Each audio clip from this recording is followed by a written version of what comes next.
get high and long. Time is on, I am a bomb. Golden touch, got a mind that's on. Hey, on a wave, from the cave to main stage. I'm about to engage. Raise the price of my wage. Didn't know how man stay fly, man, I just that guy and I work rate high. Didn't know how man stay lit, man, I just move quick and I stay active. Didn't know how man stay boss, man, I pay that cost, long nights on the job. Didn't know, I'm a pro. Didn't know, I'm in the zone. In my zone, yeah, I feel at home. Silence on my phone, focus on my goals, whoa.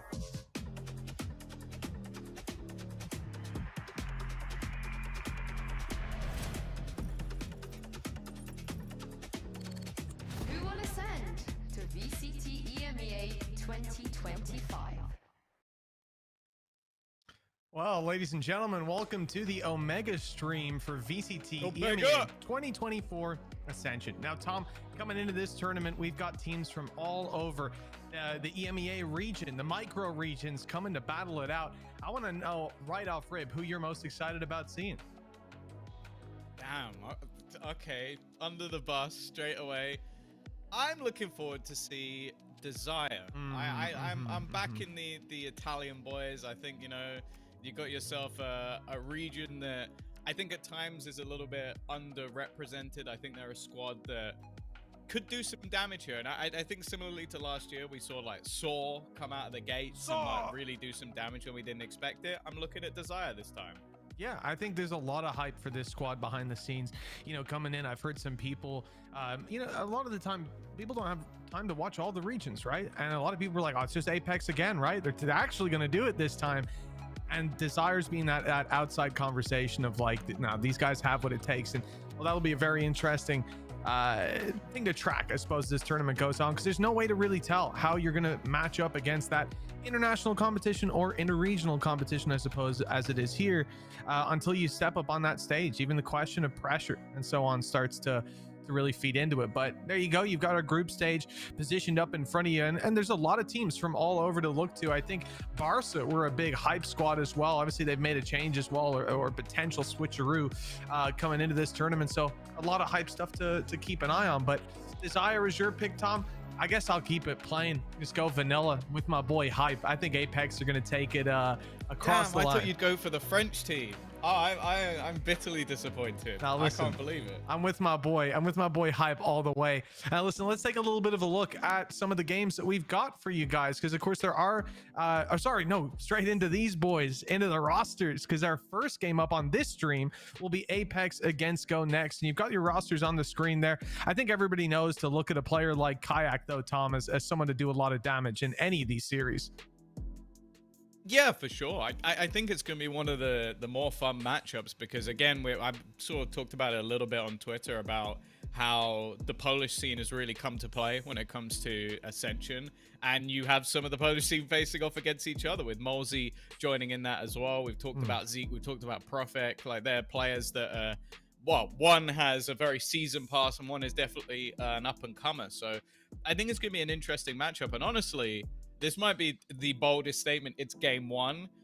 I wouldn't be gobsmacked if this ends up being a grand final. So I'm like really, really excited for this game, because I think that GoNext have not only a mix of like incredibly young talent, but experience. They also came from a league which, in my opinion, is actually quite competitive, whereas some, you could argue, maybe are not so much. Okay. Apex, for example. Right. And I think that they're going to be a team to beat. So the fact that these two face off against each other is a fantastic litmus test to know, okay, where do they stand? Are Apex gods among men like they are in Polaris? Or are they a little bit more vulnerable than we might expect? Yeah, I think really to hammer that home for Apex, I think it's been something like 3 maps lost. That's 1-2-0 series and a map in a series in the last 20 games. That's a pretty significant position to be in. But like you say, Tom, and like we've said a million times in the past, regional games, they just don't tell you anything. Once you step up on that stage with other regions, with other melting pots, that's when things really start to kick up. But I'm surprised, Tom, because you've been here, what, 3-4 minutes, and already you're lying to me. Because on the one hand, you tell me Desire are going to take it all the way, and then you tell me this is going to be the grand final. So I don't really know if I can trust you at all. Oh, it could be. Oh, and Desire could make it. Oh, I see. All right, you're wiggling out of that one. Yeah, of course. It's all good. You asked me my team. I said Desire, and then these two teams I think could be in the grand final. I wouldn't say that for many other teams. So there you go. That's where my brain versus my heart. But yeah. I want to see Desire play for myself, because I have been. After making my video, I was sold a few ideas of where things are going, and most of those people were a little bit biased to their own region. So, you think? I mean, I've got to like make my own mind up, you know? Exactly. I used to be like, yeah, let's sit down, let's listen to everybody from the region. Oh yeah, these guys are great. Oh, Kilios Paperthin telling me that this is DRX this year. I'm sick of it, Tom. I really am, and I think at this point, I'm just making my own mind up. I'm not trusting anybody. Let's talk about the map veto though, because these two squads, they're gonna battle it out in a BO3, and we need to see where we're going to be starting it out, our first map to be decided soon. Yeah, I think that for both these teams, obviously you're going to talk about some of the regional matchups, like the fact that Icebox has looked incredible for the side of Apex, and I guess you could say similarly for the likes of Lotus, but on the other side, interestingly though, straight away GoNext are going to take out that Icebox. Now, they're a team that, correct me if I'm wrong, they haven't played Abyss yet. So the fact that that's still in, maybe they'll look to take it out in the second veto. I'm not sure if it's going to be an immediate punish. And an interesting pick actually coming out from Apex. As I said, this has been a really strong map for the side of GoNext. In fact, 1, 2, 3, 4, 5, 6 games in a row since they've lost it. So I think that they're clearly showing that they're comfortable in their own map choices, maybe doing a little bit of countering here and there. And then on the other side of things, going in for the Haven for GoNext, which is a map that they're 0-2 on. Okay. If I wasn't crazy, I would have thought this was backwards, genuinely. Yeah, that's what I'm thinking. Maybe the thought process was a wild choice. We're going to pick Lotus, then Apex pick Lotus. They're like, wait, Haven. Hey, it's a safe haven for us to play on. Why not? I do think, yeah, it's interesting. GoNext last time, this is a map that, yeah, they've won a lot. Again, we're talking about regionally. Again, when they come up against Diamant in the finals, it's 13-11. That looks like a damning scoreline, but they got off to a rough start. They lost both pistols, still managed to take it across the line, and a 4-8 start in the first half. I can give a lot of wiggle room for the Lotus. The Haven, I don't know where that's come from. And like you said, Tom, Abyss left in and not even taken out in the second round of bans. That's a bold choice. I feel like GoNext are almost playing a game that you don't know what we're going to do next. Because literally, the last time they played this Haven was in January, which again, they did not win. And then they haven't played Abyss at all. So they're going into Lotus, which is a great map for them. And then 2 maps their opponent won't have any data on. So maybe they're giving respect over to the coach on the other side and going, you want to try and counter us? Good luck. You got no data unless you're watching something that was played at the very beginning of the year, which I'll be honest, if they have bigger problems. But yeah, I think this is going to be a really intriguing matchup now, because if you go off the map pool, sure, it favors Apex, but I think if we've learned anything from teams having a bit of an extended break and opportunity to go into Ascension, you can easily turn that map pool around. So talking then about this map in particular, I know we're going to be moving on to the agent select in just a moment. Tom, both of these teams have a pretty different approach to how they like to go at this map. And indeed, we're seeing it held through here. The Deadlock on one side, and you've got a Neon sliding it up on the other. It's going to be a different tempo.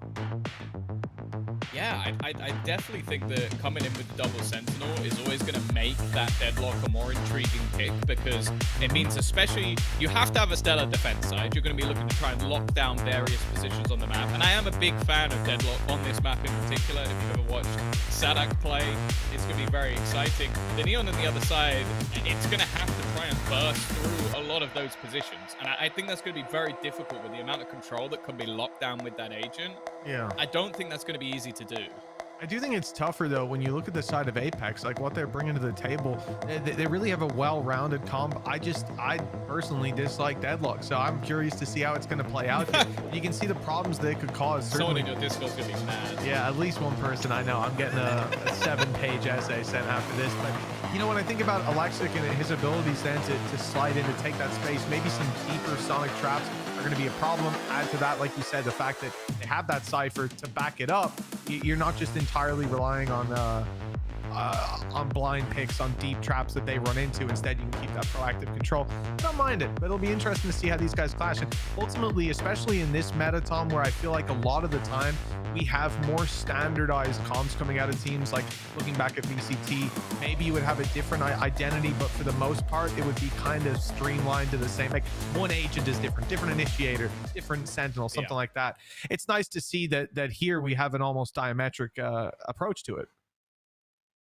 Yeah, well, it looks like we're going to be getting into things very quickly indeed. So a nice fast pre-show for you, as we will now look to see how these teams are actually going to set up. And as said, I feel like the defensive side for Apex is going to be crucial. Like you're coming in with a double sentinel. Sure, I imagine they've got some like cool ideas for like locking out rotations and trapping people with your net. But ultimately, I think the attack side is always going to be a lot more reliant on players like Molzy and especially Kayak. And again, I'm looking forward to seeing some of these head-to-heads. I've heard a lot of good things about Prophet and what he's been able to do regionally. And, well, there's Kayak. He's off to a flying start, isn't he? He's done well picking up the first, and it's Duelist v Duelist. A good opportunity for Apex to close this down. One enemy remaining. Bunched up, stuck in the corner, and, well, it doesn't look like there's going to be a lot to do. Meaning the last to fall, and a clean house. God, no, a fast-paced pistol round as well. Again, I think that for a lot of people, obviously Kayak regionally has been utterly destroying opponents. Like, it hasn't been particularly close whatsoever with the way he's been able to play in the league. This will be the sort of test. Like, is he actually up to the standard of, like, Ascension? And then is he going to be, like, that sort of prodigal son making his way into the VCT? Because you have to bear in mind, like, not only have we seen a lot of players from the previous Apex, in fact, all of the previous players from Apex make it into the VCT anyway, but we've also seen a couple of them head straight back out without having that success. So it's always going to be a big step up. Oh, my goodness. Stepping up to the plate here. Vova and Hype. They've caught them on the cross through the smoke, not providing the cover they needed. Remaining. It looks like now we're going to be in a little bit of trouble on that attacking side. Tagged up heavy. Maybe they can get the spike down and make something of this, but my goodness, that is denied quite quickly. A big farm up round for Apex. 4 players alive, and without those rifles, while it may have represented a risk, doesn't seem to have come back to bite them whatsoever. No, and it's going to set them up with a wonderful bonus round as well. This is a position where you can come in with 5 rifles. I think the Bulldogs, especially at range, are not too much of a detriment. Is normally in cases where you're sort of spamming like that can be a little bit more problematic with the Bulldog if it doesn't necessarily go your way. But again, sort of the mannerisms we expect to see from an Apex side, even if you haven't watched them for the majority of the season, always going to be a tight-knit unit. Kayak, well, alongside a few other teammates, looking to get aggressive early on, wanting to challenge one side of the map, but you can see the amount of utility they have locking down the rest. Yeah, well, there is going to be a challenge on this other side of the map. 2 Sentinels awaiting the GoNext squad as they make their way in. Lots of rifles to work with, lots of utility. They better make sure it's well placed. Double sonic sensors waiting for the run out. Oh, Alexa could be in trouble, but the door still open. Gives them an avenue back. GoNext move in the other direction. They've sensed the rotator. Just use the door and the sound to cause those rotations, to cause a bit of paranoia. They're going to hope to find open space on that C site, but it's still defended by a Vova. Yeah, there hasn't been much of a move at all. Like an initial rotation just to climb back B in case it was a double back. And then that initial spot up. Now, Vova has been tagged. But they're using this as bait. I like it. Like even sending out a few steps, taking the orb over on C. Like they're trying to sell the idea that they're going in this direction. But look at the rotation from Apex. They now have 4 players ready and waiting on A. They have got this spot on. Oh, it's such a perfect read, Tom. Apex got it on lockdown. Firing squad up top. Camera being watched. First sonic sensor trips. There's another cover in it, so they can fight on the other side as a unit. And Kayak, well, there's assists coming in, but he's the man putting it home. 3 kills already. He'll go down, but the next sonic sensors trip, so they know exactly where Mini is. And Well, despite that good attempt, it will not be brought across the line for the attackers. An absolutely splendid read from Apex and a gorgeous execution. Yeah, no, that was just fantastic from them. Like having the foresight to rotate players over, not falling for any of the baits that were over on the other side either. And just being able to stack that side of the map up so quickly. And then you have all the sensors as well. Like when it gets into the late round, you're not shift walking anymore. Those sensors actually have value, which has been something that I think a lot of players have found tough to find. A great early start for the side of Apex. As I said, I think this defense needs to be a solid one, and while Alexi is not going to get any better, Kayak, he just wants to find them. He's just, look, he doesn't even need the orbs, Mitch. He doesn't even need them. He's already got his ult. He's just doing it to send a message now, Tom. That's what it's all about. And it seems pretty clear that Apex, well, they don't drop maps. They're not dropping rounds so far. 4-0. GoNext. They barely had any ground to stand on, but here's where the silver lining comes in. Rifles are back online. They can have a solid buy here on the attack. Only problem, whilst they've got a lockdown, which could help them out, Kayak, who's 8-1, like you said, he didn't need any more orbs, and he was still looking for them. That showstopper's ready, and it's going to be hungry. If the game keeps going like this, you're going to see a lot of rocket launchers coming out of Kayak's pocket.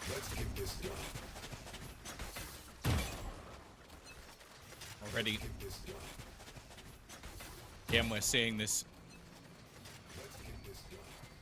early take of C control.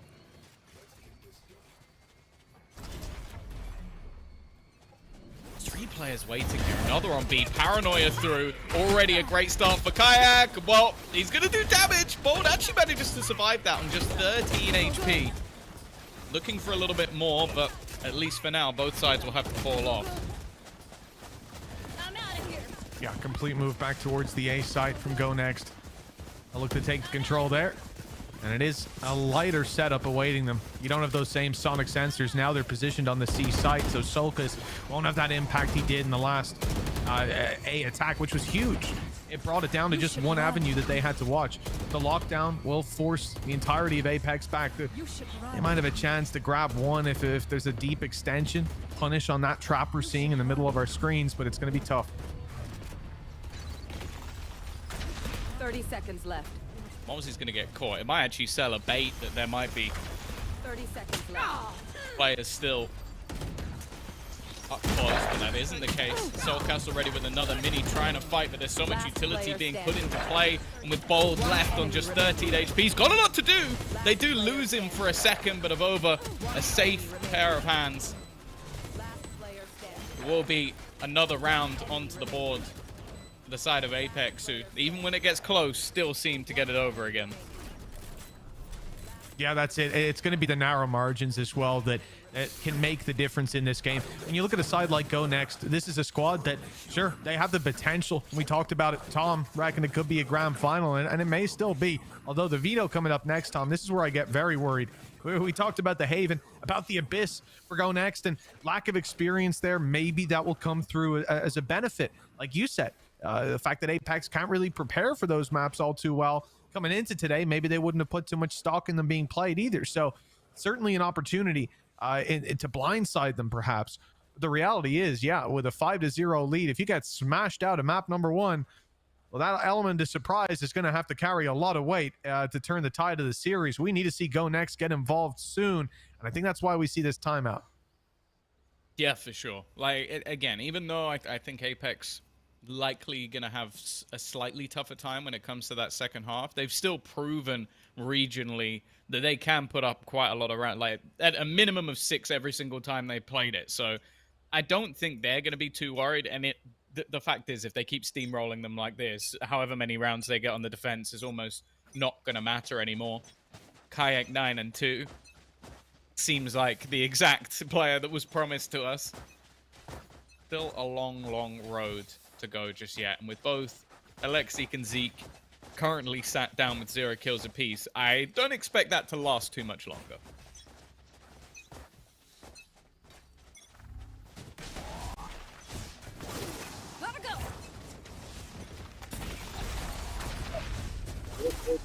This round had a couple of shockies thrown in. We're delaying down the play from Apex are pushed back to way in the back of the C site, and it looks like GoNext have found themselves a decent foothold. Good plant to be secured in that corner. And with these weaker weapons, that could represent an opportunity. Great stun used up. That's Alexic getting the initiation while Mini goes through for the kill. Okay, thin in the numbers, and now the weaker weapons, they can group up. This could be around for the attackers at long last off the back of that pause. Oh, they've been caught out a little bit though. Player up above should be able to get the trade. And while then all the danger quickly dissipates, it's left all onto just one man, Molsey. He's going to be able to take down another, but very quickly trade it out. It will be that first round in the end for GoNext, and an important one at that. I think it's always going to be difficult. You have to bear in mind for a lot of these players, this is going to be the biggest tournament they ever have, and maybe ever will play, because that's the thing. Like, even if you get into the VCT and maybe you challenge for whatever title, this is the stepping stone. This is the place that a lot of people make their mark, make their start. Okay, sure, you look at Apex and you go, okay, that's not exactly true. You've got Soulcast, who's made it to a semi-finals of Champions of Over's been to international events as well. Like, these are seasoned players looking to get back to where they've previously been, but players like Profx, Alexi, Mini, this is going to be an opportunity to make their mark on Valorant, get themselves into that league, take their organization with them. That's not the start they're looking for, though. Unaware of Kayak, which now brought that operator into play, a different dynamic to what we've seen previously from the defense, but I guess the same manner. He's always getting up in their face pretty much the whole time. Yeah, that aggression's not going anywhere, that's for sure. The defensive side, they won't be going anywhere either. Now, comfortable. The positions they're in. Tree after door open is being cleared by the knife, and now GoNext on a fairly telegraphed play. You can see Molsey is rotated. He'll be a little bit quicker on the support for the B site. Our Kayak still here. Nade at the ready, and it's going to be used, I presume, to deny that plant, and indeed it has. Full Ascent packing. Now the rotations are on. They're ready for this play. The crunch can come into effect. Kayak with an operator, not in an ideal spot to go for this retake through the smoke. So he'll back off and let this clock run down a little bit more. Some hope perhaps that Vova can cause some havoc. Not sure where that smoke was going. It's locked him off close. And he's got a chance though to jump out and surprise him. Really nice stuff. Kayak left in a tough position down below. They can start this defuse, but have to deal with Profek. He's just sat in the corner around. Got some support coming with Zeke in play, and he's got himself one defuse. Stop now for just a moment, and that might have bought enough time. Two players alive. They can run the clock right down, and good luck to Molsey finding even one of them. They are playing with their food. And GoNext on the board with another. Solid post plant from them. Some of the Apex players just a little bit more disjointed. Had to take some 1v1 fights, and you could see that the side of GoNext were more than happy to try and challenge them in those post plants. I like as well that so far, Bold might be one of the more aggressive breach players I think we've ever seen. Obviously the leader of this squad, but he was the one to basically get aggressive towards that A-Link side. Oh, sorry, C-Link side, and really like fight back some of that extra control, making it a lot easier to hold onto those post plants. Finally, after a couple of rounds, after an operator was purchased, that economy is now going to be in a bit of a rougher spot. And I don't think that's where Molsey wanted that knife. I don't know what you mean, Tom. He was just checking they're not on the walls, and at least he's got that one covered. They're not near me, guys. I heard voices, but luckily it's all good. It's just the whispers of psychosis. Apex on their way to the C site, and they'll be here ahead of the push from GoNext.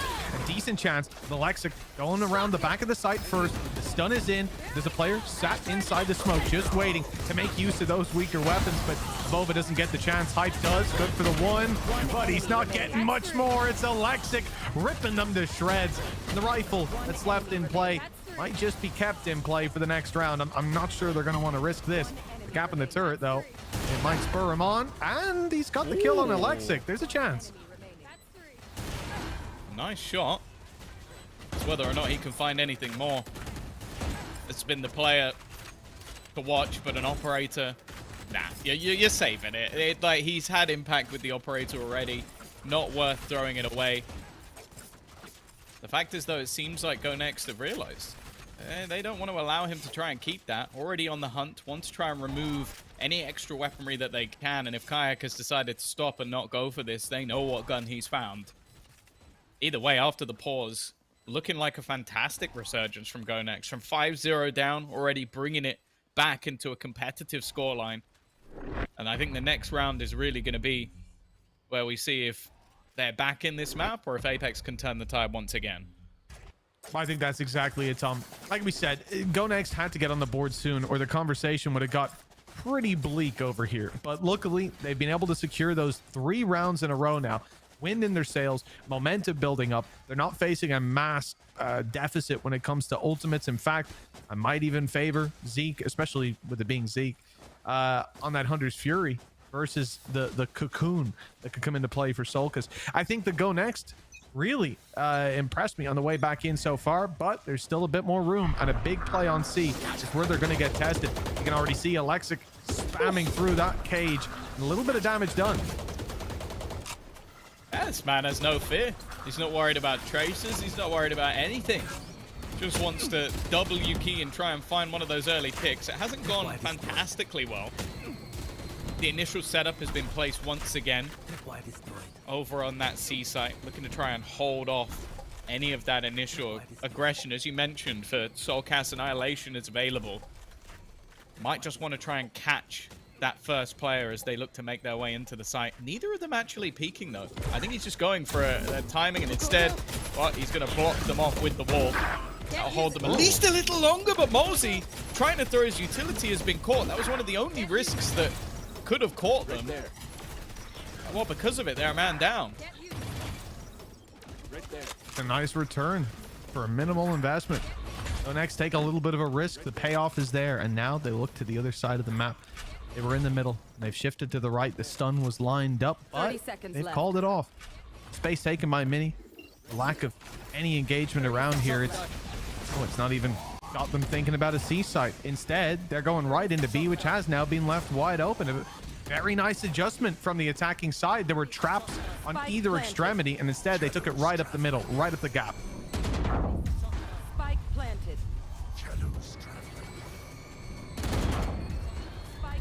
Pipe managing one, but again, these post plants have looked decent. Kayak needs to go big, not quite enough. He'll trade one out with the nade. Hype gone too, and now Soulcast. I think again, it just has to be the retreat. Holding on to the extra weaponry holds more value at this stage. A nice shot onto Alexic at least, but anything more, I think, is going to be tough ask. And while you can see the GoNext players are more than happy to fall out of this. Another couple of rounds where, again, it just seems like a slight blip for the side of Apex. Like Mosey being caught off definitely put them in an awkward spot. Because you have to bear in mind as well, he is that solo initiator. He's the guy that is basically having to find out all the info with the knife. That's why they have that in play to begin with, is to make sure that they can find it without being too aggressive. He's now made a couple of mistakes that have cost them. There's no need for the enemy to suffer. Yeah, well, conversations are going to be had, that's for sure. Apex have called a timeout. 4 ults as they come back into this round. Decent economy to still get a buy. They're going to have a lot to do. 5-4. Remember, this started out as a very dominant display. I was already starting to call into question the entire series. And now here we are, just a few moments later, and it's a competitive matchup. And I don't get to call Tom a liar for a little bit, I suppose. Maybe it could be the final. You were hoping this would be like a 13-0, and you'd be like, oh, you think this is going to get into the final, do you? Man, I was so and then ready. Desire get like wrecked as well. Yeah, not happening. Not happening. Yeah, it's unfortunate. I think that you've got the experience there. Even if like you talk about Zeke, like there are not many champions MVPs in the world, but one of them's in this server at the moment. Plenty of experience on his back. But also, even if you go back on players like Bold, who've been around for quite a while, honestly. Like, you might not think about it, but he was on that Ballista roster that lit up the scene for a little while. He's played on the likes of 10-Star, Nom as well. Like, this is a guy who's been around the block and still looking to lead those Polish teams to victory. Right there. And not afraid of a fight either. I think that's what I like about this roster. I don't think there's any match that they're going to come into scared. And even after a rough start, it doesn't look like it's phased them, which I think wouldn't be the case for many other teams in this tournament. Oh, 100%. That's where the mental just starts to get shut down, and the pressure of what's on the line, concept of the series, the veto as it is as well, added onto it. Very easy to let that just send you off the edge of the tilt cliff, but instead they've done well, hanging on at times by their fingertips, but now they're right back on their feet. GoNext, lockdown in play, buying them time, spike down on the ground. But Apex, like I said, coming into this round, they've got a lot of ultimates and a chance to use so many of them here. They make their way back towards that spike. It's going to be the showstopper I look to, but the numbers are already thinned out. Showstopper fired in, doesn't find its mark. That's a disaster. 4 players right down below, and it seems like everything was going GoNext way for a moment, but now there's a bit of a return. Hunter's Fury blocking out the defuse from going the full distance, or so you thought. My goodness, they got it in right underneath their nose, and GoNext gotta be devastated about that. It looked like they had so much control. They had the lockdown in play. They took the space. There was nowhere to run. There was nowhere to run. Need a drop. It's still going. Need a drop. Oh, There's nowhere to run. There was nowhere to run, except there was, because they defused. I'm guessing that's a little audio artifact there, Tom, is it? I've cut mine off just in case. Oh, it just blinked like 6 times. Oh god. Oh god. Oh my god, what? Kayak! That from? Okay. I guess that is another way to get yourself around. It's for Kayak to just absolutely obliterate everyone. There's nowhere to run when he's on the field.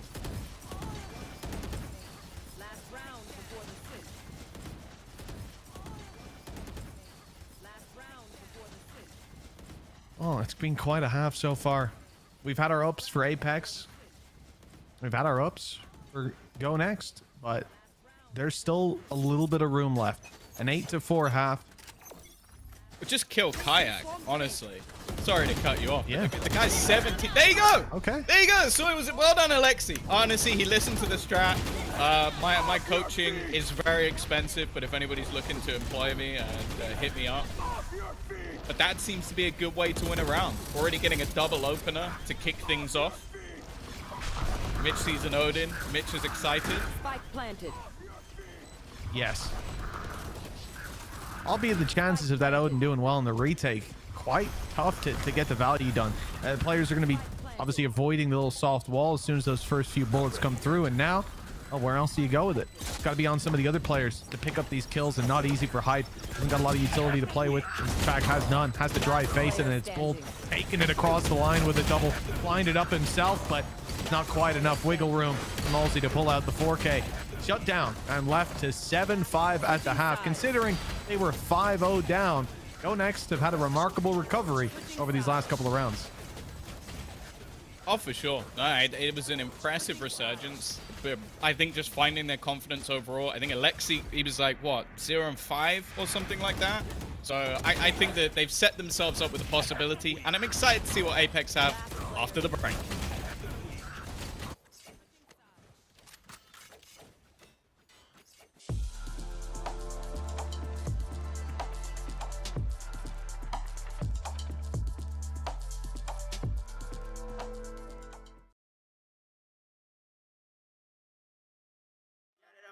Shit, all I do is win, win, win, win. Haters wanna hate, they ain't made top 10.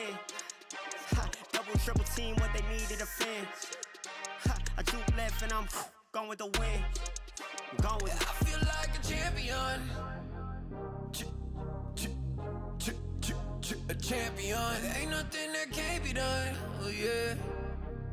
I put it all on the line. Definition of divine. I feel like a champion. A champion. Ain't nothing that can't be done. Oh yeah. I put it all on the line. Definition of divine. Feel like a champ, MVP status. Yeah, the win been guaranteed. So let's see about it. If you gon' speak about it, then be about it. If you don't bring that energy.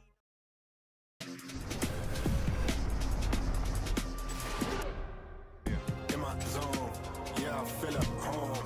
Silence on my phone.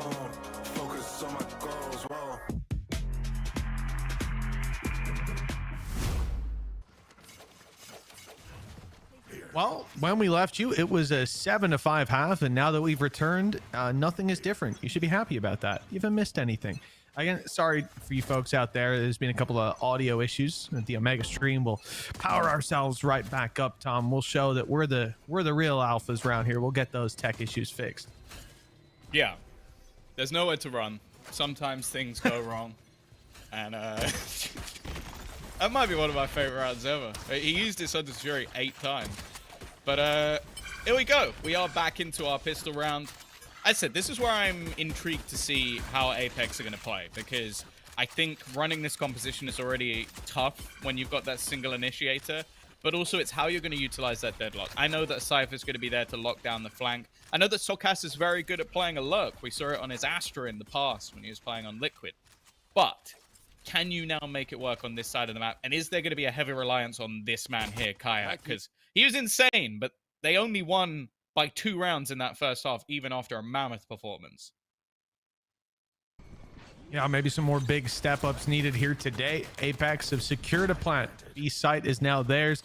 Camera watching outside of A, so quite a bit of information that they've got that broken door to sit in, tuck in, and play from, but it doesn't look like they're content with that. I see a smoke go up in heaven, a player creep inside it. Evova's got some space to work with now. Here comes the retake. Already swinging in is Alexic, but he's dropped not even the 1 to his name. Although Bold and Mini able to muster up something. A lot of damage done, and Evova left alone, spraying desperately out of ammo and tagged up in the corner. The defuse now baits him into another fight. One he'd rather not take, but he wins the first and the second. Evova, 3 quick kills, puts Apex back on track. It's always good to see him over in a clutch scenario, right? He is the clutch king of old. He is a man that you go back to 2020, 2021, 2022, 2023, and now 2024. This guy, in a clutch scenario, will win you the round. And I wouldn't be surprised at some point in this tournament if we see a ninja defuse, because that's also just something that is consistently under his belt. A huge pistol victory. I think that could have been the springboard for GoNext to really get moving on this map, and the fact that he's been able to shut that down already, though, a little bit of an investment. Profek, Alexic are going to put themselves with a sheriff in hand. And already we're seeing some of these executions, like blocking off the rotations. This is one of the real powers of that wall, is you can have those lineups, you can shut down positions, you can catch people in the net, and they're just making this so awkward for the defensive side on their take. Yeah, there's a couple roadblocks to mount over, and as you can see, Zeke is stopped with the first one. Alexic, Bold, and Profek. It doesn't look like they're too keen. Not rushing their way into the site, but not running away either. I mean, these are not weapons you're typically going to see players save. Or an oopsie here or there. They're sticking around to make this costly. Make sure that weapons are lost, if possible, on the side of Apex. In the worst case scenario, they'll just go down to that spike, and it looks like that's exactly where we've ended up. Some utilities kept them back, but Sulk as well, he's sticking around. He's hungry for a couple orbs, just 4 away, but well, he's got to go sprinting now.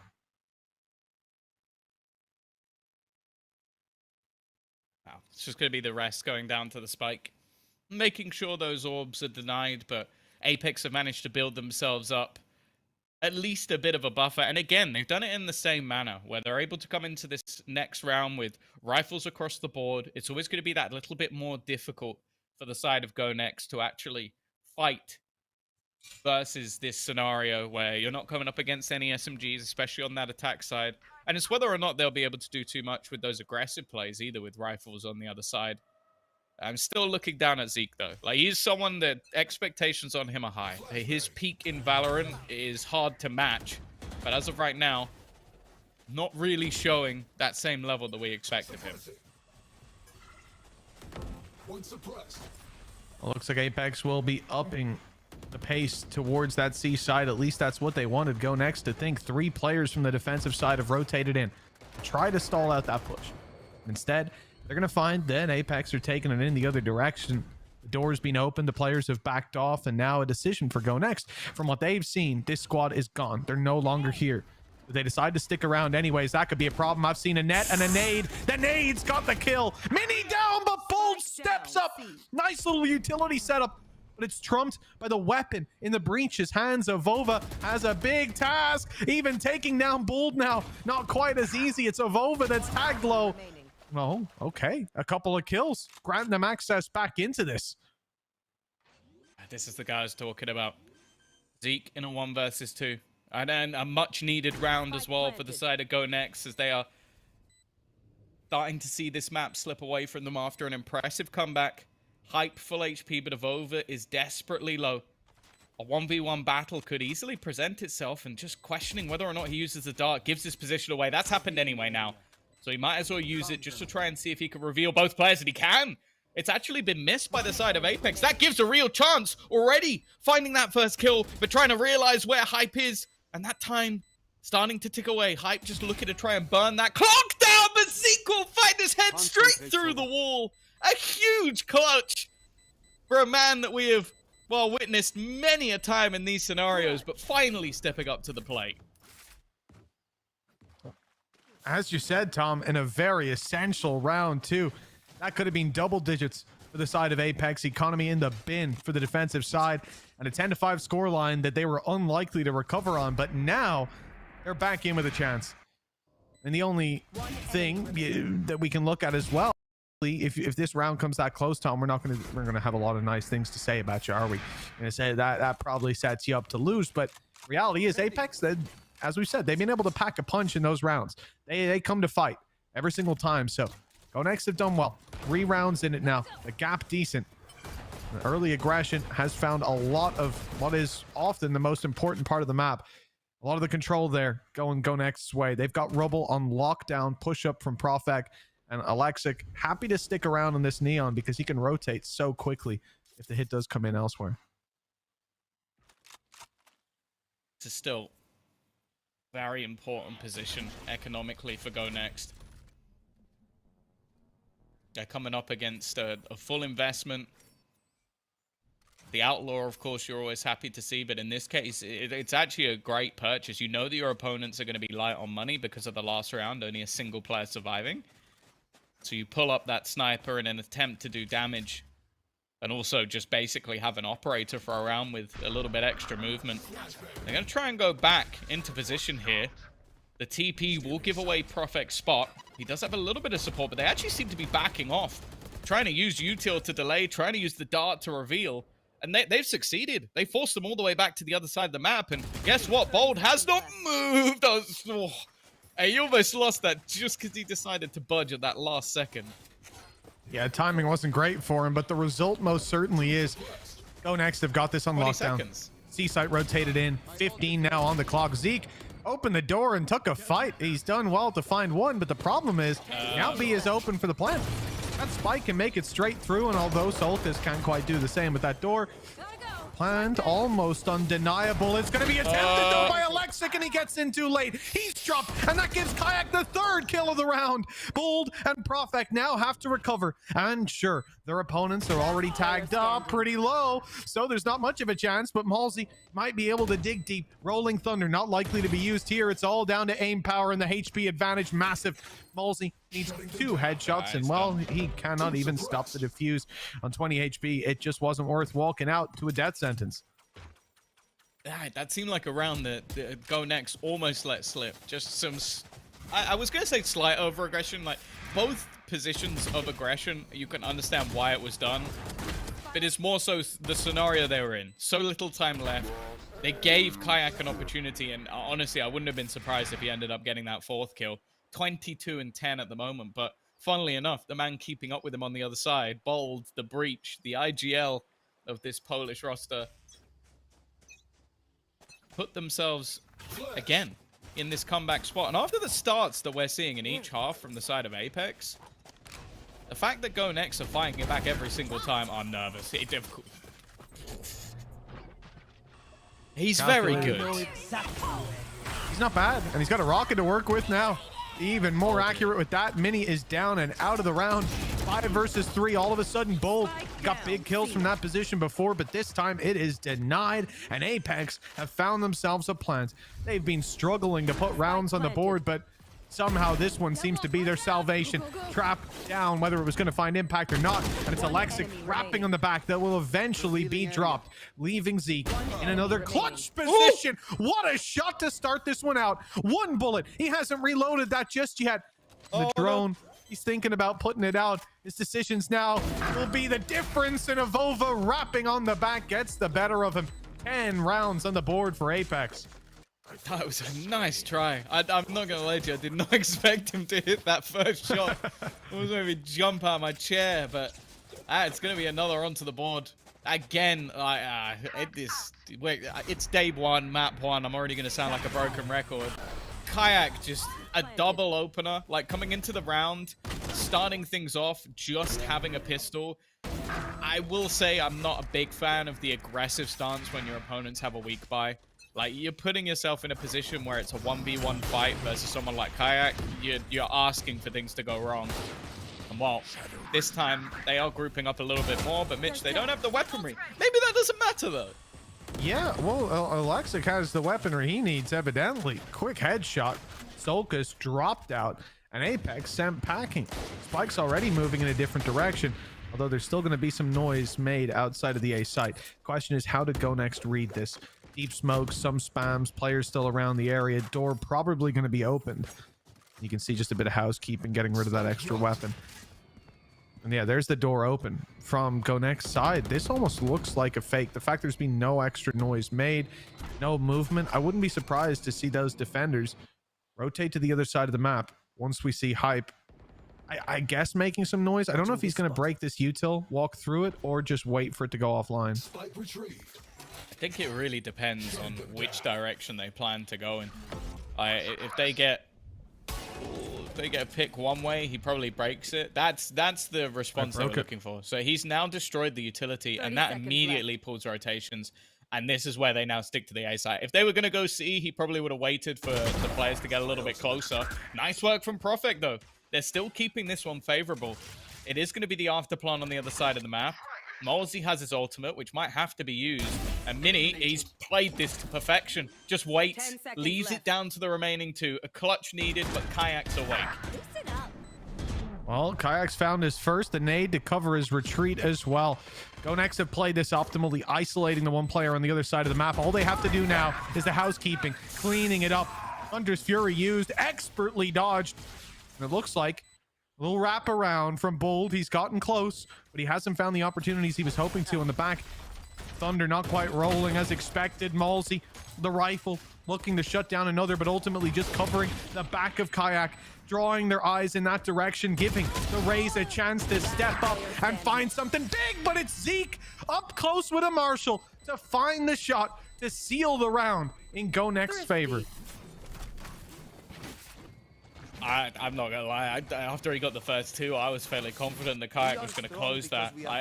It was clean, but GoNext are able to weather that storm. And again, it's just, I feel like some of the positions, especially with like these aggressive spots, are not particularly subtle from the side of GoNext, but they are catching out Apex.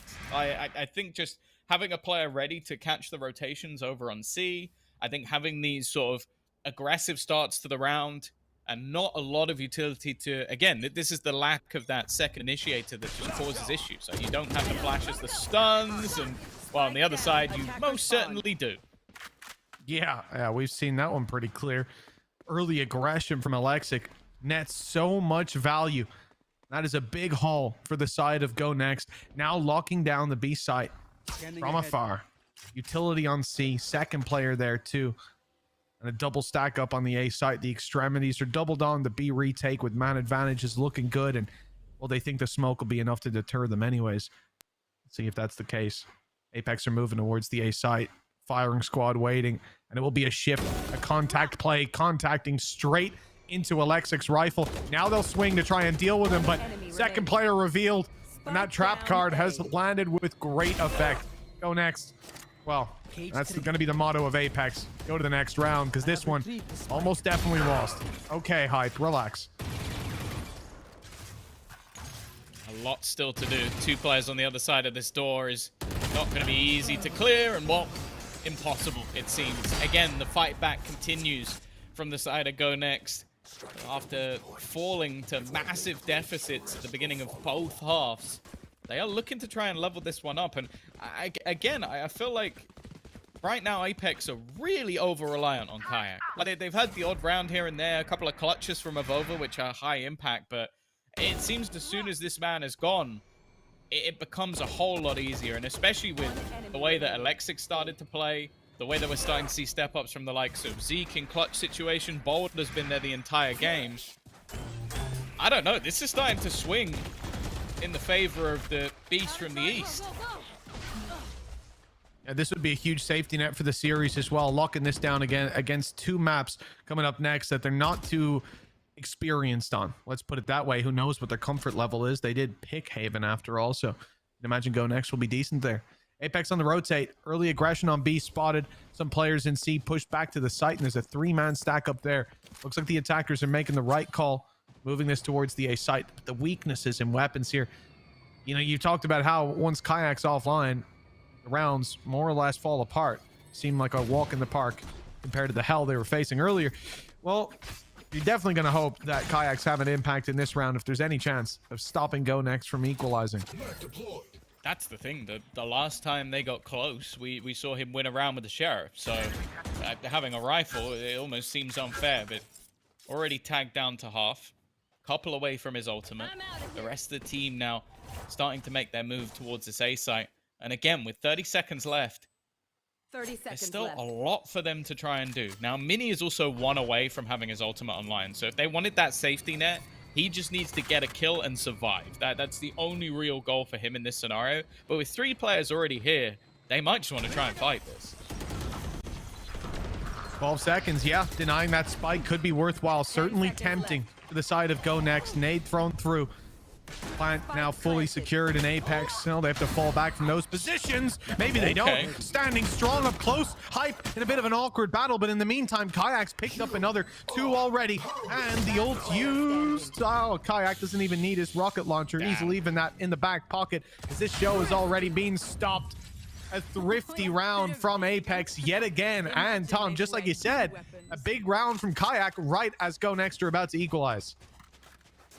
He's 29 and 13. Like, don't get me wrong. I'm sure there are definitely supportive elements, but you look at a lot of the fights that he's taking, and it's like, I'm going to nade into this corner, and then I'm going to swing the guy who's running out of it. Like, it's just immense confidence on a player that, yeah, at the top flight is, well, the only player on his team that is inexperienced, which I think says all you need to know, really.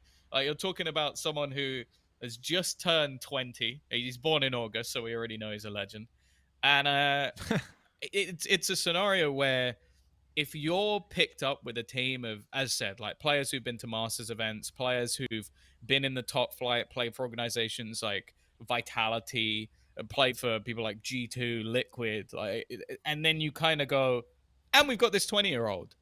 That guy is going to be insane. And right now, he is looking by far the best of the bunch. I'm sure that will switch up, obviously, roles and different maps is going to play a part. But there is a reason why I think, like, let's be honest. Let's say Apex don't make it, which right now, the way that they're playing, it's very possible they do. He is in VCT next year. I do not think that's a bold prediction at all. One other thing, Tom. GoNext regional finals up against Diamant. I mentioned that they lost both pistols. Went on to win the map. Well, it was 11-9. They needed 4 rounds in a row to take it across the line, and they did it. Didn't even need the overtime. Again, that was Diamant, right? Now you're looking at one big round from Kayak, disturbing that flow, putting an OT on the board, and he has a showstopper. Very possible. Close life's been held a number of times. Now they know he's there. Good night, Bold. Out of the round, and it's not even the rocket to do it. Malsey dropping him, and now the backside aggression about to come through. Headshot through the wall. Well, he's managed to take him down, and even before getting caught by Annihilation, he's managed to eliminate a couple. Good work from Zeke. Already, the trade backs, though, are coming in thick and fast. Avova looking to fight for the forefront. And now, Alexic, he's looking to just try and hold on to this one. He's turned things back into a 1v1 scenario, him facing off against Malsey. And Alexic has started to have a real resurgence in this map. Molsey, on the other hand, has had some struggles. The read is good, and he's just about going to get it over the line. It's a close one for the side of GoNext, but Apex ultimately are the ones to get the round. Oh man, that one's got to be a sucker punch, one right to the chest, winding the boys on the side of GoNext. Because the reality is, you go into that round, you've called a pause right before it, you have your ideas. All right, guys, this is just like the finals we played, just like our last Lotus, 4 in a row, easy peasy. They have a lockdown so as well. close. They decide to play the retake. They decide to stack up 3 players towards the C connector. 3 players to defend that lockdown. And well, 3 was not enough. Not this time. 12-9. Apex, 3 chances to close this out on the attack. And well, I'm expecting one of those to convert. This one here starts out with GoNext and a very weak buy. I'm looking at Alexic in a lot of these rounds. He's had some high impact kills. He's definitely shown that even though he's up against a formidable opponent, he's more than happy to take these fights, and the timing's actually pretty good for him. Already knows that hype is on the other side, and we'll get rid of that utility. The thing is, though, for now, at least Apex are just feeling out the map, looking for that early fight, and they'll find it, but they'll lose it. And well, of all the men to take down, Prophet will take that one. Oh, it's bold, ripped straight out of the round by Molsey, equalizing the numbers. It's this player up close, Prophet, chance for big value. 2 players coming his way ahead of the spike. If that smoke saw players emerging through it, we could be in trouble. The Prophet pops up another, and now they're united. 30 seconds left. Ready with a flash over top. It's caught Prophet. He sat inside it, unaware of them for a moment. They've caught him in the end. Now, well, this is a much tougher round for GoNext. They can't disrupt this plan. Oh, rifle retrieved. That is the spike on the deck as well. Zeke has managed to make this one competitive. 12 seconds to try and get the plant in, but they're looking to try and get ahead of it. In fact, Mini is just going to try and fight this one. In fact, they found both kills within a matter of seconds. It looked like it was a done deal for the side of Apex, but heroes come out of the woodwork for GoNext. Yeah, talking about disrupting the plan. Zeke just wall bangs him straight through the box. That is one way to do it, I'll tell you that. Pace of the round upset completely. Rifles are not quite as sturdy when they're looking in different directions, trying to make sense of the scramble that's unfolding before them. On the back of this, Apex aren't in a very healthy economic position. Fiscally, in a little bit of trouble. They're going to go for a rifle. It's actually on Molsey and Solkus that have rifles, while Kayak is out here playing the Marshall. Yeah, a lot of weaknesses for this attacking side, and with 2 chances left to convert it, Tom, GoNext might have a bit of wind in their sails.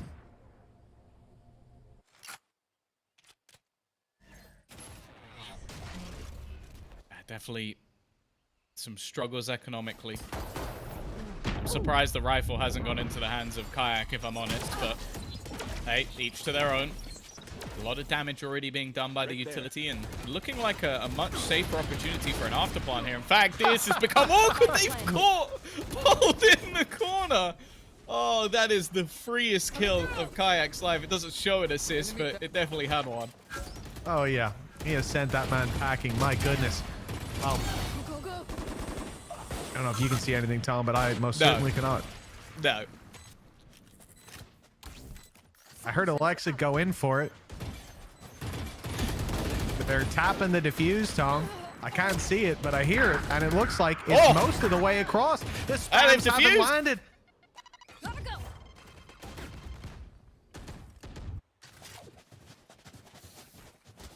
Gotta go indeed. Gotta go for at least one more round.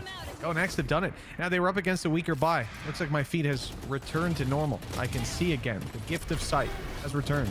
And I think for this side of GoNext, yeah, a very important round, which from what we can see here in the replays, was just Alexic sticking it inside the smoke. Not a bad way to take it across the line, and one that's understandably frustrated Apex, who are now forced to use their final timeout, and indeed the final timeout of regulation. That's all 4 used at round number 24. Yeah, it's not that surprising. It is also, they get another one after this anyway, so you might as well throw it in, give Danito a chance to try and talk through with the squad. I believe as well that the analysts are allowed to chime in as well. So it'll be a good opportunity for Desmo, the assistant coach, to sort of try and get something through, because I feel like, again, there's been a lot of rounds with opportunities. That one's got to be infuriating with the fact that they defused, and maybe just trying to stop some frustration, because especially going into Haven as a coach, analyst, as assistant coach, it's got to be a worry, because if you're going in with a 4-0 record and your opponents haven't played the map, you're going to think, what have they got planned? What have they got hidden from us that will potentially cause us issues? Gotta go. Well, let's see. We'll be going on to Haven and perhaps Abyss a little bit later on. We've either got one round in between that or quite a number of them, and it's up to GoNext to decide. Got some weapons and a bit of a deficit, but for the most part able to fight for this. Rotating to the A site, the defenders have given it up, and a plant will be secured no matter what they do. Now is the chance for Apex to put this to bed. Grant their one map victory, with Haven up next, a likely 2-0.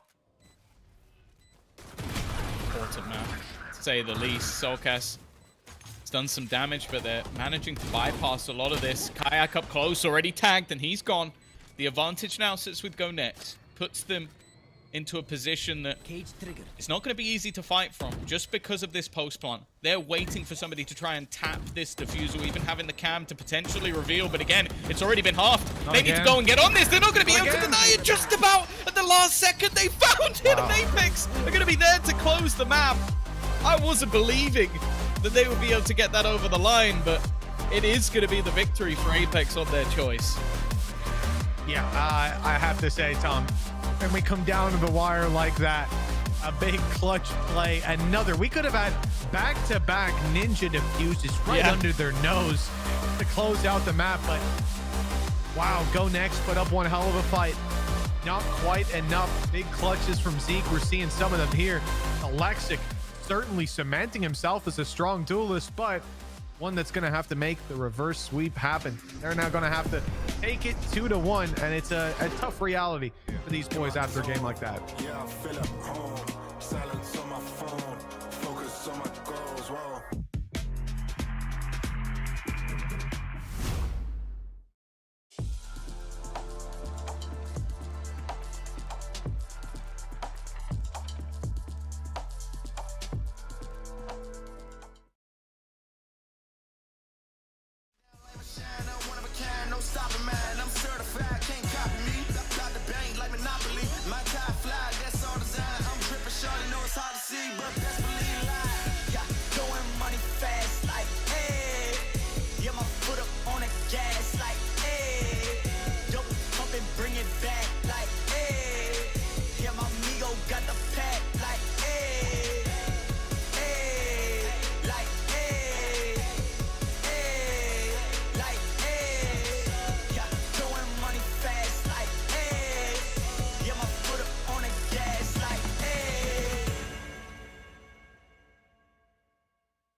Let's do something crazy, get a bit wild today, cause we don't do this every day and we deserve it. Life is so amazing, nothing is in our way. Baby, let's fly away. Do you feel it? Is your heart rushing the way my heart's rushing when you take it all in? Baby, this is where we come alive. Do you feel it? Take the world by storm, just you and I. Can't believe it took so long to realize what makes us come alive. Oh, what makes us come alive? Let's break some rules. No, we don't always have to be good. Don't always have to do things that we should. We'll feed the fire. Let's see it through and let go of what's holding us back. Just light it up and we'll burn through the past and take it higher. Is your heart rushing the way my heart's rushing when you take it all in? Baby, this is where we come alive.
feel at home.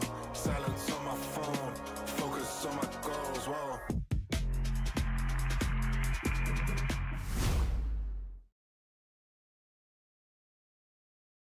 Oh, how are you? How are you, Tom? Are you doing good? I'm fantastic. That's good. I'm feeling pretty good too, man, because that was a pretty good game. We went 13-11. We went the distance. 30 bomb from Kayak. He delivered as expected. I mean, listen, let's talk a little bit about the next map. I know we're going to look reflective, but where are your chances at after what you just saw from GoNext? Do you think that they hit your expectations? Do you think they've still got a chance to take the series? Oh, for sure. Like, I think they come into the next map with a bit of a surprise. I think the players that I would say I knew a little bit less about, like the likes of Alexik as well, I think he looked fantastic, like, especially in the role he was doing, because I think that's something that, like, Kayak is a superstar. There's no doubt about it. He's taking fights. He has a lot of setup. And I feel like in a lot of opportunities, you're seeing, even on the defensive side, Alexik is put in spots where it's like, I'm going to put a stun out. You are going to swing this angle at full speed. You need to instantly hit a headshot and get out of there.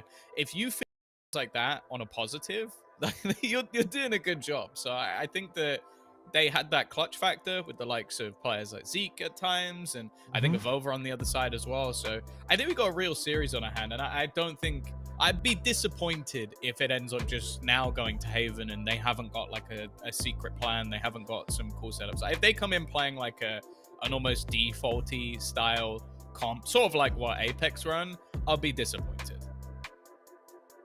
Well, looking at what we saw so far, Tom, 13-11 on Lotus, up next Haven, and then Abyss to close it out. Like you said, this will be, we think, the first time that we'll see GoNext play Abyss. It's not going to be a super comfortable position for them then to have to get that just to take the series. But at the same time, Haven is where it's going to start. And like we said, when we were, I think it was actually exactly the 5-0 mark, 5-0 to Apex. And I said, you just don't want to see them bomb out of that first map, because you got to have some win in your sails moving into Haven. And I think they certainly proved on the GoNext side that they're a contender that can take them pound for pound. But again, you look at the performance of a player like Kayak, and yeah, if he had one off round, maybe that last map would have swung the other way, but it's Kayak. It's hard to force those mistakes again and again. Now moving into Haven, I guess our real concern is, can GoNext do it there? But a player like Bold will certainly be key. He really impressed me. Sure, he's not top fragging the team, but I think he was certainly a pivotal factor in a lot of those fights. Yeah, he was a very aggressive breach player. Like, obviously, he still had the sort of setup and stuff as well that I think you'll see from any breach player. But there were also a lot of rounds and post plants where he was getting like really aggressive, like actually taking space away from the opponents and making those retakes a lot harder. And that's the thing. You talk about the retakes that are available to Apex. A lot of them are quite setup heavy. Like, you look at Deadlock's utility in general, it's very setup heavy. So you're not having like a Sova to clear some of these angles. You're not having the breach to stun and flash back in. It's reliant on a lot more awkward fights. And I think that they were good at sort of doing well in those scenarios. I think the only thing that's really going to frustrate them is those couple of like clutch rounds they lost to Avova. It's got to be irritating. That 1v3 that was almost won as well versus Molesy, where he actually ends up clutching it out in the end. That's got to be frustrating, because I think there were many moments in this game, especially considering they lost both pistols, that they could have actually come out on top on a map choice of their opponents, and also a map that they're more comfortable on. Because I don't care what you have thought up, I don't care if you have a million wins in scrims, if you've never played an official on a map, or you haven't since January, which I'm not going to accept, then I'm a little bit more nervous about you picking. Yeah, and even then, when you talk about having played it since January, they lost those games. So there's no real telling what we're going to see on the server today. And circling back to something we talked about earlier, which is the diversity of the agent select in that previous map. We had very different approaches to the game, very different tools at each team's disposal. But when it comes to this one, if GoNext stick with what they were doing in January, which, you know, maybe they've had a few ideas since then. But again, going to be one of the maps where I think it's a bit more normal. We probably won't have that level of excitement coming into the agent select, and we're about to see it here. No, we really don't. I would say wait, different Sentinels. Wow. Yeah, that's yeah, not really what I was hoping for, if I'm being brutally honest. I guess obviously you can talk about the fact that this team isn't even the same roster that we had before. Like, bear in mind that Chak was actually playing at that time, so it's different in the fact that Alexi's coming in as the duelist, and so it now means that Mini's going to be on the Sentinel. But yeah, not much of a change. I guess just a map that they still felt comfortable on, even if they hadn't played it for such a long time. I don't necessarily think I'm excited to see them coming in with it as a pick, though, especially when Apex have been very comfortable on this map. Like, you're talking a 4-0 over the last couple of months and beating out like even some of their closer rivals like Sweet and Sour or stuff like that in a 13-7. It wasn't particularly close, so I can only assume that they've gone and done their homework and sort of tried to pinpoint a gap. I also think just in terms of the roles, things might be a little bit more comfortable on this one. Like, you have Soulcast moving back over to an initiator, which is ultimately where he made his name, and I think that it's a bold pick. I excuse the pun to go into this one. My favorite map Soulcast ever played was actually on Haven. I'll always remember that knife kill. Oh, never mind. That was just completely unnecessary. I just we forgive and forget. Whereas, well, actually, no, I don't do that at all. Yeah, no, I don't know what you're talking about, dude. It's just full BS. I forgive and forget players that I like. So we exactly, forget about that. Exactly. You don't like him? I know exactly what he did wrong. Let me tell you. It doesn't. It's not the fact that he's British. I swear. No. Tom being biased towards British people, it couldn't be. Now, if it was Rhyme and his leg movements. No, I'm kidding. Moving swiftly on. We're going to see them making their way towards the site. Alexic is going to be the one taking that initial fight, but already Plant looking to come in. I say looking because Kayak's already down. Yeah, well, they've lost one, but traded him out for the plant. Soulcast falling, though, not part of the plant at all. Malzy's gone. It's Hype and Avova with it all to do and make that just Avova. He is being spammed down from every which angle. The meat grinder he found himself in, there was no escape. 1-0. This time it's a pistol for GoNext. Yeah, I think important to get one of those under their belt. I think they probably should have won the second one in the last, with the Avova clutch being what caused them more issues. But ultimately, the fact that they've got off to a good start here is going to be important because, again, this is a map that it's difficult to say any map is particularly tough for Apex when you're looking at Polaris. I think they are sort of like the big fish in a small pond sort of thing, and Ascension is to see whether or not that still applies when they move to a slightly bigger lake. Here. Nonetheless, just making sure they don't get off to those steamroll starts. It was a 5-0, and then also winning the pistol in the next. It set them up with so many additional rounds. Kayak seeming like he wants to come back in with a vengeance, but again, it's his counter jet. Alexic getting more openers, which is something he did fantastically well in the last map. Yeah, it might only be pistols he's up against, but it was only a pistol he had, and he was swift with that execution. Already up close. Hype, well, he gets a bit of damage in, that's for sure. Mini heavily tagged up, challenging this outlaw. It's not a wise choice when you don't have those shields, and Profek proves why. Decent damage done. Converting any of it into a kill will be impossible. Look at that feed in the bottom left. Everybody, barring one player below 75 HP, but, well, it just isn't enough. Not able to compound that damage on one. It's a 2-0 start with lots of weapons for the defenders.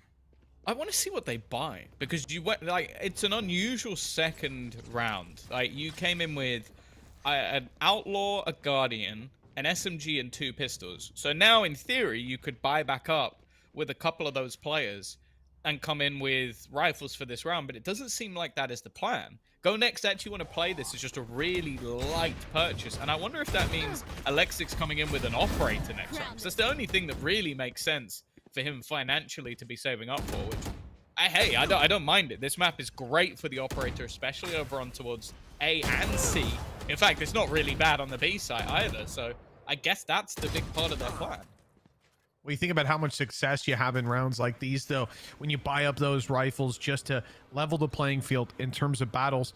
does mean that looking into the next round, if they do go for that operator, we'll hope to see some decent damage from it, some good impact. Otherwise, we'll feel like a fleeted opportunity here.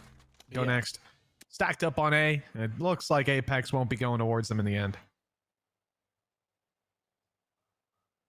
It has to be a gamble. Like, at this stage, you're not running with a whole lot. Prophet may even want to try and bring that Outlaw into the next round, although they've got so much cash behind them that I'd be a little bit disappointed if they do. I think it should be an opportunity for them to go and do some damage. Try and reduce the amount that Apex are going to come into this one with.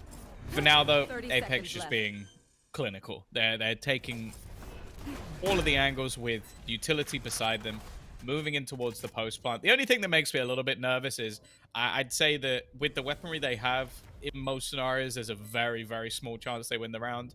Playing post plant outside of the site is maybe one of the only ways it could slip away, but I feel like they'd still have to make some pretty big errors. I think that's a fair assessment, Tom. Even the spams alone should be enough. I'm waiting for them to walk through even more so. They're worried. They're worried that someone could be defusing, but enough utility, enough bullets made their way in that, well, you survive a shock dart and a nano there, you've probably not going to die to a headshot. You've got God mode on. Looks like it is going to be a spike death for Profec. No chances to further advance that damage. In Apex, 4 players left alive. If there was a force buy up, this would be a great round. Instead, this is sort of the expected result, like a little bit of damage. Maybe they lose one more player. But it's not a fantastic round for GoNext. Luckily, they didn't put all their eggs in one basket. No, in fact, they put barely anything into this round. Like, they very easily could have had a rifle as a bonus and try and thrown something in, but yeah, they wanted to save up for that operator. I respect it. Like, if you've got a game plan, that's one of my biggest pet peeves, is a team that clearly has a game plan around a sniper, and then they never save up for that sniper, and they're like, at 7-0 down or something, they go, oh, let's bring it in. That tilts me off the face of the earth. So a team actually managing their economy to get this in play, I'm more than happy to see it. He has, I'd imagine, been spotted, though. I was about to say that.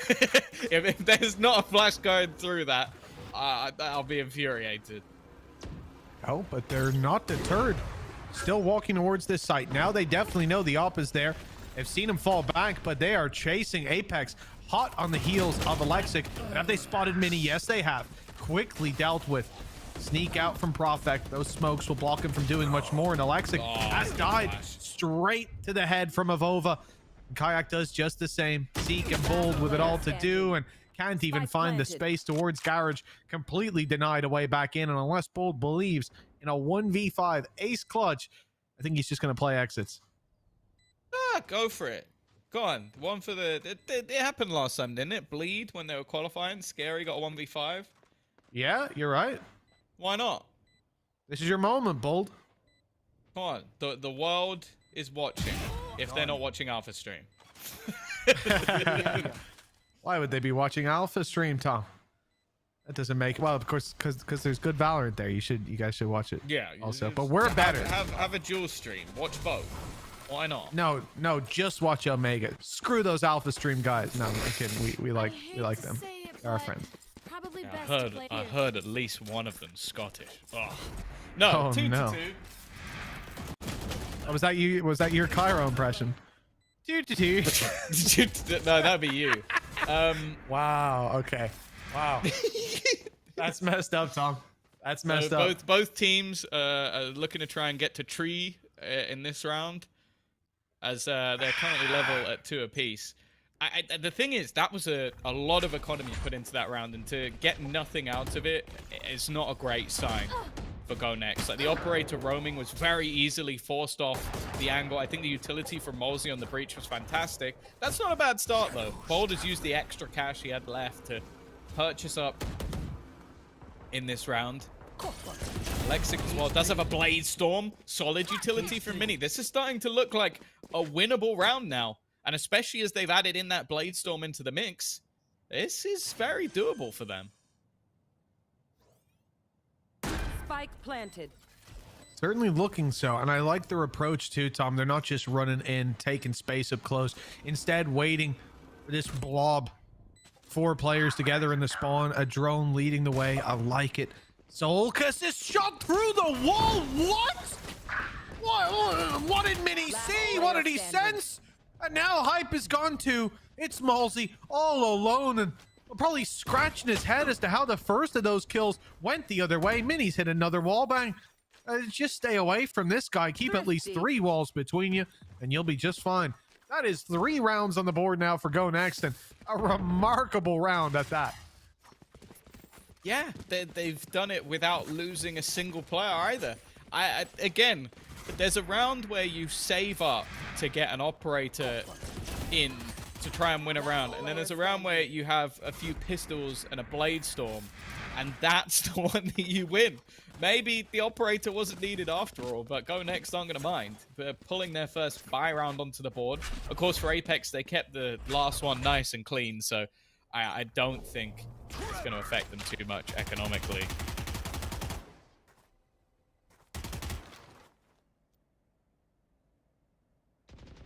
It's good to see neither team pulling punches early on. GoNext have gone for a bit of control on A, smoked out, denied the information they want there. C site, super passive. That Cypher utility, you can see why it's being used in place of that Killjoy. You got Mini close on the rotate for the A site, far back away from C in case that bombardment of util comes in, and Cam's grabbing you the info much later on. Traps catching them on the way through. The big gap though is here in Garage. Instead, it's going to be covered off by 2 players just holding it with the rifle, gambling that they'll cross over there. The Cam might even have spotted some feet. They could have an idea. They want to re-clear it with the paranoia. It does catch Hype, but it does not matter.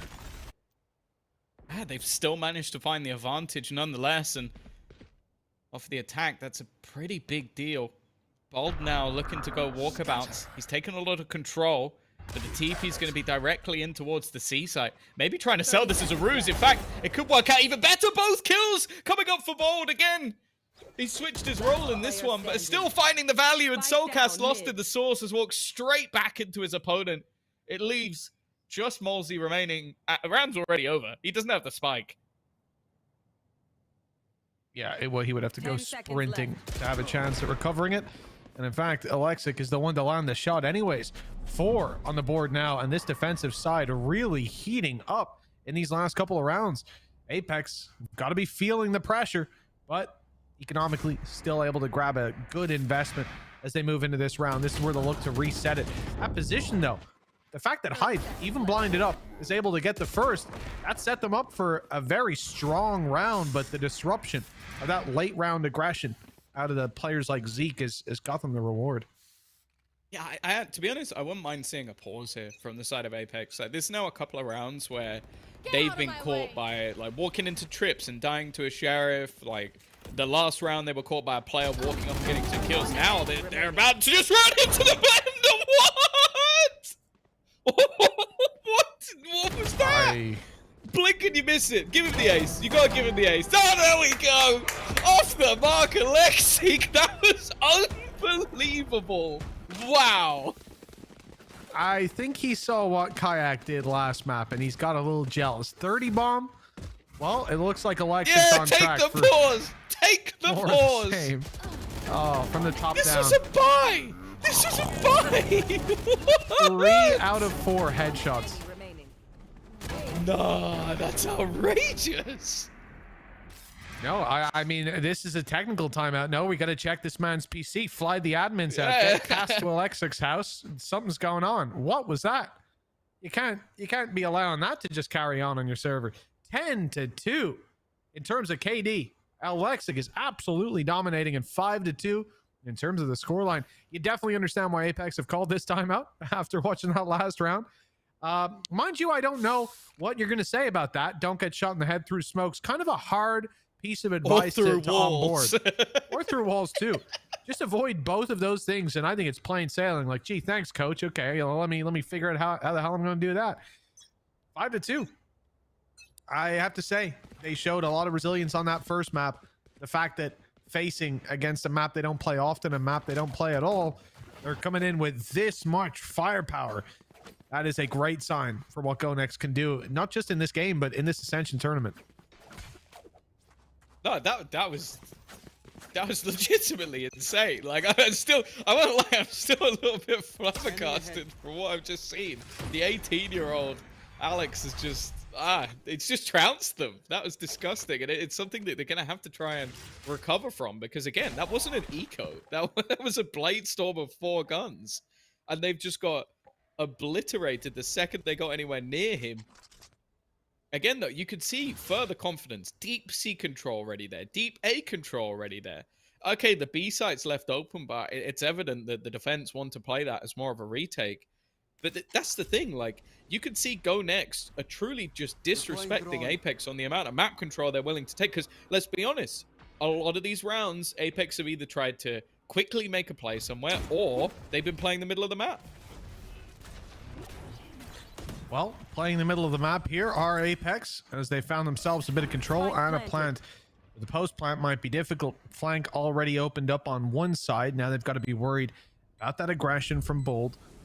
Not only that, it's the fact that you had Mini up close. You could have had a crunch in the spawn. That's what Apex are back defending from. 3 players to their spawn, 1 in mid and 1 on the site. Some isolated fights, perhaps. Paranoia, but Avova's close in the smoke. He can still see.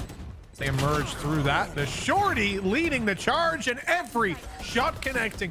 From the side of GoNext, it seems like they've got the solution to the Apex problem. They are not afraid to use it. 6-2 now, and the defense showing no signs of slowing, with 4 players alive and a couple ultimates as that round ends. God, I think we found the Apex Predator, because right now they are just, like, they literally gave them the B site completely and then just retook it like it was nothing. Like, that looks so unbelievably easy, moving as a unit. And that's always the thing. I think a lot of stuff can be quite overstated when it comes to Valorant. Just having that good timing, getting back into the smoke together. Like, even if there was a kill going the way of Avova, he would have had to get basically the same crazy multi-frag we just witnessed. And now you can see already, they're just looking to try and deny any form of map control. Alexic again is going to be back on that operator. I won't lie, I'm a little bit disappointed because his rifle so far has been nuts. And well, he might have overstepped the mark a little bit there. Yeah, I thought he was back on the neon for a second. It was a decent kill for Apex. The decision on where they go next is going to be very important. Smoke up top, Rolling Thunder using it. It's caught them both. They're stunned up and gunned up. A site taken. Apex have it for free. And that may just be the result that they've been looking for quite a while. A round victory under their belt. And, well, Tom, I think it's already confirmed. I can see Zeke and Mini just tucking further towards that C site. They have no intention of going for this. Careful. No, I think they'd have to be a little bit insane if they were. The only real positive factor would be they do have a lot of economy.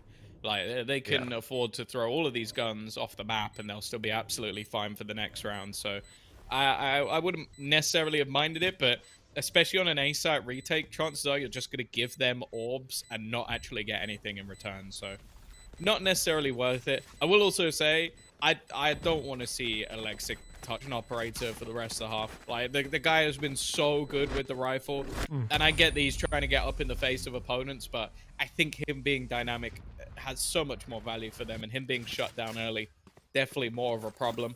I also wonder if that will force GoNext to be at least a little bit more reserved, because, as said, like, the round before, they had full C and A control within like 15 seconds. So I guess that's why he feels so comfortable pushing that up. And I like the fact that after the pause, Apex have started to at least challenge a little bit for some of this map control. Because I think giving all of it up for free, it just makes it so easy for GoNext to have stack ups, have players in the right position, and more importantly, have so much control for the retake. Yeah, that's always a problem. Giving your opponent the pieces of the puzzle to put together. And we've seen GoNext make beautiful use of those so far. Now the defensive side is seeing a bit of aggression down C long. We've seen Mini do this many times. Tucked into that spot for the late round, but generally, whenever the B side is hit, Mini hasn't given it away, hasn't committed to the push-up, just falls back and plays with the team. That might give an advantage here. If Hype does decide to go up long to close in the distance on that smoke, Mini's there. And if Hype doesn't, Mini hears the runaway. That's the information already fed over to the rest of GoNext. that this probably is not a seaside hit anymore. The only thing that makes it interesting is the fact that he did destroy the bot. So Yeah, I think they they know. know that he's taken that control. Again, they're going to go for this BSAT. Now, last time in the post plant, they got obliterated. Now, this time they've left Hype behind. Now, he's going to be sat all the way back towards the spawn because they got wrapped in on the flank so quickly that it ended up being a problem. Bold is going to be pressured as well, looking to be more proactive, and Soulcast has won that fight too. This time, it's not going to be the group up. Now, they have spotted Hype. They know exactly where he is. He doesn't know as well that they're already going to be facing this angle. Whoa, it looked a little bit dicey, but the job was done. We got there in the end, Tom. That's what it's all about. A little bit of a problem on the backside. Avova has to reposition, but he's still safely tucked away out of vision. Now's a chance to strike. They make their way in. It's Profect to fall first. Kayak claiming all the kills so far. Too quick on the operator, and now they're boxed in. Sure, they'll find the kill, and indeed another third for Alexic, but the time is too far gone. And with that, another round for the side of Apex. They're starting to drum up some support on the attack side. Yeah, I like the adaptation in their B take. A lot of what they were doing before was they'd get into the post plant and they'd just sit there. They'd fall all the way back. We saw it even in some of their early rounds as well, where they were just happy to sit passive and not really battle for any control. This time, they not only leave a player behind, which gives them information, but more importantly, they take control into A-Link. So it makes that retake so much more difficult. You can't see that same group up, and even though Alexi did well, even got it to half, they then had Hunter's Fury and an Aftershock to deny the diffuser. There was no way he was getting that over the line. So solid work from them. Profek is W-kin. He is all the way up. That's A control already in their hands. Molsey definitely seems to know it. Can they do anything about it, more importantly? I think even just tucking in, though, for Molsey could be worthwhile. Find that value later. TP committed, and Avova's got a player right behind him. No idea that Bold would already be there, and the timing slightly off for Kayak joining him. Now that Jet on his own, moving to the A site, caught by Zeke. The Hunter's Fury found its mark. So too did the push up from Profek. That should be the round already dealt with. Solkas, the last man standing, has at least got the spike. The potential for a plant, but after that, he is going to be on his own against the majority of the GoNext side. The heavy hitters still online, and although a drone has been used, there's still a ton of utility for the retake.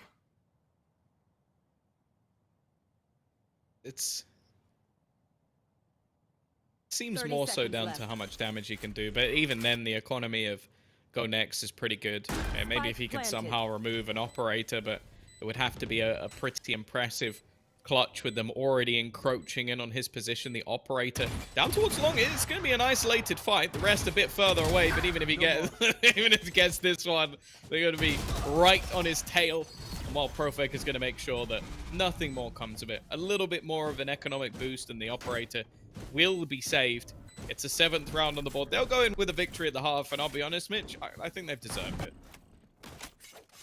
I think so. Yeah, this has been a very well-rounded half presented by GoNext. I've been very impressed with what they're putting through. Even the fact that Bold is going for the ult there. Zeke's gone back to fill in the space and make sure no flank goes up on him. Ends up running right into a free kill. I feel like this is a team that's ticking all the boxes, and maybe one of the benefits of playing such an old map like Haven. It's a big map. It challenges your rotations. It challenges your calling, but it is one of the more basic maps in terms of its foundation. You go into a fracture with no pracs on it, no officials, you're in trouble. It's going to be a tough game, mainly because it's not even in the pool. So I don't know how you got there, but you go into a Haven, you can piece it together. You can figure it out. Again, timing here is going to be everything. They keep doing this. They clear some of the angles, but then they go back through the smoke. So it doesn't really give anything away to their opponents. Profek now, he's the one with that operator, and it still doesn't seem to have had any real impact. In fact, they have 2 operators in the same spot. That's such a weird way to play the op, but it has worked out for them. A 1v1 Kayak versus Bold in the last map, that would have only gone one way, but Kayak hasn't quite been hitting the same, and I think it's noticeable in the scoreline. Him not having those high impact rounds, and Apex struggling.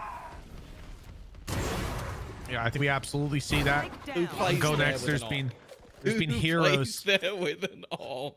stepping up to the plate again and again. Halsey Well, he'll grab one, doesn't expect the second player there, and there's another uncouth opposition finding mass value. And GoNext seem to have this one on lockdown. Looks like Hype is attempting to have the C site. Still some space for them to fight up behind it. And Alexic takes advantage of it. 8-4 at the halftime. A strong showing from the defensive side of GoNext. Yeah, I think a very peculiar way to finish off the defensive half. 2 ops in the same place, but we'll see what they've got going into the attack side as we'll be back after the break.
Yeah.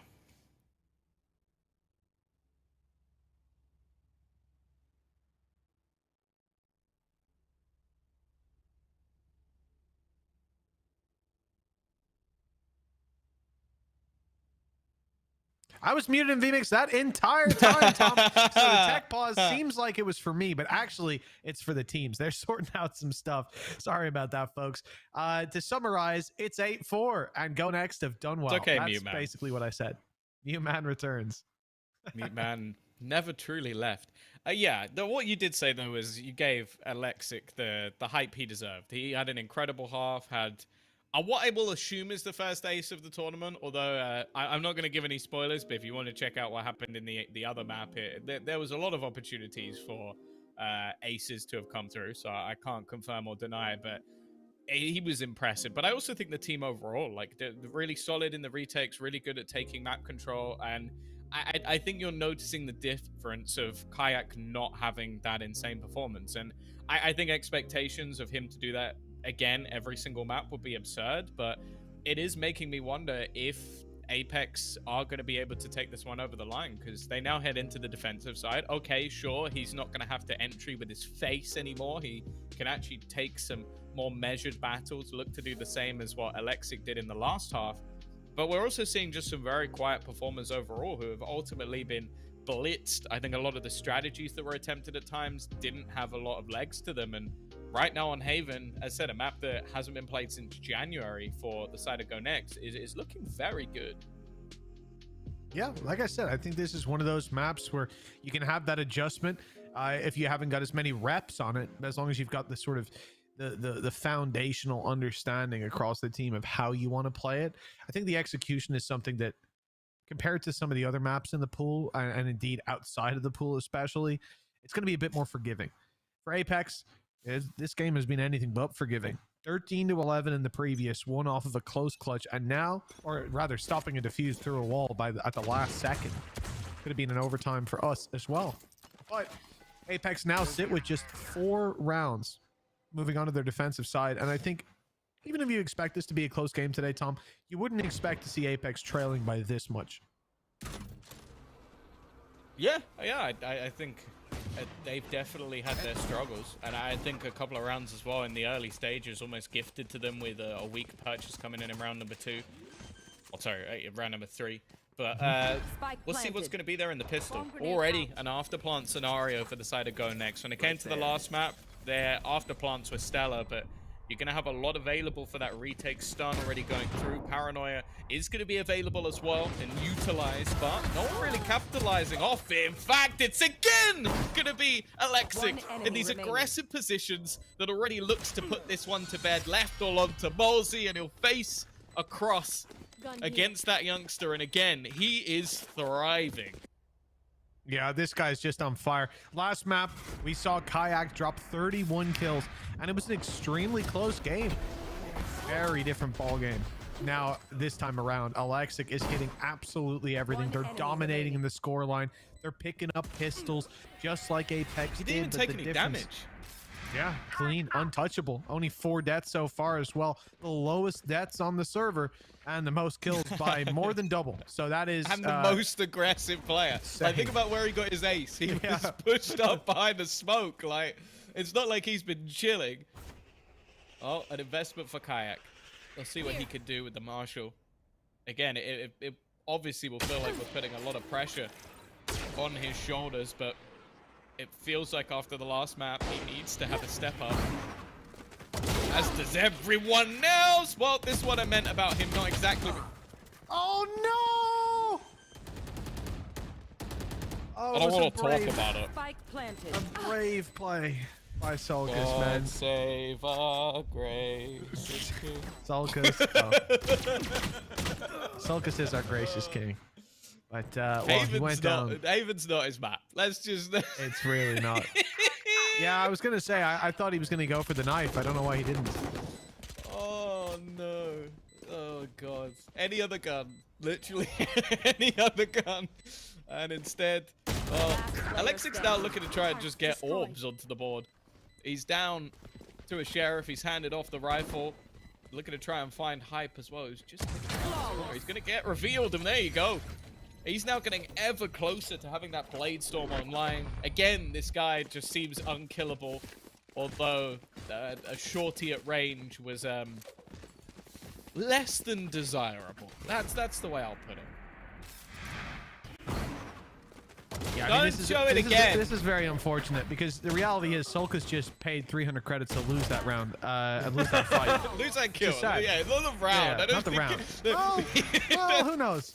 If he goes up and knifes him, gets his gun, I see 2 more kills for Sulcus. They win the round. Are we going to have a little wall bang going on? Are we? Yes, we are. Okay, Tibbity tapping away, but it's Mulsey who ends up getting some return to sender his way. He's lit down himself. A couple of tags. They are quickly on his tail. Looking at, oh no, looking to move this towards the A site, the B site. Where are they going? Alexic's keeping it up in the air, and well, his life is lost in the process. Getting rid of him has been a tough task for them so far. Kayak as well, aggressive in front of the drone, and what? Even though this is a better purchase than what we've seen prior, it's looking a little bit rough, although Bold has managed to turn this back into a workable position. Both facing off against Soulcast. Well, with a rifle in hand, things go a little bit more swimmingly. 10-5, Apex back onto the board, but it definitely feels like a long road to recovery. Yeah, again, though, something you have to think about for Apex is that, like, when it comes to losing maps, we've already discussed just how rare that is. And bar the good old Irishman, sweet and sour, they don't lose series. So, GoNext, push them to the limit.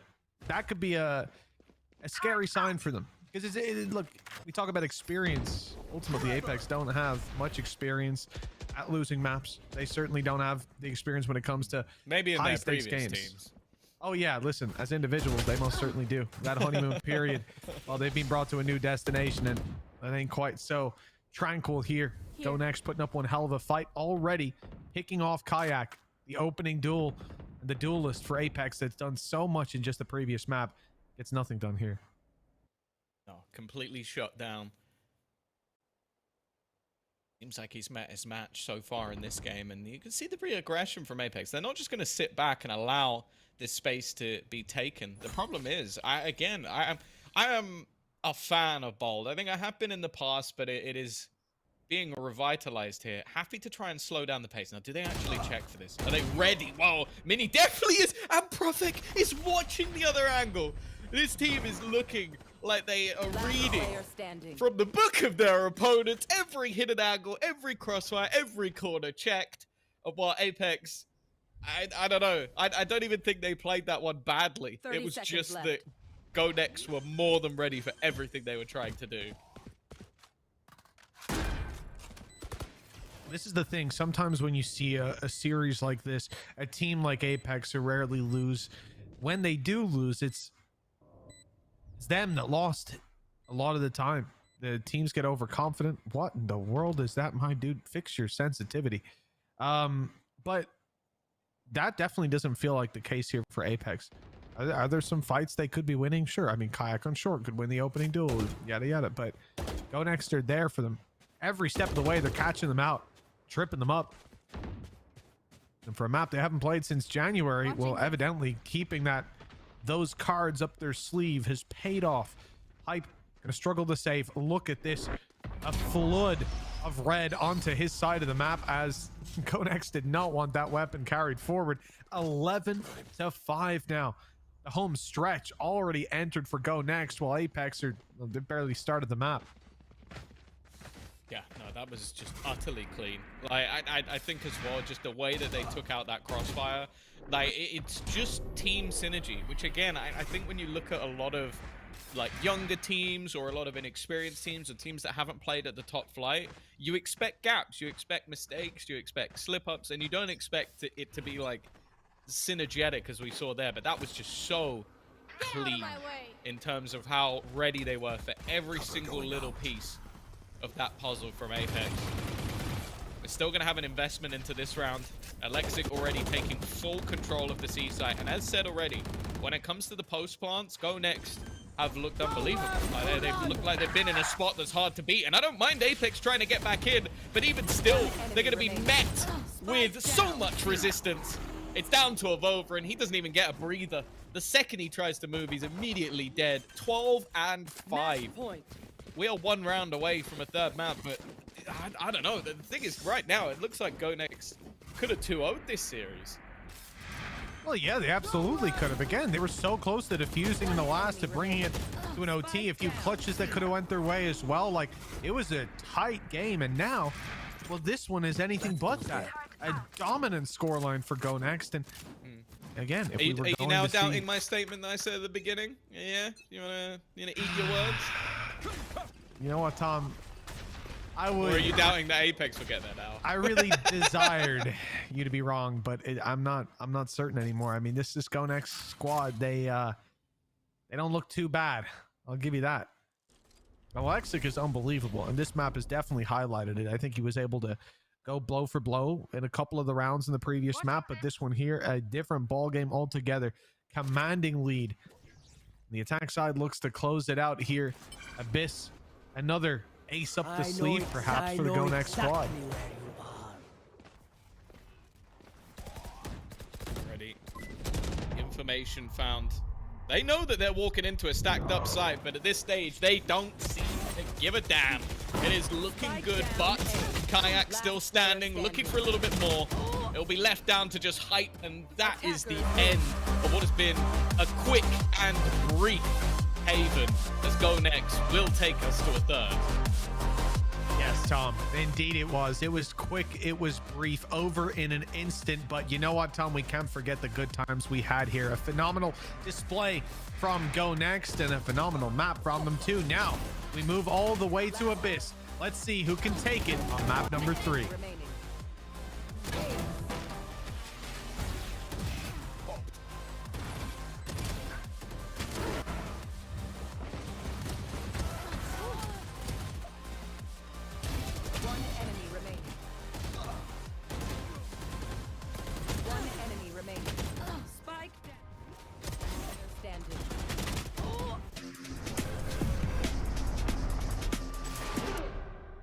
In my zone, yeah, I feel at home. Silence on my phone, focus on my goals, whoa.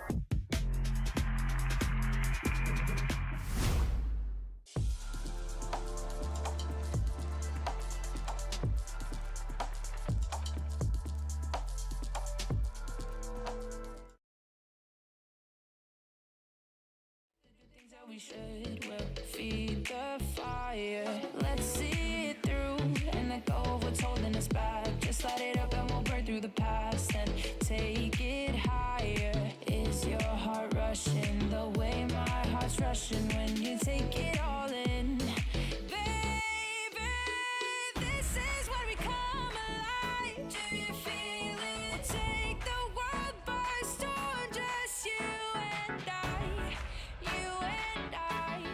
Can't believe it took so long to realize. This is when we come alive. Do you feel it? Take the world by storm, just you and I. Can't believe it took so long to realize what makes us, makes us, makes us. This is when we come alive. Do you feel it? Take the world by storm, just you and I. Can't believe it took so long to realize what makes us, makes us come alive.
Yeah, motivated, I'm focused.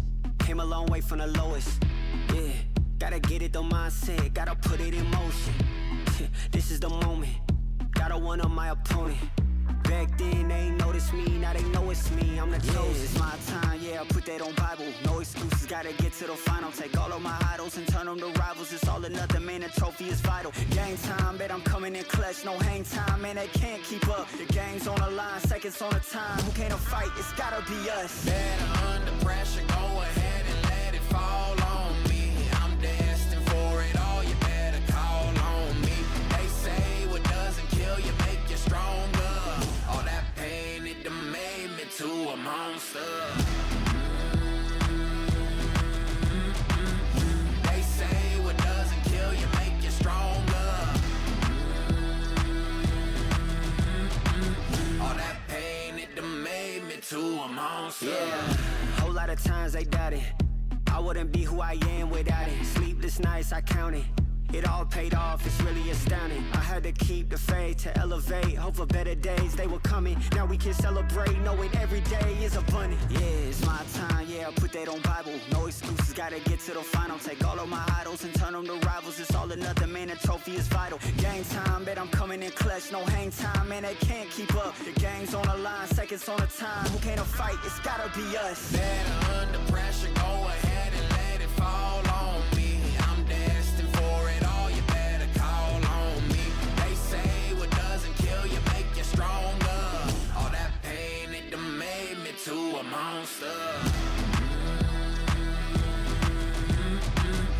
They say what doesn't kill you make you stronger.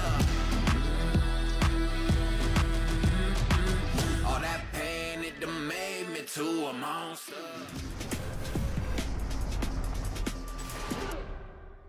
In my zone, yeah, I feel at home. Silence on my phone, focus on my goals. Whoa.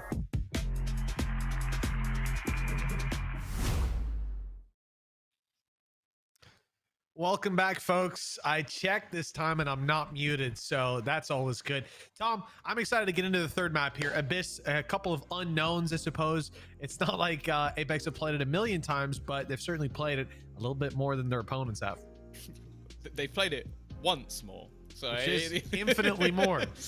It is infinitely more, but yeah, they don't have a massive amount of reps. They also run the Yoru on it for Kayak, so he's giving us potentially the full trifecta of agents he likes to play. And he absolutely tore only Finns, that is Pavlos, a new one last time he played it. So I think there's going to be something exciting to see, especially with Alexic having such a standout map, because I think it's very easy to come into this series, especially like with us, where we won't have watched every single week of both leagues and go, okay, my expectations, I know Bold, I know Zeke, I know Kayak, I know the guys obviously on Apex, and I have high expectations for those players. But with Alexic, again, it was a relative unknown from my perspective. The guy was insane. Like, the ace he pulled off, I genuinely think is at least the 4K is one of the best 4Ks I've ever seen. Like, that was just so fast that if the fifth player was there, that would have gone in like best aces ever. It's just because he had to go find him that was a little bit more problematic. But it was also just the team synergy. Like, I think that round encapsulated it towards Suez, where you had that the two players pushing, and the second one peaked, it was an immediate kill, immediate reaction to make sure there was no trade. Like, that's something that comes off a lot of practice, a lot of regimentation from the team, and that's what gets me excited. Like, sure, you're going to see Julius all the way throughout this tournament pop off and get some cool clips, but just the fact that this team looked like they actually were very well drilled makes me think that this next map could be very interesting. It definitely could be. Yeah, like we said, going into that map, I don't know what to expect from GoNext, but they've clearly done the work in the downtime. Now we move into a map where, well, I don't know where they're starting from. They could be working all season on Abyss, and now they're ready to finally show it, or could have been a last minute pickup. But either way, confident enough to leave it all the way through to the last map. That definitely tells me that GoNext are prepared, and after what I just saw on Haven, they might be coming in as favorites, certainly in terms of momentum. But Apex, they always loom. They can lose a map, they rarely do, but losing a series is a whole different story. Yeah, I also love seeing the Astra. Like, I've become, especially watching Boo play this map in particular, I've become a massive fan of basically what is a lot of the Heretics comp, which I think a lot of teams are going to revolve around, like, bringing in. Obviously, it's slightly different in the way that they're actually going to be running it, I'd assume, but again, it has lots of the elements of what you see from this composition. If they can make it work, I think it can be super tough to play against. The Yoru for Kayak, I think, again, is just more of a sort of comfort pick for him. Like, I think you can be super explosive with this agent, especially if you have the supportive utility, which I expect that they will. And also on the other side, they also have the Astra, so Soulcast playing that. It's more that secondary controller, which kind of throws a bit more of a spanner in the works with how they're actually going to be running this composition. Well, I, for one, am certainly excited to see what GoNext can bring to the table. More importantly, what Alexic can, because that last map was a highlight reel for this guy. He was popping off aces, 4Ks, didn't matter, absolutely dominating. And now He might just have to do it all over again. We'll see if Kayak can get back up on the horse as well. You see the timer ticking down. And it's not long until we start out this attack side for Apex. And Tom, I think it's clear for us, right? Any outside picks? Because Kayak and Alexic, I think, are going to have the eyes of everybody locked in. Yeah, for sure. I think I'm always, again, I've highlighted the Astros. I also love Gecko on this map, so I want to look at Zeke because I think it's an agent that can have more aggressive elements to it, but it's so important for them to get into the post part with this comp when they're on the attack, so I think that's going to be what I'm excited to see. Astra abilities, I suppose, and Zeke's ability as an individual. Let's see which one's going to take it across the line and draw our eyes the most. Malzy and Alexic trading out to start this one, but it's Mini who, well, dominates the plate. 3 quick kills, and it seems like that push has been completely stalled out. The side of Apex only have Hype remaining, 3 players to drop, and 2 about to swing around this corner, both full health. Shots need to be precise, and the first ones most certainly are. They'll take down the little guy, the wingman, down and out of the round. Dizzy, just the same. And the correction on Zeke is perfect. All that's left now, a 40 HP Mini, and Hype has the idea. Exactly the same health himself. They've got the same weapons, but it's Hype to land the shots. 1-0 for the attackers. It's a scenario where the spike's down so early as well that I feel like a lot of these fights were completely unnecessary. Like wanting to try and close out the round maybe a little bit too much. Obviously they were rotating, but I think that there's a moment there where I think Zeke just goes a bit early. Like doesn't have Mini in a position where he can actually look for that trade, and then it just comes down to a 1v1. Hype does an incredible job, but that's now another pistol. We saw it, the second pistol on Lotus as well. It ended up going the way of Apex off a clutch. That's another that has gone their way, and these sort of errors, that's ultimately why this hasn't been a 2-0 series already. Absolutely. Yeah, that bred some fresh life into the side of Apex. This has done the exact opposite. Zeke picking up Hype after a lot of damage done by himself and Bold.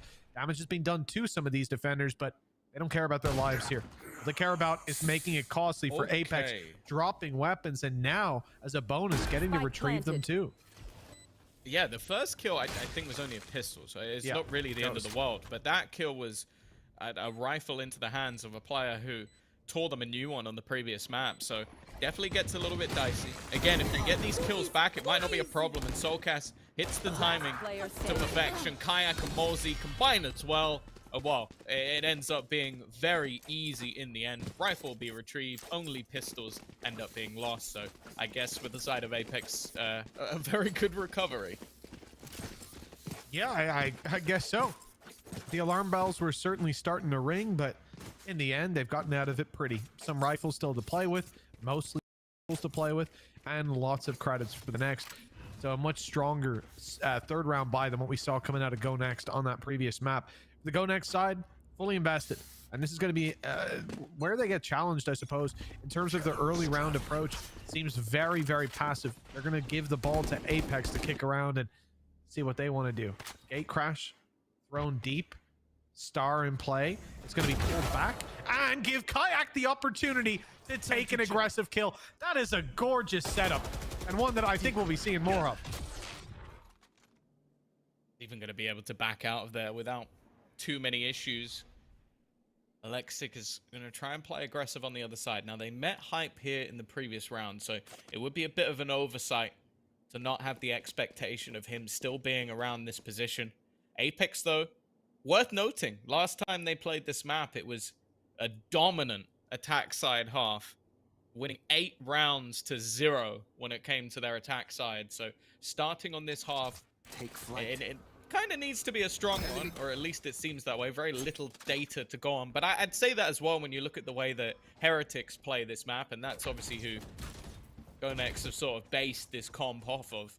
Their attack side seems to be the more dominant of the two. Time ticking, 30 seconds left on the clock, but the defenders have got this completely wrong. A full rotation. You can't really blame them. A man down already, starting to feel the pressure a little bit, and well, they've given up that B side for free. Yeah, this is really unlucky for the side of GoNext. They had to take a gamble. They didn't have the info to work with, and well, the 50-50 hasn't gone in their favor. Battle on mid. It's Hype, spotted by Alexic. He possibly even did some of that damage, but definitely shot off, gave it away. And now he's tagged and pressured, but the swing out from the other side. Alexic now in a spot of bother, dodges the flash and adjusts for the second. Absolutely perfect. He didn't make a single mistake. And now Apex, well, they haven't got the advantage anymore. In fact, they're on the back foot. Time not that far gone. Still an Astra star to work with on the spike, but Avova doesn't last very long at all. Dropped after the one. Hunter's Fury online, but not a safe spot to use it from. And Multi dropped immediately. Solkus still in with a chance, and the time run down too far for Profek to try it. This was looking close, but not quite close enough. A huge round from Soulcast to be able to pull that one over the line. Again, they're talking of the value of Astra players, and here's someone who has played it. You go back to even Liquid at times. It was a role that he was very happy to pick up on maps like Fracture. I think Alexic did an incredible job at this post-plant utility, meant no one could get on the defusal, and then it was just about hitting the shots, and Soulcast does that too. You can see they didn't quite expect him to swing, especially after killing the first player. You think maybe they're back in the window further back, but well, the aggressive stance paid off. Alexic had me worried for a second there.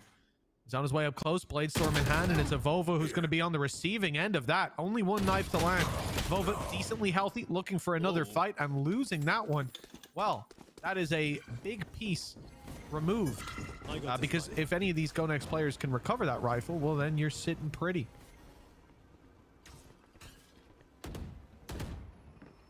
It's been found in the hands of Profek, but other than that, not a whole lot to play with. Shock dart, there's a decent amount. Time to jump. Ultimate is now ready. Now bear in mind, they still have a Hunter's Fury as well. The ideal scenario would be combining these ultimates, but it's whether or not you actually want to use that in a round like this when your opponent only has pistols. And with Mosey already connecting one, maybe not, but still going to be equalized. Making things that a little bit more interesting. Profek as well has found another. Now it really does start to get dangerous as only one man stands. Height from afar is not going to find a thing. Profek off the mark. 4 kills as he will put GoNext onto the board. Well, that is a fine way to do it. Again, the squad is so good whenever they've got these weaknesses. I feel like there has been a couple of times where they're catching players off guard, like Yesher Avova being around mid with a rifle and not being able to deal more than just the one. It was a Bladestorm that came at him first, but it's just straight up swing from Profek. And they didn't even end up recovering the rifle. You know, it was left there just in case there was someone sitting around looking for the fight. They just left it on mid, managed to do it with the pistols in hand. Really impressive stuff from GoNext, and again showing us that despite the little bump in the road in round 3, they're not going to let this one go by the wayside all too easily. Another technical pause pulled into play, and this is happening ahead of a really big round for the side of Apex. They have 4 ultimates online coming into this next one. That's going to be tough to deal with for the defenders. Yeah, this is where they can literally get themselves a free opener off the back of a combination of that Hunter's Fury alongside Dimensional Drift. I'll be curious to see how the defense actually opts to play this one, because we've seen Alexic play some blinder rounds. Like, he's gone aggressive over on that B site quite often, but also even just had mid pushes in the last. So, and the other 2 ultimates that they have, a lot of the time only really work off the back of a kill, or if there's space to be found. So it'll be interesting to see what the plan will be for the defense, if they can sort of take some of that space early, if they can get up in the face and not allow those ultimates to really have impact, or even so if they're going to get that opportunity, because it's possible that Apex are just going to look to try and blitz straight into one of the sites. And even in the freeze time, I'm seeing a lot of players over on A. Yeah, I think that's the more likely outcome, that you see just the coagulation of that group and a straight up push, but it's hard to tell. You look at the side of GoNext, it's hard to tell what to do. If you get aggressive, we talk about Alexic's positions and how in the last map there was a point where he's the most aggressive player with the least deaths. That's not going to be the same situation if you're up aggressive and Dimensional Drift is used. All of a sudden they know exactly where you are. Element of surprise is gone, and you've got Kayak trying to flash short of you. So there's a lot of stuff there that they have to consider in terms of taming that aggression. And then if you do go down, like you said, some ultimates there that you can get the value of the space. Hype can use his ultimate. Maybe that's going to point Avova in the right direction to use his, or even use it for chaotic purposes. That goes there. This would be the round for it as well. Just after that win for GoNext, upset their loss bonus, put them down to pennies. That's the idea. The attackers looking for the A site. Dimensional Drift is the man on point. And that's the only player on the A side that's been spotted. They're looking to execute on him. Yeah, did not for the Hunter's Fury up to try and use that paranoia alongside it. GoNext have proven that they can do quite well in the retake if given the opportunity to set up. But I like this. Again, it's going to be an aggressive stance required, but he's been shut down. Ends up in a 1v1 versus Bold and loses. Alexic as well takes out Soulcast through the wall, so no post plant to be had this time. Avova re-aggresses again, a further 1v1, but this time Apex are going to take the lead on that. However, being revealed is definitely going to be problematic. Already trying to throw in the wingman, potentially get it to half, but that hasn't worked. The kills, however, are going in their favor. Avova, clutch scenarios, the man you'd want in these positions, but Zeke will not allow for any shenanigans. It was not to be this time. It was to A. That's where the plan came in. But for GoNext, a very nice round, one they needed on the board. Managing to deal with a lot of these ultimates. Dimensional Drift to entry. You had the neural theft used as well for the information. Nothing finds its mark. And now it's GoNext, yeah, that end up in the better position. But they've got 3 ultimates to work with. And most importantly, the Thrash for Zeke. That can be their way back into a site. And it can be something that leads to a lot of early round information. We'll see how this one plays out. The defensive side, I feel like they've been very tame so far. Looking at the previous maps, you know, I expect to see Alexic making some wild plays, but he has been sat back for quite a bit of this map. He got double kill from pushing mid. I was... Oh, true. 1 round out of 5. Oh, the second one. A little bit of damage. A little bit. Kayak's managed to get quite far. Even still, waiting within the smoke will be Mini. There's the flash. It's dodged, but also Mini just going to opt to get out of there, and already hype will go down on the lurk for B. An attempt here to equalize. I do feel like it'll be a little bit frustrating if it's not. And this is how much respect they're showing to Kayak, but they forget about Avova. Will he get out?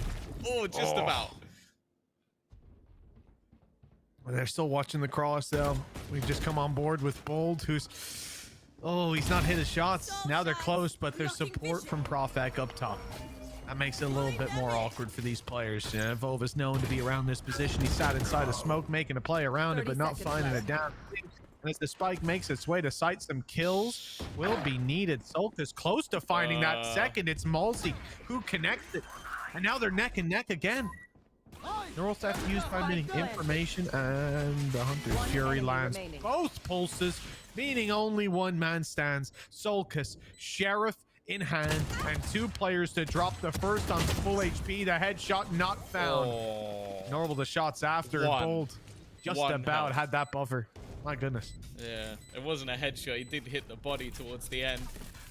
Again, a lot of scenarios in this round where I just feel like GoNext like slightly overplay their hand. I think Zeke especially, like using you're a man up, you use your ult with no help and then just run at the guy after you get him. It's like I don't know, man. That doesn't seem like the best usage of your utility, and definitely a risk that wasn't worth taking. Almost cost them, didn't. Luckily, but it doesn't mean that he doesn't have the ult for this round, and they had to use a Hunter's Fury as well, so it is very, very costly, not just in the amount of players that were dropped. It's full commitment. It's maximum effort from GoNext, but they're maximizing the rounds. 3-3 so far. Ults expanded. We're down to just a cosmic divide for Profek. Although there's a lot of ultimates here for Apex, again, we are just going to look at Malsey for heavy impact. Perhaps some decent walls coming out of Sulcus, but a chance to use them will be waning in this one. GoNext have got up close. Looking for a very, very aggressive stance. Stars down, covering them. Providing them that little corner to stay safe inside of. Drone tries to rob them of it. Zeke spammed out, dealt with, and oh, Profek almost meets the same fate. Just about able to make it back to heaven, but they haven't done anything to stop this push.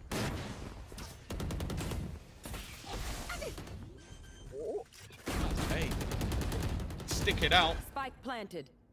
Thanks to shock dart. But with Profek so low, I do feel like at this stage, GoNext are almost reliant on somebody making a mistake. Hunter's Fury already being expended, and in such a narrow angle, it's not going to be easy to get away. I think that has to be the plan now for the defense. Yeah. Just try and escape this one. Try and hold on to the weaponry, especially that operator still being in play. Apex will not allow the lead to go into the opposition's hands, as they will reclaim it with what's looking like a pretty damn clean round. Yeah, unless someone walks off the edge, I think we're pretty good. Locked in, 5 players alive. You know, for GoNext, I don't mind the idea. I think this is just a pretty unfortunate round. Zeke was stood inside the smoke, and they spammed it. It's as simple as that. There were 4 players there firing away. Then they spot Profek. He almost dies the exact same way. And from that point, the round is in question. You have 1 player super low, A site taken, plant down, 1 more pick, and that pumps the brakes completely. And even then, GoNext stick around looking for someone on Apex to overextend, someone to give them an opportunity, that signal that they can still go for it, but it doesn't come through. And I think the discipline of the attack side of Apex late into this series is only going to be extended and exaggerated. I'm curious for Alexic. He's got a chance in just a second when the cage falls, but hype hasn't stuck around. No picks just yet. Let's see if this can be the round with the operator. We've seen it already with the rifle, what this guy can do, but his offer's been a little bit more hit and miss. Not finding the target he's looking for. In fact, Kayak's making a play around the edge of the smoke. They've got to be careful of this. He might be in for a double. Not quite. It's going to be shot down, and in fact, so has the entirety of the push from what was looking like an incredibly clean round in the last to potentially the same back in the other direction. Of over a clutch play. He can get the spike back, but I don't know what more he'll be able to do. Obscuring vision. Yeah, you can see they're not too worried about him going A and just ulting the spike. You know, they'll take the win then, if that's what ends up going down. I mean, he's being hunted down by Util. Where do you go? 30 seconds 30 left. seconds on the clock. He is stepping forward into the ringer, looking for the fight. Didn't quite expect this. Thought he might go back, carry it forward to the next, but Avova's got some fight in him. Already Mini is dropped. Now the TP. Now he goes. They're fully committed. The plan's going to come through. Okay. Avova's in with a chance of making something out of nothing. He is a man that is magical when it comes to these clutch scenarios, but 67 HP. He'd need an isolated fight, and he might just get one. For a moment, it looked like Profek was going to try and just push that one on his lonesome. Instead, though, they've grouped up. This definitely makes things quite a bit tougher, although Bold walks into an angle, walking in the wrong direction. Back turn to Avova is never a wise play. Flash through will leave him blind. They know exactly where he is. And this time, they peek it together. Not giving any more opportunities to Avova, but honestly, with the amount of cash that they have, 2 kills and getting a plant, that's not bad. No, not bad at all. Made the best out of a bad situation. You'll say that at least. But yeah, we are 4-4, neck and neck yet again. We found ourselves in this position on Haven, but well, we didn't find ourselves in that position for very long. It was a swift runaway from GoNext. Now some wind in their sails. 4 out of the last 5 rounds, always allowing the plant through, but oh, more often than not getting back in. Attack side, amping up for a big round towards the B site. There are 5 players on that side of the map, and I don't think they're going to take this anywhere else. More direct approach, but the same thing can be said for Alexic. He's gone out onto the edge, destroyed the cam, and he's just fallen back. Okay, he's already spotted that they're thinking about taking it in this direction. Look at it. Careful now. Kayak with the opener. Mini has had impact so far. The dot reveals them all, but he can't get a single one of them. Again, it's been trade backs on trade backs of rounds, but Bold this time, another Physique, has brought this one back into contention. The shock dart, which currently leaves Molsey alone. The rest of the players are just playing for that post plant. He needs to get them into it in the first place. Well, it looks like it's secured. Spike planted. We're getting back from here. That could be the challenge. Up goes the star. Should be the cover that's needed. Malsey to back out, but instead, it's Sulcus getting up close, looking to group with his teammate, but picked off from up top. Cosmic Divide comes in. They're now trapped up close as Malsey needs to win the fight, but he loses it. The trouble here for Hype. He steps right into Bold. He was waiting on the opposite side of that Cosmic Divide, and they bumped heads for a moment. 5 rounds on the board now for GoNext, and the defensive side has taken the lead. 5-4. Again, there seem to be a lot of advantageous scenarios now that are just slipping away. 5 of the last 6 rounds, retakes have come in, and I can't say that the job wasn't done. Like, 2 opening kills, even keeping the man advantage. But I think it's more so just there's an over-reliance of them getting in towards that post plant, and in this scenario, the perfect counter was there. Something that forced them to do it. No. A timeout called by Apex. You can see that they're feeling the pressure. This is early on in Ascension, first game. And for a squad that basically doesn't even drop maps regionally, well, you can see that the level has increased. The teams are catching up. The regions, at least for now, the gaps seem quite tight. Looking at the game that was over on our A stream as well, Tom, I think it's fair to say a pretty close game that was happening over there, and it still is by the looks of things. I don't know if they'll make it to as many overtimes, but it's good to see, man. Well, it really we might is. have finished 3 maps before they finished 2 if they're anything like the last, but we'll see. Of course, I don't want to spoil anything. I know there'll be like 3 or 4 people who are gonna be like, I was gonna watch that back, but then you've said the score, so now I want to fight you IRL. To be fair, Tom, where are they watching it back that they don't see the score first? You go on VLR, the spike, you're gonna see it. You just YouTube search and VODs now. Is that what's up? Maybe. Hey, I don't judge. Then you gotta go check. VODs. Oh, what was that game that was on yesterday? Oh, it was these 2 teams. You see the result. Hello. Well, there is Alexic again. That mid push hasn't worked out. Kayak is gonna clear some of the util, trying to fake things out as they go back towards the A side. He's actually gonna spot a man in astral form. But even still, Zeke has managed to catch Hype on that lurk. The lurk not being massively successful for them in this game. And what was an advantageous position now comes into them pushing towards Profek. But they have, well, I say they, he has eliminated both players on this site. Spike planted. Zeke 1 away from his ult. Economy-wise, not in the best position for this one. They definitely need this first kill. If it's lost, I think Zeke just has to try and retreat. I think he thinks that too. He's gone out of here, down the vents, down the rope, and across his way to the B site. That spike is going to explode, and we will see a 5-5 scoreline. Apex not down and out of it just yet. That defensive side, well, they've hit a bump in the road. This is quite a decent opening. Well, Kayak went for a lot of B control, TP's over, goes for A site, spots players close, and you know what I loved about it was that he didn't commit to getting the kill against Profek. Flashed him. Player comes out of astral form, blind as a bat.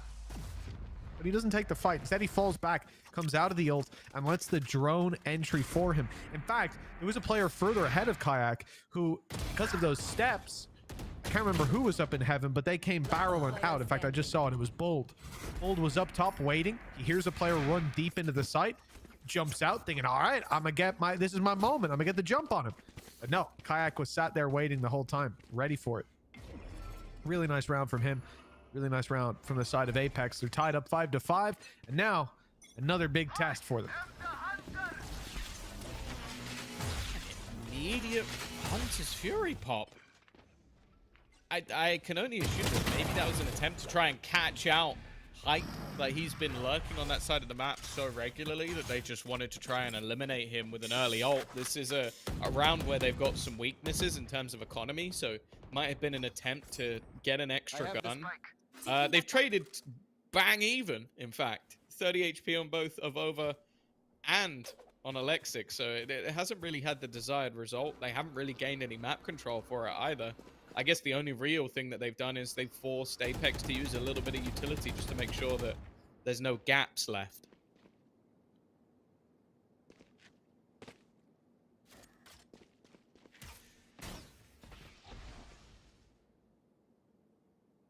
Oh, this is a much more slow and steady round. 40 seconds on the clock and still 2 players lurking out on the other side of the map. Mid and A site being held for late round kayak. I don't know what that shot was. I don't think Alexic does either. Didn't see it coming, but saw it land straight between the eyes. Zeke returns the favor, gets a second, looking for a bit more, but he's caught retreating. Shouldn't have turned away. I guess just stick it out, continue to fight. Maybe he gets that one, but can't really blame the man. The reveal will give all the information up, but of course we already know about the passive positions of a couple of the players. Molesy under pressure. This seems to happen a lot when he's left isolated while the others play the post plant. That's going to be an upgrade. A chance for Mini to now retrieve a rifle. Already just patiently waiting. Eventually that utility is going to be used. And now they're looking to try and just hunt down these remainder. Shot dance not landing in the position, but Mini's landed the shot. Puts it down to just Soulcast and another found. Again, this team, every single time it gets into these low buy late round scenarios, they seem to manage to get it over the line. Yeah, Bold was full blind there as well. After the grab wall came through, he couldn't see a thing. If Mini misses that shot, round is over immediately. Digs deep in the moment that it's needed. Zeke did just the same. A phenomenal return. Bring that team right back into the round. Got served up a pretty rough dish, but gave it right back to them. 6-5. 1 round between them. I see a judge in the hands of Alexic, but he has a blade storm, so it's all right. I think this has been a stellar half for GoNext. So they go into a composition on the attack that I think is really powerful in the post plant. They've managed to quell the attack of Apex. They've beaten the B post plant, which so many teams have failed to. I think of the amount of times now that they've been in not even just a retake, but a retake with a disadvantage where they've been able to take it. It's super impressive how good they're doing. I will say, I think we have to be a bit critical of the way Apex are playing the post plant. Like, I think I've now seen 2, maybe 3 times where Molesy is left out to dry because they're reliant on post plant util, and then they don't win with post plant util. I'm not sure what that thrash usage was. I think Zeke might have double clicked by accident. That's a bit rough. It finds no value, and the player left up in heaven of Ova for the late round lurk could find everything. On site, though, it's falling apart. Ova has to move, and he does exactly that. He moves right into position, rips Zeke's head off, and leaves the Desolgus on site to close. Nicely done. 6-6 at the halftime. Yeah, a bit of a shaky finish, but even still, I think it's a solid position for GoNext to fight from. We'll see what they can do on the attack after the break. Spike down A.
Welcome back, folks. A pretty close series, 1 map to 1 map, and neck here on the third. 6-6.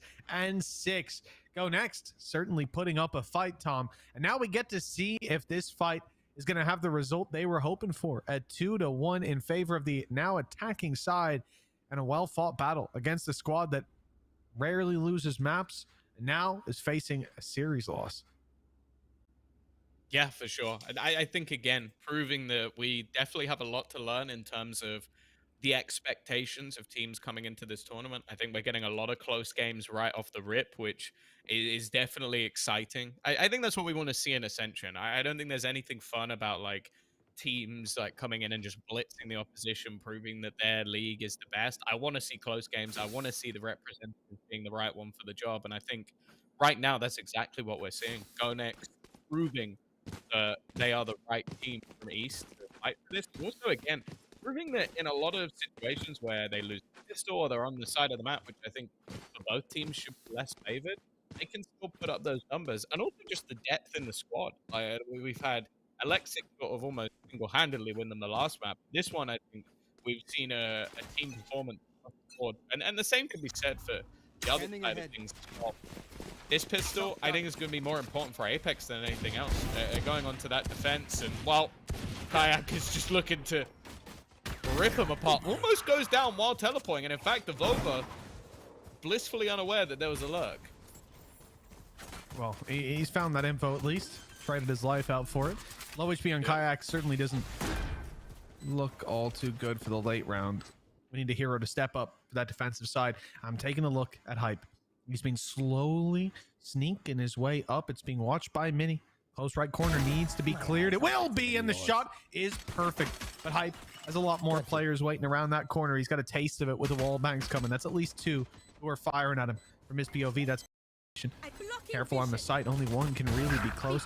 Smoke goes down to block them, potentially get the defuse across the line. Someone needs to gain vision over it on the attacking side, and now they've seen where the last man is. Mulsey standing alone, starting the defuse, but the smoke, it's not going to last for the whole time. There'll be a chance. Mid reload, Prophet goes out for it, and almost the spins could have worked out, but in the end, it's GoNext with another pistol. I'll be honest, I think credit has to go to Alexic again.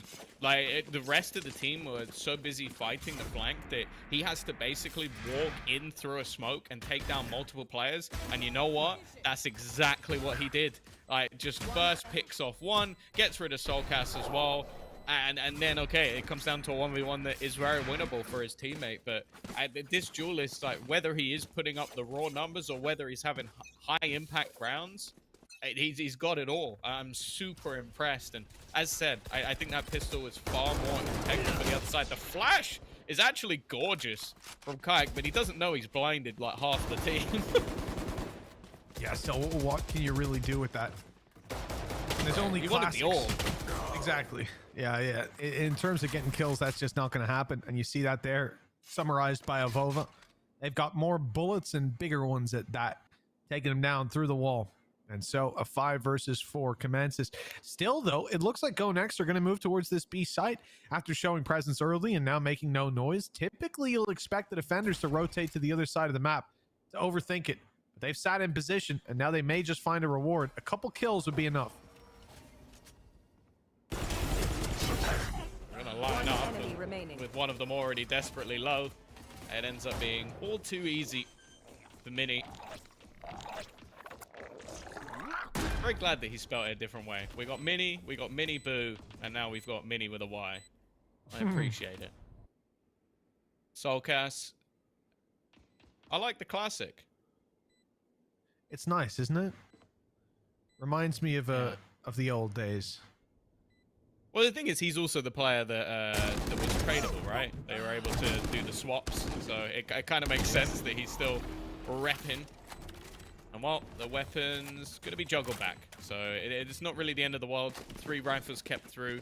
They'll be able to invest into another one if they so desire it. We've seen them before, like save up to try and get the operator onto the board. But it does seem like in this case, they're going to have to be holding on to at least one pistol. But as we've seen so many times already from GoNext, that hasn't really been too much of a detriment for them. They've been massively impressive with even the low buys every single time, and having so many deep plans to sort of pull a lot of these rounds back. Pausa técnica. Mola. We got a little timeout called through. The nature of online Valorant. 8-6, as we call this little break in action, and I think for the attacking side, a nice moment to gather themselves ahead of a big round. This is a squad that typically goes into these rounds without a lot. We saw them before with, an outlaw, SMGs, maybe a single rifle, like a bulldog or something, but I can't even remember if that was the case. Could have been a Spectre. But this time, Third round bye, much stronger for GoNext. Got a lot to work with, a lot of potential on the line, and these little gaps, you know, you win out the pistol, you win the follow-up, those are all well and good. It's Apex specialty just stealing that back at the last minute when you think you've got a map under your belt. They come out of nowhere. They get real sensitive about that. We'll see if it's going to be the case this time around as well. Yeah, the only thing I'll say is I feel like so far this matchup hasn't seemed that way. It seems like Apex, when they did win a map, it was off early starts, it was off pistol rounds, and it was off clutches. And when it came to the more standardized buy rounds, I think GoNext have been not even just like slightly better. I think they've been by far the better team in buy rounds. So it definitely makes me nervous now that they go onto the attack. As said, when I look at this composition, I think you've got everything you need for a post plant. Like, you've got Zeke to get you the plant, that's the goal. You've also got the ultimate crash to get you in at times, alongside the jet of Alexic, who's been fantastic in all three maps. Like, let's put it that way. Even though they didn't win the first one, he was lights out when it came to entry fragging and aggressive plays. So I'm more now looking at the side of Apex, because the reason they won their first map, and this, like, if you didn't watch it and you think, oh no, he's just exaggerating, you can't put it all down to one player. It was Kayak. They lose that map if it wasn't for Kayak. Like, the guy had a standout performance, and when that wasn't there in map 2, they lost 13-5. So he needs to just come out of the woodwork again, because he's been okay, but he hasn't been enough to shut down the players on the other side. And with them already having a little bit of a buffer in terms of rounds and in terms of economy, because they'll come in with a full buy on the next, I need to see this one being quite clean.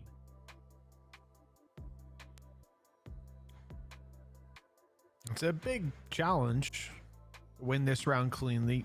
Decent blows can be dealt on either side. I think right now, yeah, if Apex want to get back into things, I'm looking at Kayak. I'm expecting big things, big performances. But what I'm worried about is the fact that Alexic's being pretty quiet here. You know, a lot of those early rounds, he was sat back. Sure, he had his mid push, and here or there sprinkled in tempered aggression. But even like B side, he goes up, he sees some. Oh, there's a cam there. Break it, fall back. He's been very, very disciplined so far. And I'm worried that, not that the discipline will go anywhere, but that suddenly we'll just see him unleash 10% extra on this attack side. That aggression coming out could be a difference maker for the GoNext squad. Moving to mid. This is where Kayak is able to find a very successful opening door with his TP strat. And my goodness, there's no success for him this time. No, dead. The Mitchman curse strikes again. Say his name. Not even 3 times, just once, and he disappears rather than appears. It's just nuts. Fold back on the board, and while Vova under some serious pressure, doesn't have any support to play with. The full force of this GoNext squad on, and there was no chance for him there. Solid utility usage. Molsey now, the thing is, it feels like he's going to have to try and do exactly the same thing. Unless he's just going to hold, that might be the plan, to try and keep some map control, and doesn't get them on the way out either. And this is why I said, the post plant here is not going to be an easy one to break down. In fact, yeah, I don't blame them. Retreat. Scanning ahead. It's definitely the right call. Saving these weapons through to the next round. I think they missed their opportunity. If you catch Alexic on the way back when he's jumping across, maybe then you can go for it. But the fact that he's able to make it, retreat back, regroup with his team, now what are you running into? You're going to have flashes in your mind. Obviously, we can see Zeke does not have flashes. You're going to think about that Dizzy coming around the corner. You're going to think about the wingman coming up to disturb you face to face. All the util from Bold to reveal. Post plans from Profek as well. Just not worth it. Yeah. They're out of here, but not scot-free. There's a challenge on Hype. He's being pushed down in the spawn. It's going to be close, but he's not checked. Yeah, he's good. Yeah, that's a huge round though. Like, as I said, GoNext have not. Obviously, in the last map where they dominated, they had some pretty good starts to the game, but they haven't really been able to get off to that start in the first map. And now, just look at the gap. They already got themselves 9-6 in the lead. The rifles are already starting to look weaker for the side of Apex, having to throw a couple of Guardians, light shields as well. The economy boost for GoNext, like the lowest is 3,950, and we're going into round number 4. If they win this one, they'll be flying high. And even if they don't, they're still going to have a lot of economy still in the bank. And shutting down Kayak early, well, that's a scarier prospect. Because as I said, the one map that they won, he was unstoppable. And the last 2 maps, he's been stoppable. Yeah, it was first map, 31 kills, not even an OT. Damn impressive, even though it went the distance. This time around, and Haven Only just not an OT. yeah, it was a full set of rounds, but even then, this time around, it's been a different show altogether. GoNext, building on what we saw on Haven, building on what we saw on Lotus. It's a well-disciplined team, unified one. Oh, Alex sick. He's in, but he hasn't managed to find hype. And Solkus all the while's been snuck up close to this smoke. Oh, I don't know what gave it away, but they certainly suspected something. It's Mini on another big kill to the backside. Flight down though. Mini dropped 2, and it's Profek and Zeke who actually recover. They've left it just into the hands of hype, and he's been spotted, surrounded, and dealt with immediately. Double digits for the attack side. Apex still down on 6. We could see the Titans fall very early on. Yeah, no, we mentioned it. Like, we didn't know realistically what to expect from this team, even though they came in as a favorite because of the caliber of players that they have, because of the hype around Kayak, because they have been dominating in their league. There was the question of whether or not they were going to be the world beater everybody desired. And the thing is, I don't want to sit here and be like, oh, they're not having their day, they're not looking their best. GoNext are legit. Like, this team looks incredibly good in terms of their synergy, in terms of the individual players that they've got. Alexic has been a shining light, and he was not someone I necessarily came in expecting to be a superstar. I heard things about Profek. I know things about Zeke. And Bold, as a leader, has said he's done it before. But this has been massively impressive. And now with an early streak on their attack side, 3 rounds away from taking an important victory. Of course, this, for many, as I said, I could see this being a grand final of this event. With the caliber of players, with the teams that we currently have. But with how close some of the other matches are, this is already a scary prospect for Apex.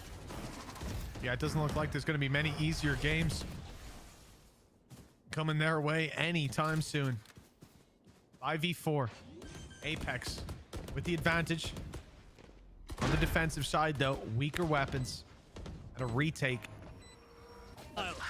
Alexic holding up close. He won't find the first shots and is forced back by a shock dart. Now, bit of pressure with Kayak right up on him. He spotted him in the smoke. No flashes, but the information is enough, giving Solkus the jump on the fight.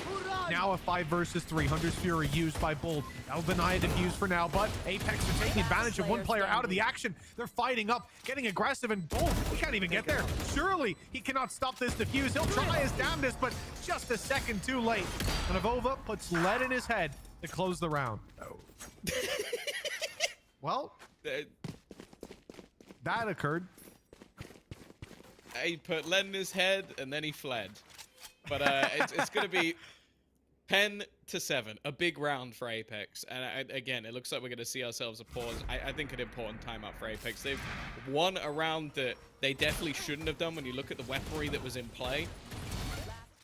But even still, a lot better in terms of just them playing alongside each other, getting that little bit more aggressive together. And yeah, he just missed the jump at the end.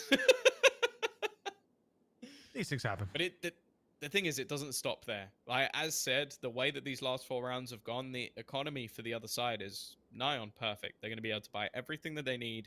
Operator is finally going to grace the hands of Kayak, though, and I think that, again, that can always be a turning point. I think especially with the Yoru, the ability to get aggressive, reposition, take fights across the map, and be in the right place at the right time a lot more often than what we see with other agents. It gives a good opportunity, but I think they might just need to calm down a little bit, because I think like, even just something as silly as of over falling off the map might just be a cause for concern for Danita to go, okay, we won a round, but we still didn't get a lot out of it. This goes here. Well, yeah, you might see that economy impact come to rear its ugly head later on. Find you. Oh, this is a nice spot. For now, 10-7. Apex off a pause. See what they can get done. Defensive side aggression doesn't seem to be a big factor here. Kayak, operator in hand, holding down mid and looking to take the rotation. The TP already taking the gate crash to the A site. You heard all those spams going down, and once they get posted on the angle, a big danger. If anybody on GoNext decides to swing on out, and now that he's put the gate crash in, he'll be a bit more aggressive.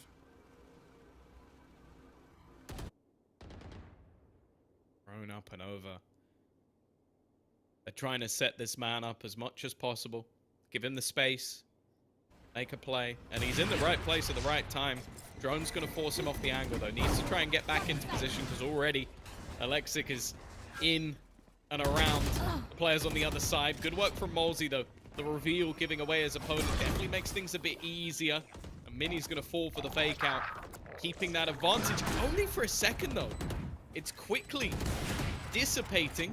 Kayak looking for a little more. That operator already finding a carpool, but the spray down goes in the favor of the attack again. They've turned this into their favor and leaves it to the Clutch King himself. The first will go his way.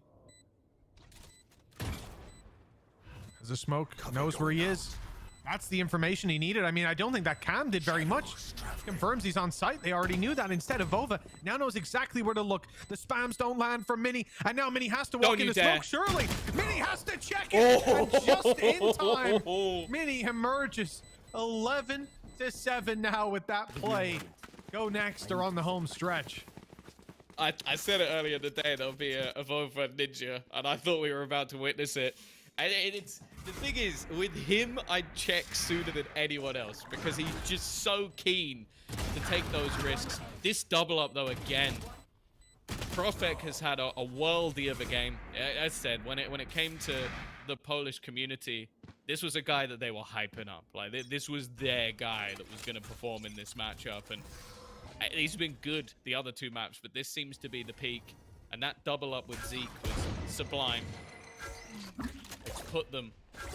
Wow, I think the driver's seat is an understatement.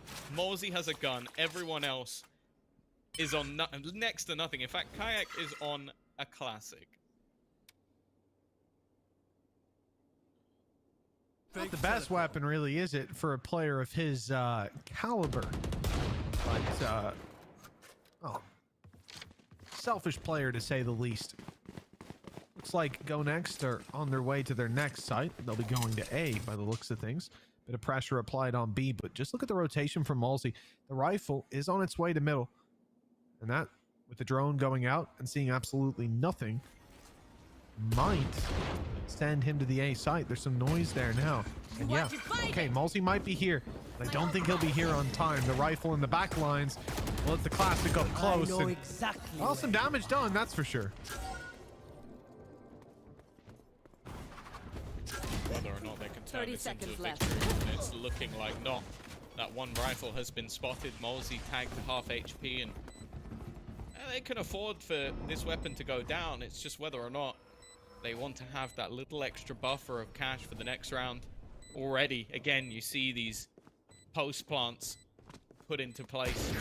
Always going to make things that little bit more difficult, especially with the flash going around the outside. With Molsey now, last man standing, facing off against 5. It would be impressive. I love the way that Alexic's brain is working. He's trying to just almost drag them around the outside, waiting for some star points, and in the end, it's Mini that gets the kill. 12-7. GoNext. Just one away from getting their first victory on the board, and against what many are expecting to be one of, if not the favorite for the tournament. Yeah, there's been many names thrown around. I think most prominent has been Apex and Desire, but perhaps GoNext should have gotten a mention, got their name in the hat, as it were, because this team, at least in the conversations I've had, they definitely haven't been held in anywhere near the regard of they're gonna beat Apex. And not just that, 13-5 and potentially 13-7 them. That is a spanking of a series, and what could have been a 2-0 if a couple clutches went their way. Hell, if one clutch went their way. All I'm gonna say is I was a believer. I'm just putting it out there. I was a believer that this was gonna be a close game. Like, Delete the VOD. No proof. No. I again, from recording my video, I think most people, when I asked them to name top 3 teams, and I think Apex was in nigh on every place. Of course. It doesn't matter who Bold goes up against in mid. It just seems like he is just unstoppable at the moment. 50 seconds left, a man advantage, a hero needed, and mid control completely given up. But they do know it. They know that they're running around the back. The thing is, this is such a obscure round to throw in, to almost double back all the way around behind the A site. 30 seconds TP left. gone, so there's no way to sort of reposition from here, and it basically comes down to what can Molsey do? One is not enough, not even close to enough. A TP, that is as bold as it gets. You're never going to make it around that corner, especially once your teammate has just died there. And what an afterplant, inevitable, and a 2v4 needed for Apex to stay in this match. Well, the 2-1 looking very likely. The players they have to bite their way through isn't all that stands in their way. Thrash is online as well. Something else for Zeke to work with. And in fact, the jump distance for Thrash is pretty good. He can make it out that smoke and right to the spike. Avova dodges, does make it up top, but it's time delayed. And that's the name of the game. Spams yet to take place. Shock dart's good for damage if the player was still there, but he's fallen back. The Mosh made sure of that. It seems like they've got everything lined up for success, and Mini with the double to close it. 13-5 and 13-7. These last 2 maps have been a blowout in favor of GoNext, and this team have certainly earned our eyes. Well, let's put it this way. There are 11 Polish players. In fact, 60% of all teams currently playing within Ascension have a Polish player within the team. And you can see why. This was such an impressive display.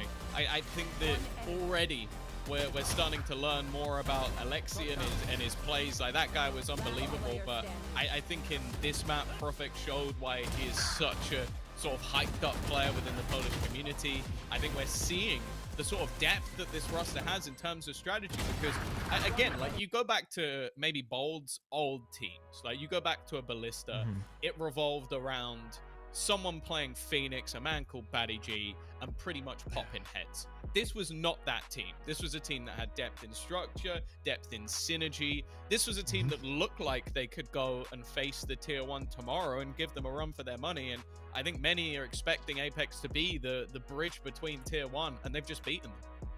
Yeah, no, absolutely. Most people out there, like I said, if Apex aren't your number 1, it's like, well, maybe they're number 2 pick. But well, we've been blindsided today.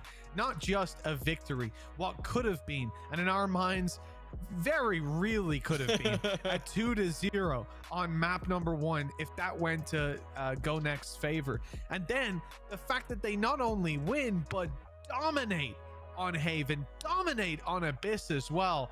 And correct me if I'm wrong, I think on this map they traded pistols too. It's not like they won both and just walked away with it. So like, this is just I think it was even, I'll go one step further and gamble on my memory. I think it was 3-0 to Apex starting it out. And despite that, they end on 7. Just a phenomenal display from this squad, and up against someone that's so well tenured regionally. I'm blown away by what they've been able to do here today, Tom. I mean, I would be scared if I was any of these other teams. I think GoNext are up against Barca Esports, CGN, and then they finish it out with Desire. And I think that is going to be one hell of a game to watch, because Desire, for me, that's who everyone else is telling me. That's the other Apex. Well, GoNext might have their sights set on them. Yeah, and I think as well, I want to give the highlight to Alexic. I think you come in against Kayak, whether you had faith in Apex or not, that guy, I think we've already spoken about being destined for the tier 1. Like, there's always been rumors that like different teams will pick him up even if he doesn't. And to be honest, with the way that it happened last year with Apex, that would be the least surprising thing in the world if they don't make it. Alexic didn't just go toe-to-toe with him. If anything, he outshone him, especially in the last 2 maps. That is a statement and a half from an 18-year-old that I can be brutally honest and say I did not know much about coming into today. Yeah. I mean, I would be surprised if he did. Like, this is someone that evidently has a lot of individual skill up their sleeve, but when we think about a player like, I mean, obviously the whispers we hear about someone like Kayak, but honestly, after witnessing this is more like a VCT level player. Like you're saying, he's destined for it. But I think there's been many players we've said that could reach that level. Like you brought up Batty G earlier, and I think he's a fantastic example. The fact that he's not free agent, by the way, the fact that he's not sitting on a VCT team is mind-boggling. I think he's one of the best support staff that you can have, one of the best support players in terms of what he brings to the background. But then you look at someone like this man here, like Alexic, and it's a little easier to see the value. You don't got to be on the team speak, making the strats, doing your little Google Doc feedbacks at the end of the day to see this player's value.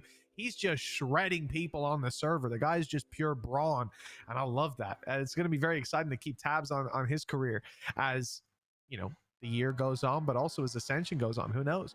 Tom, you're also right. They did in fact finish the second map of the other series, but just as we finished our whole series.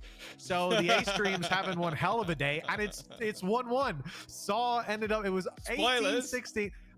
You're on the Omega stream, right? You're getting spoilers for the A stream. It was 18-16 to Mouse on Abyss, 13-11 to Saw on Icebox. My neighbors are gonna hate me. And then Sunset coming up next. That's gonna be hella exciting. I'm chuffed for that one. They might have a nice long day on their hands. Oh, Tom, you want to take the honors? I heard we've got an interviewer. Oh, I'm always excited to talk to Zeke, someone who obviously we have known for quite a while within the within the Valorant scene, a previous Champions MVP. It's good to speak to you, Zeke. How you doing? I'm guessing you're feeling pretty good after beating Apex in your first game. Hello, welcome back. Welcome back. I mean, it's been a long time. Finally, winning interview, you know, for the Valorant EMEA themselves. It feels really nice. I mean, like, I think people didn't expect us to win this game, you know. Also, we had a little bit slump, but our team is like, we always step up when it's needed the most, so very good. Yeah. Listen, Zeke, I want to start out by asking you, because you just said people didn't expect you to win this series, and I think that's fair. That's what we've been talking about a lot here, was like, even if you expected a close game, y'all dominated the last two maps, and you could have won the first one, so congratulations. Definitely in order. I wanted to ask, a lot of people speak highly of Apex. Desire is another team that's kind of gotten a lot of hype behind them. Who do you think are the heavy hitters here in Ascension? Well, the thing is, I'd like to say Apex because they have the best, the most titled players, I'd say. But sure. You know, probably because they play in one of the weakest leagues in probably every pro player's opinion, they don't really have that great official practice. So you know, they tend to might choke. Like I think the fact that we played this against Apex the first game was super good for us, because for the next games they might, you know, just get used to better teams, I'd say. So I think except them, Mouse is a really good structured team in the other group, and Pacific are like super aggressive and they can surprise. So I think these are my like two picks except us. So I wanted to lead in, because obviously you're a very experienced player. I think if anybody doesn't know who you are, they've been living under a rock. But a lot of your players are not that experienced. I think Alexic, for example, that must be one of the craziest performances for a player coming out of. I think he's only played East, if I'm not mistaken. Yeah. Coming out of East, he has just gone toe to toe with Kayak. If anything, he's done better than him. So, was there something that you guys worked on as a team that just went, okay, you're coming into a big game, but we're gonna make sure you're comfortable? Because he was nuts. I mean, for sure. Like, we like to hype Alexic because I feel like when he gets hyped, he plays the best. He's the kind of a player when it doesn't matter, when we play practice, you know, he doesn't perform that great. Yeah. Like, he's kind of, you know, like he's a really good player, but he's always enabling himself on the official games, and like, you know, we just had to tell him, you know, don't be depressed, bro, that you are not playing the good on practice. Like, you just have to go into the official, you will instantly feel the click, you know how it is on the official games, and he's always delivering. So I'm super proud of him, you know. He's also, I think, the youngest guy in our team, so it takes a lot of courage, you know, to actually perform when it's like the most, you know, pressure. Yeah. Well, listen, there was a lot of pressure coming into this game today, although I feel like y'all took a couple of risks. I mean, obviously it speaks to the preparation you did in the back, but choosing Haven leaving Abyss in as well. Do you think that this caught Apex off guard? Like you last played Haven in January and then didn't play Abyss at all? I think it might have like caught them off guard, you know. I think it might, but the Haven one, the thing is they caught us off guard because they picked Lotus, which was our best map, probably to anti-Stratas or like when we were playing them. I mean, we felt like, you know, they actually know how we play and it's gonna be tough. But I think the veto was expected from our side, except the Lotus. But the Haven, Abyss, and Lotus or Abyss we were like supposed to play. So I don't know what Apex did. I mean, like they won Lotus, so hats off to them. Maybe they need a little bit more working on Haven. And Abyss, I think we just steamrolled. I think on Abyss we just steamrolled after winning the second map. I think they could be a really good Abyss team, you know. Well, I've got one more question, then we'll let you go. Obviously, I'm sure there's plenty more matches to prepare for. Now, one thing I would say in the past with the Polish team, I even look back to old, bold teams, is I would say they were very aggressive and maybe not the most structured. I would say with your team, complete opposite. Like, we saw a lot of like great synergy, crossfires, like picking apart Apex man for man. What is the difference this time around for you in this team? Because it looked very good on the server. I think the difference is, you know, our coach Yaba, he's an insanely talented person for a coaching role. Even in the game, sometimes when he subs in, he's really good. You know, I think that he teaches us how to play the game a lot. Also, my experience comes in a lot, but you know, it's not on. It's like absolutely not only me. My role in this team is kind of like a small father, you know. But me and Bull, you know, we are kind of like fathers of the three super aggressive, crazy guys, you know. But they're all, you know, I think the whole team is like VCT ready, and what happens is we just make the things and we learn during the practice, and especially official games. I think we are a team that knows how to learn from mistakes. I think every single player knows how to learn from mistakes, and that's what makes us better every single game we play, especially official games. You know, when we do a mistake on official game, the second game we won't do that same mistake. Or Yaba will just scream, or our coach will just scream at us, and we're gonna instantly, you know, get a wake-up call. That's what happens, and it's really good. We all love it. That's always a reliable strat. Yep. Listen, Zeke, thank you so much for taking time with us here to come and do an interview. It's great to have you back on the VCT Winners interviews, and I hope we get to do a few more of these as the week goes on. It's my pleasure. Thank you guys for having me. Thank you so much, man. Have a great day. All right, Tom. Well, it's always a pleasure to sit down and chat with Zeke, but that's all we've got time for now. Luckily, there's plenty more Valorant action coming your way. We'll be covering another series in just a little bit, but for now, it's time to send you to a break. Desire and CGN when we come back.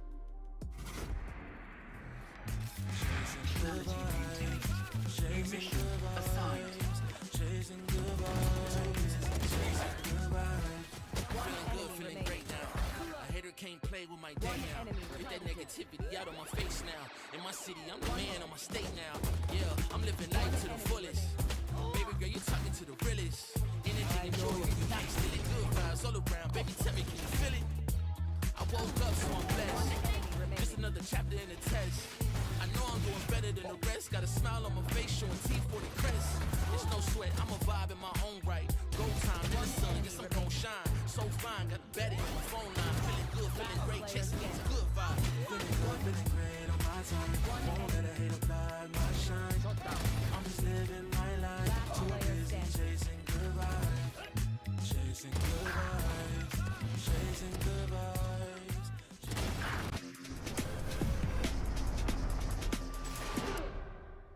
In my zone, yeah, I feel at home.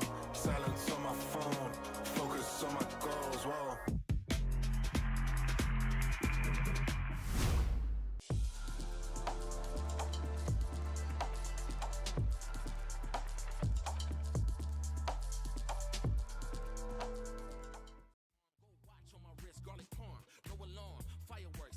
In the sky, I got love in my eyes, but there's money on my mind. I see passion and pride, I despise all the lies. I've been around the world, so I'm down for the ride.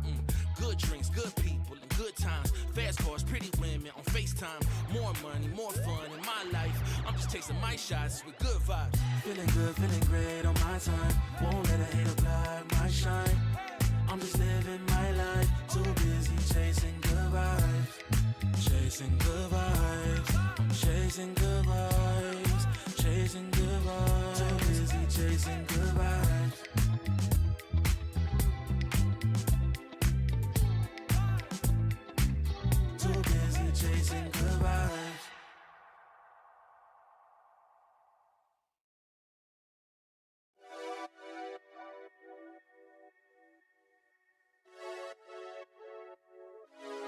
Friday night putting them plays in, but it feel like a special occasion.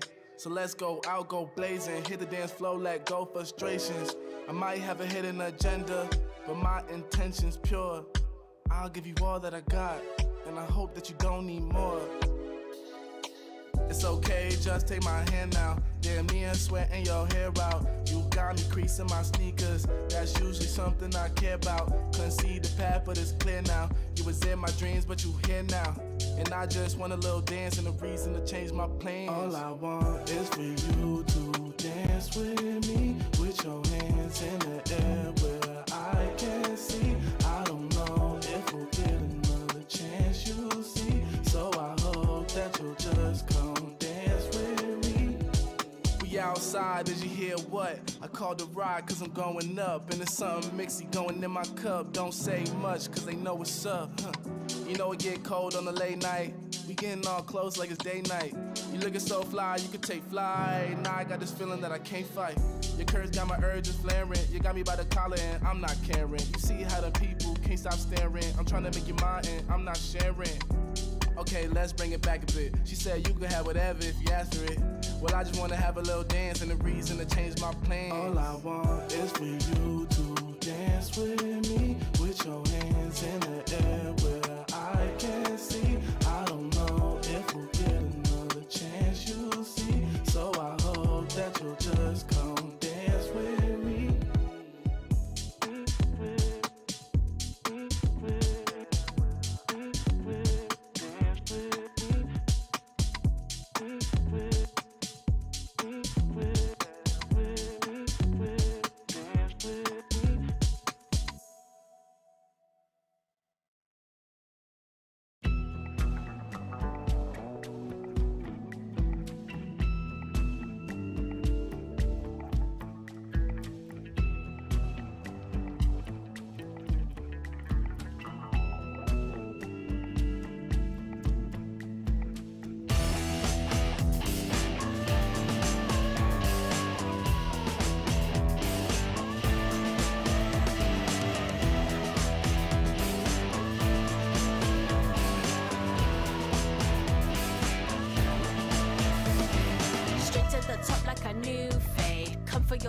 A hoop chain. Wish all you want like you blue cakes, but I'm on the road like I move skates.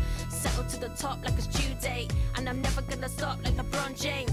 Big dreams, yeah, live large. We go hard to play hard.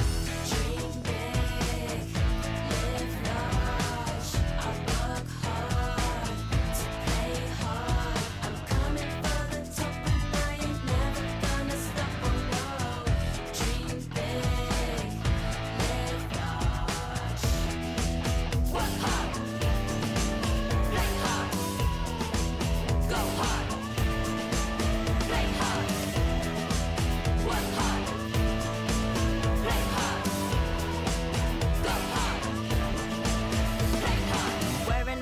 A bootlace, rise to the top like a souffle. I bring the heat like Dwayne Wade, dishing them out like a food tray. Big bars like I move weights, and I'm serving them up like a food plate. Yeah, big dreams, live large. We go hard to play hard. Dream big, live large. I work hard to play hard. I'm coming for the top, and I ain't never gonna stop. Dream big, live large. Work hard, play hard, go hard, play hard, work hard, play hard.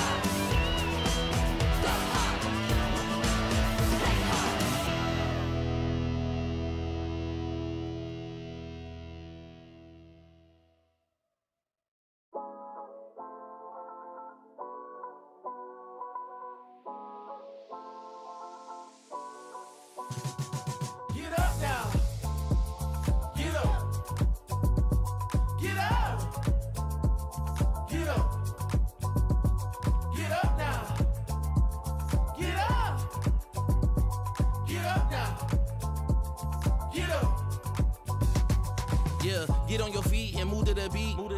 Pour up some drinks and then we repeat. Yeah, chasing my purpose, need a release. Yeah, my life's a beach, I'm lost in the breeze. Do this with ease, don't play with my dreams. Yeah, it's so together, it's not what it seems.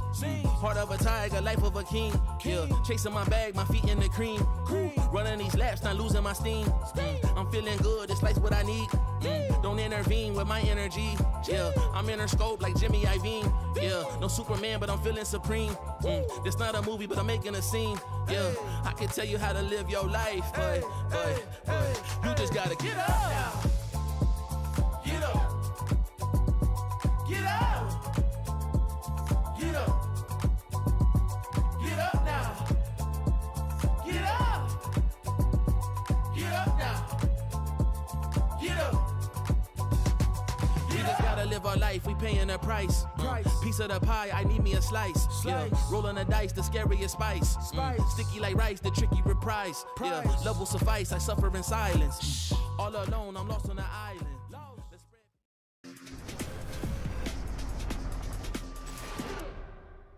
In my zone, yeah, I feel at home. Silence on my phone, focus on my goals. Whoa.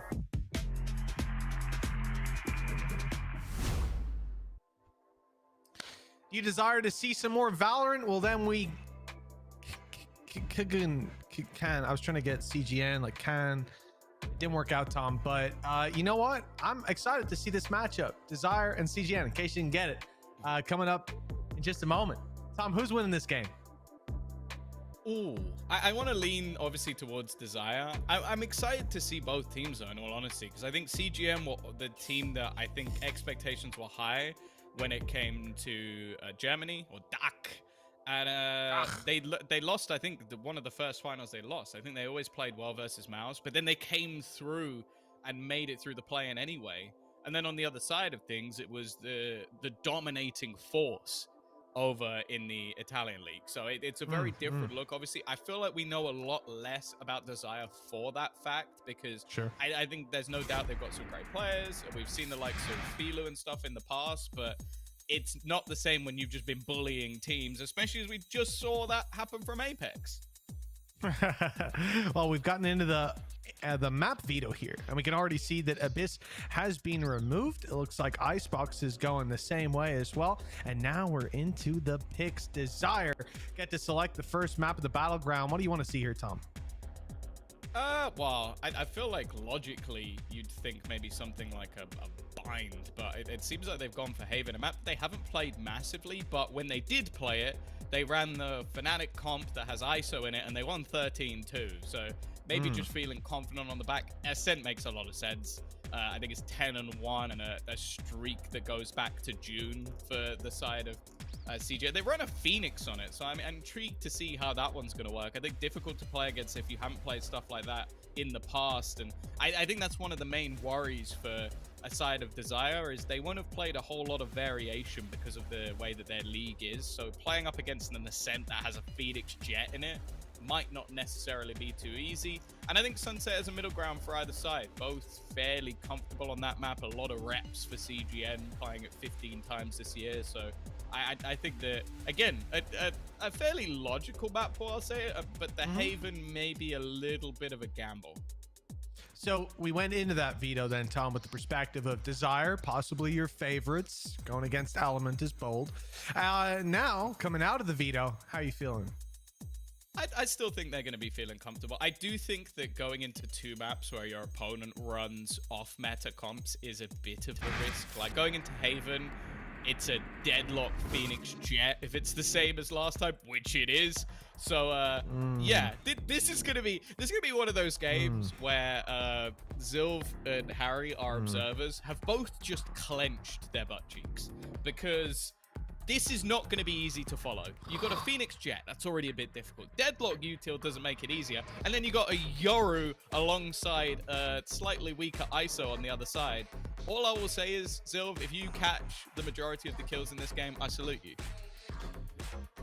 Yeah, I'm just looking at this, Tom, and I can't even get words out other than I hate it. I just hate it. Which do you hate more? I don't know. I really don't know, Tom. I dislike both sides of the screen. This rarely happens to me, but well, I We're think you're gonna just a get hater. Maybe I am. I'm just full of hate. Have you as a been human reading being. Lothar's Twitter again? It's inspired me, Tom. You know what? I hate everybody now. Desire and CGM. We're kicking it off here on Haven. Then we're going to Ascent, and maybe we'll even end up on Sunset to close out not just the series, but the day. I thought it's brave of you to go with Desire, Tom. Someone like Element. I know this guy can go crazy. He doesn't get up to any monkey business because you know he's an OG, and he excels at this game. I'm looking forward to seeing him on the server, but Desire, fan favorites.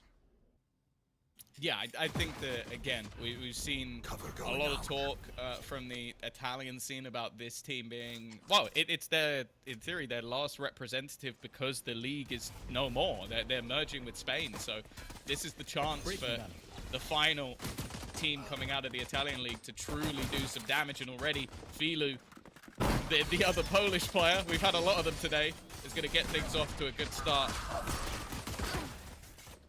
Oh, Desire fighting right back into it. Waddle and Tag have done well. Vince threading the needle around the site. Might not need it. Spike down. Tag's able to drop one at least, returning it, and Wacky is there. Okay, nicely put to bed in the end by Desire, and they'll go 1-0 up, 3 players alive. Outlaw is the first thing I see bought, and I'm already a Desire fan. The thing is, it's like the composition that they're running, again, we've seen this double duelist taken from Fnatic. It's one that can definitely work. I think it's always going to be revolving around aggression, which I think that, again, with the composition that's being run by CGN, has its risks about it. Like, they have a double duelist that clearly wants to battle, that wants to fight, but you also have the deadlock, which is going to just try to basically make things awkward for you as you make those moves. Well, you mentioned Element. Not the greatest start for him. Not going to be able to connect the shots. It's been a long while since we have seen him. I'm happy to see him on CGN and no longer on teams like OG. That makes me happy because I'm sure CGN are treating him well. But nonetheless, this round is going to be tough. 4 Bulldogs and they've got themselves an outlaw. This is a round where ultimately you expect, well, 0 damage. Like, that's what they're hoping for. None. Nobody dies. Nobody dies. Every player that you lose as Desire is not an unacceptable loss, but it's a blow being dealt by your opponents. And they will build up pretty quickly. At this point, you see the patience of Desire and the fact that this entire setup, if you look across the map, they're defending C, they've got utility there, they're defending B, but they're not defending A. It was super passive. There was a gate crash used by Wacky to get to the A site, and now he's up in heaven. If that TP wasn't used, this would be a much, much lighter hold, but they might, they're not going to get back in there. It's still going to be the retake, but still, they've got 4 players close by ready to punish as soon as noise is made. Molotov to the back of the site. 10 seconds left. Plant at least there's a few extra credits, but now it comes down to how much damage can be done. An immediate flash, and yep, there is a flash there. Wacky has seen it, but he's also going to get the kill anyway. Another shot being connected. In fact, damage really is being done. The step up from CGN leaves it all up to Wacky. He's now alone. A couple of players at least tag low. This was meant to be a round that should come out clean. He has to try and stem the bleeding, and there is some severe bleeding. He's got to be careful of the player behind. Doesn't know exactly where he is, but reads it to perfection. He's still going to lose it to Davey. That's 4 rifles and a sniper, and they lose to pistols. My goodness. What a display from the side of CGN. I mean, them getting the plant was what I was thinking would be disrupted when I saw so many players close by. How they have won the round from that, I'm not sure I'll be at, even if I understand it, I'm not sure I'll be at peace with it, Tom. That's messed up. And the fact that as well, immediately, by the way, you have a cage alongside the barrier thrown down towards spawn. It was broken instantly. So there was no disruption of timing in terms of what Desire could do. They got everything they wanted in front of them. And, well, the fights go to CGN. The rats in the corner, they win out. It's beautiful. Headshot. Oh, this is So painful for Desire, but massive upgrades. Anguis has been off to a fantastic start as well. Already getting close to having Annihilation available. And oh, model. He's hit 2 headshots, and somehow Benny still has 68 health. Unfortunate. Of course, the main thing as well for CGN, economic value comes in 2 different forms. The ultimates they have are just filth. You can have yourself not only that Blade Storm available for Element, who, if things haven't changed over the years, will be thriving with that under his belt. But more importantly, the run it back can be combined with Hunter's Fury, can be combined with Annihilation. Like, it's just info finding. It makes things so much more difficult. Of course, not a lot available here for the side of the defense, so they're probably just going to try and maybe get an orb, but more importantly, make sure they don't give too many over, especially with the ult so close to being online. Not really worth it. Yeah, that's the thing. I mean, earlier in the first game, for anyone that's been with us for the day, there was a point where Zeke had like 2 orbs away from a Rolling Thunder, and everybody else on his opposition had like no chance. They were like either 0 orbs or they already had their ult. In those situations, yeah, fair enough. You go out, you try to find an extra kill, you try to battle a little bit, but yeah, you could genuinely have Annihilation coming in the next round just because you decided to try to drop a rifle. You're probably not going to succeed at doing anyways. Or yeah, the run it back. That's going to be a very bad day for you, and it probably will be anyways. CGN, I imagine, smoke C long at the start, even just for the paranoia, fight for control, and look for an orb. That's what I'd expect on Benny. But Benny, what? Oh, he got it. There you go. He got the orb. He got the orb. He got the orb. What the can I swear? What was that, man? Hey, it's a pre-fight, you know, he knew he was there. This is a good read. Yeah, guys, let's go. I'm gonna get the orb that's on mid. What orb that's on mid? Guy just shoots 2 bullets through the wall. What the what was that, man? Well, they've got the run it back online and still a flash to work with. So that's great. I'm sure they've also got a hole in Wacky's desk. It's Wacky by name and nature at this point. Well, Vilu under pressure. First kill goes his way. Shield activated, and he's going to get a second for it. He's done well there. Ultimately keeps things in an even scenario. Allows Caden alongside Tag, the Italian duo, looking to try and find that flank. Now, bear in mind, they've already lost the Sentinel. Beast on the other side. They have no idea how close they are. In fact, they're completely clueless. Finally, Vince will turn around, but it's too little too late. Leaves the clutch for Davey. Gonna try and pull this scenario off. He's done damage already. First kill goes his way. Paranoia will leave him blind, but he's been able to dodge. He's made the read as well! And he'll take the head clean off. A big clutch for the side of CGN as well. It seems like even when things go wrong, they can do no wrong. All right, who's been chatting smack to me? Because I've heard CGN are a frustrating team to watch. Albeit, that is frustrating to watch. I don't know what possessed that man to shoot through that part of the wall. I don't know, but it's demonic. We need to do an exorcism. It's hard to watch their assistant coach. That's a Zesh lineup right there, I'll tell you that. That's one of his. Round start, flash, curveball out window, peek, shoot a bullet through the wall, and then reset. Gorgeous. I want to gorge my eyes out, but I love it also. Like, you know, you got to shoot your shot, man. That's proof of it right there. Yeah, I'm just gonna run around just shooting random balls now and just see if That's how I play the game, dude. You know, when I die, it's you know, it's just bad luck. That's all it really is. You gotta play the numbers games, and that's game's so broken. I'll Tag left alone to try and hold on to this one. You're dead.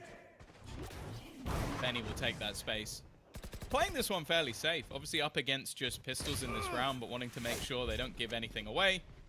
Tag will at least be able to get rid of the run it back, but in the post plant, this is not going to be easy. No charges left. Oh, well, exchanges the utility, but backside peek hasn't come in. They might think it's clear if Element didn't give it away. Now, pretty good idea. Someone's just died to the hot hands. So that's unfortunate for Caden. I don't know what happened there. Spray Lands what could have been a headshot. That shield keeps Philo alive for at least a moment longer. They can get a decent bit of that diffuse underway thanks to the blockage of that wall already to half by the time they can see again. Annihilation used, caught one at least. I don't think they'll be able to break him back out of there either. And so the round quickly falls apart. He is stuck. He'll be coming out in just a moment. As you can see, he doesn't last all too long. Nicely done. CGN 4-1 up. Playing a clean game so far. Yeah, it's an unfortunate start for Desire that it's continued. The fact that they lose at 1v2 in the mix as well. I think some unlucky starts to rounds, but again, like CGN, it gets to the point where you're going, is this luck or is this them just having some mind-blowing performances in a place that matters? And that's a thing. I think that obviously ideally you want to skip that play and it makes things a little bit easier, but being the team that comes out of it, it's going to give you a lot of high value matches that have been played in officials versus solid teams. Caden though looking to make a play of his own. Oh. Wasn't sure if he'd get out of there. In fact, both players are now kind of stuck in the mud, but Wacky is turned up to support, keeping the advantage in their favor. Davey, I think he thinks better of just trying to take on the world on his own, especially with his teammates looking to go back to B. Yeah, to be honest, this is another kind of crazy play. My guy just goes sprinting through a smoke to try to take a battle against anybody. It's a real samurai charge as well. You know, he's playing for honor. He wants them to know he's coming. Get their hands shaking, make their mouths quiver. Davey's on his way again, and well, he's center stage. Cameras spotted him. And the wrap around from Caden and Tag is going to cause a headache. Down to 43 as the players emerge from the connector, just about missing the fallback. As they fight for backside control, there's more than enough players here, or at least there were. It's down to just Tag, and he's quickly eliminated. Ult used. Philo should have this one in the bag. Looking for the fight in the right. Nicely done. The tap onto Vince is clean. Shield back up and ready to rumble. With 43 HP, Davey, he's going to struggle. I thought he's going to try and catch him as he came back out of the ult. It didn't look like there was a player defending this one. Spike planted. Waddle not going to commit it. Will that be his undoing? They've already lost one of these clutches to Davey, but HP now much more of an issue. Needs to try and isolate one of these battles, and Desire looking to play this one together. It will be Philo to close the round in the end as Desire finally make their way onto the board after the pistol. Only a couple surviving, and you have to look at the economy once again and say that CGN are not going to be letting up anytime soon. Yeah, I have to say, I thought they would actually use Hunter's Fury there just because they know he's low. They already lost the clutch to him. And at this stage of the game, if they lose that round, that is going to be the blocks crumbling, the dominoes in full fall down. But well, they won it out in the end. Big round from Philo. Look at the timeout used by Desire as well. I think it is early days, but at 4-2, you've just got your foot in the door. Economy's a little sloppy, so you got to be careful what you're buying, how you're buying it. I think it is definitely the right time. They can't lose sight of the path back into this game, back into the lead. CGN are currently very much locking down. They've got a lot of credits. If they lose this one, they've got themselves a Blade Storm. If they do lose 2 rounds in a row and face into an eco or face into a lower buy, Benny's going to have his ult. Who knows how many people he's going to shoot in the head through the wall in the meantime as well. So quite a start for CGN. This is going to be tough for Desire to break them. Yeah, I think that already just giving the coach a little bit of time. You might know Simos as someone who's basically been the coach of pretty much every single Italian team you've ever heard of. This guy has been around the block and back, and they're going to give him the time to talk. I think especially after the rocky road that they've had this early on in the half, finally getting a round over the board, basically maybe trying to calm things down a little bit. Because that's the thing. You get overzealous, you get over-aggressive versus this composition, you lose. So they've got to be smart with the way that they're going for aggression. This time, it is going to be that double up. Drone already clearing a lot of angles and giving them the space over onto A. And for now, at least, CGN are just waiting. Yeah, now this is a bit more of what I've heard about good old CGN. They like to default it out. They like to pump brakes. They like to play slow. Oh, that position from Element. He took it just in time. Wacky still lands the shot. I mean, the read on the spacing there was incredible. But Element isn't rewarded this time. Meets the operator, meets certain death, desire, man advantage. Oh, also, Tom, look how deep that cam is on C Long. I mean, Tag took a risk putting it there, but that is so much info. Oh, Doc Caden seems like he might have been sleeping at the wheel. I don't think he expects the peek out from deadlock timing here. It's going to be evident. That is not a good wall. That's a huge mistake from Anguist. He's left a gap in it. And, it's just the easiest 2 kills. You're never going to expect anybody to peek you from there. How's that happen? That's such a mistake from CGN. One enemy remaining. Spike down. Oh, what a disaster. Vince, he might be sneaking past the decoy, but he won't get by the first man. Not many do. Tag's done well. The fact that, yeah, it's just close enough. It was a layup. To catch the window, the little wall of the window. Oh, what an absolute disaster. And I mean, I feel like you can see that when you threw it, though. I guess they just immediately throw it. They throw it and immediately look towards Seaside. Immediately start rushing down because Anguist was even the first player making it out of the tunnel. So just didn't have the time to look back. But wow, that one is going to haunt their nightmares. Yeah, I think we've already had a couple of rounds that are going to haunt some nightmares tonight. Again, I remember speaking to Wildcat as well. He said he highlighted Tag, and I will say I took it with a pinch of salt because he's Italian. So, like, you're gonna pick the Italian player on your team, but if you tee him up like that, he's not gonna miss those. Those are the easiest couple of kills he's ever gonna have. Oh yeah, those are mistakes that CGM might live to regret. I'll tell you what, Zest is gonna be going back to the drawing board for that deadlock lineup. In fact, I think he taught them that one specifically. It's actually his only contribution. He's gonna kill us by the end of this game, genuinely. He is. I hope he's listening to the German stream, or yeah, we're gonna be in trouble. No, we love you, Zest, if you are listening. Execution in. Straight into the utility. Tag again. Perfect trap set. Still has the cam, but that will quickly dissipate Filu. The rest of the team are all here. The full support of this squad. And this time, well, Tag has not been teed up, but he still knocked them down anyway. Equalization. After a shaky streak of 4 rounds, Desire have come straight back with 3 of their own. And now level up the playing field. Of course, this is their map choice. I wonder if we're about to see a pause on the other side. I think for CGN, again, I think maybe a little bit rattled from the previous round. And this one, well, it was so telegraphed that they pretty much ran straight into the blender. Yeah, the fact is, Tag ends up with, I think, 2 camera assists from tagging players, leading to their demise through smokes. Or then he killed the other 3. So he had a heavy hand in all 5 of those kills. Might not be the ace, but he is 11-5. So, you know, save some kills for the rest of them, mate. And he's been playing a remarkable game so far. 4-4. And it's CGN calling a timeout. It was 4-2, and Desire did just the same, feeling the pressure. And I said they had to keep their eyes set on the path ahead, the way back into the game. They have very much done that. Their feet most certainly have not left that path to success. Definitely looking good. It seems like the youngsters as well have got off to a good start. Because that's always the thing that we look at. We look at players like Tag, players like Filu, 20 and 19 years old, coming into, again, like, I feel like the pressure on this tournament is higher than any other. Because not only is there one spot, that's it. You have your own future, but also your orgs on your shoulders. You're up against the best teams from across the region. But also, you've got to try and make yourself known in case you don't make it. You know, you want these players, you want these teams to see you. And right now, well, those youngsters are thriving. Another opener coming up for Filu, the youngest player on the team.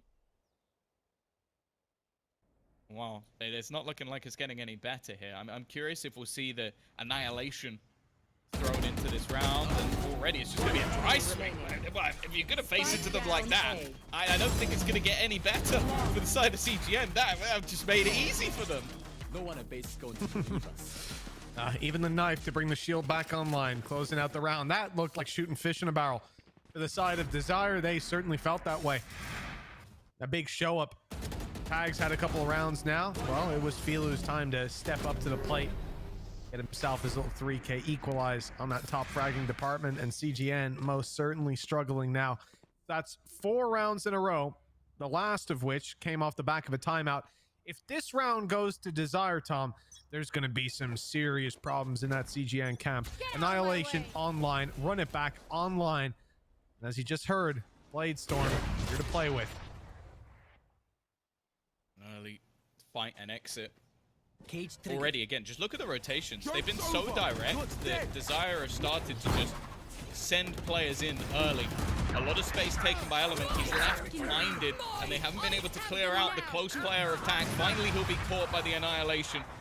We're also seeing the Hunter's Fury being thrown through on the other side, but it's a 2-man advantage nonetheless for the side of CGN. A good take thus far.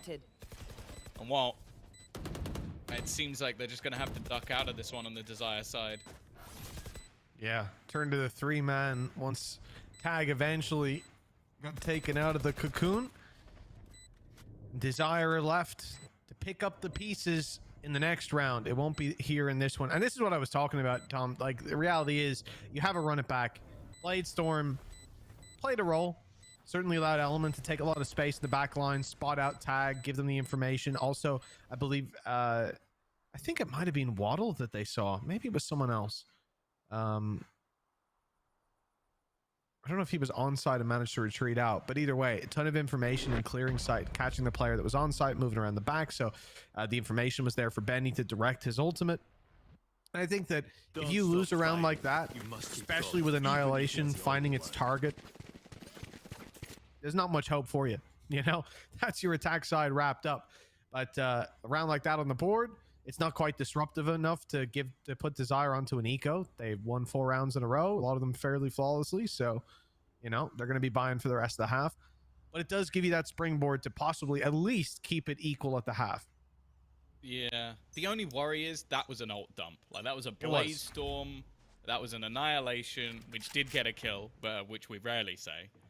And also a run it back. So it was space taken to an insane degree. You don't have any of that now. So it's whether or not, as you say, if that can be a springboard to you actually bringing something in. Okay, I thought they were about to get a free kill, but Caden walking back into the angle still manages to win the fight. Look at the rotation immediately.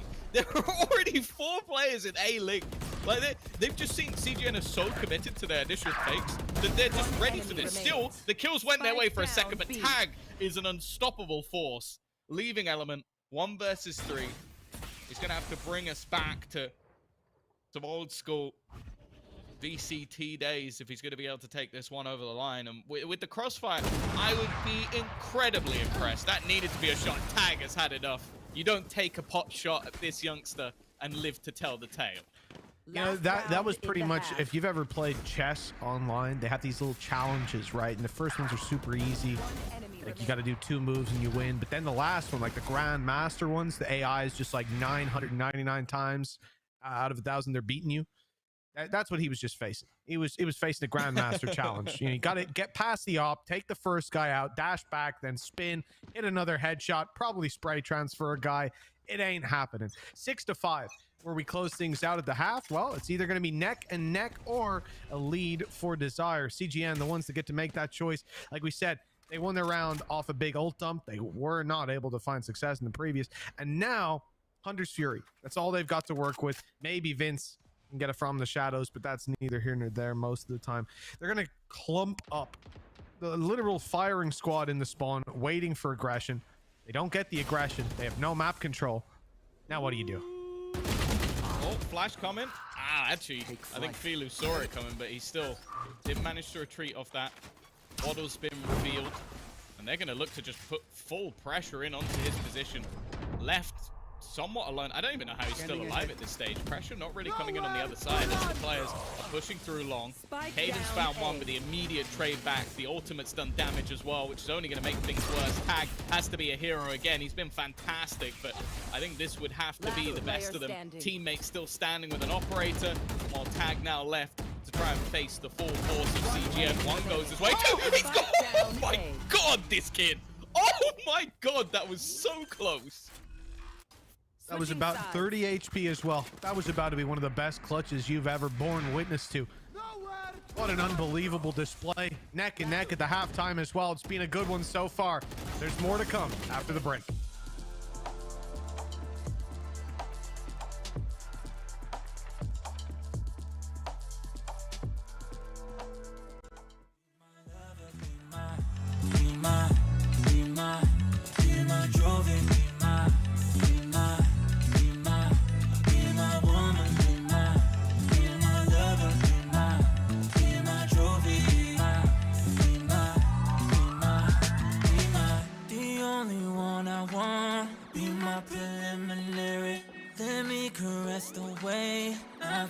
Necessary. Monday, Tuesday, Wednesday, babe. 7 days, are you ready? I don't need to say you know it, girl. You're extraordinary. I want you here with me.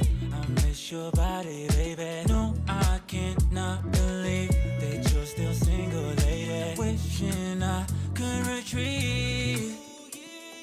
I want you here with me. Be my lover, be my.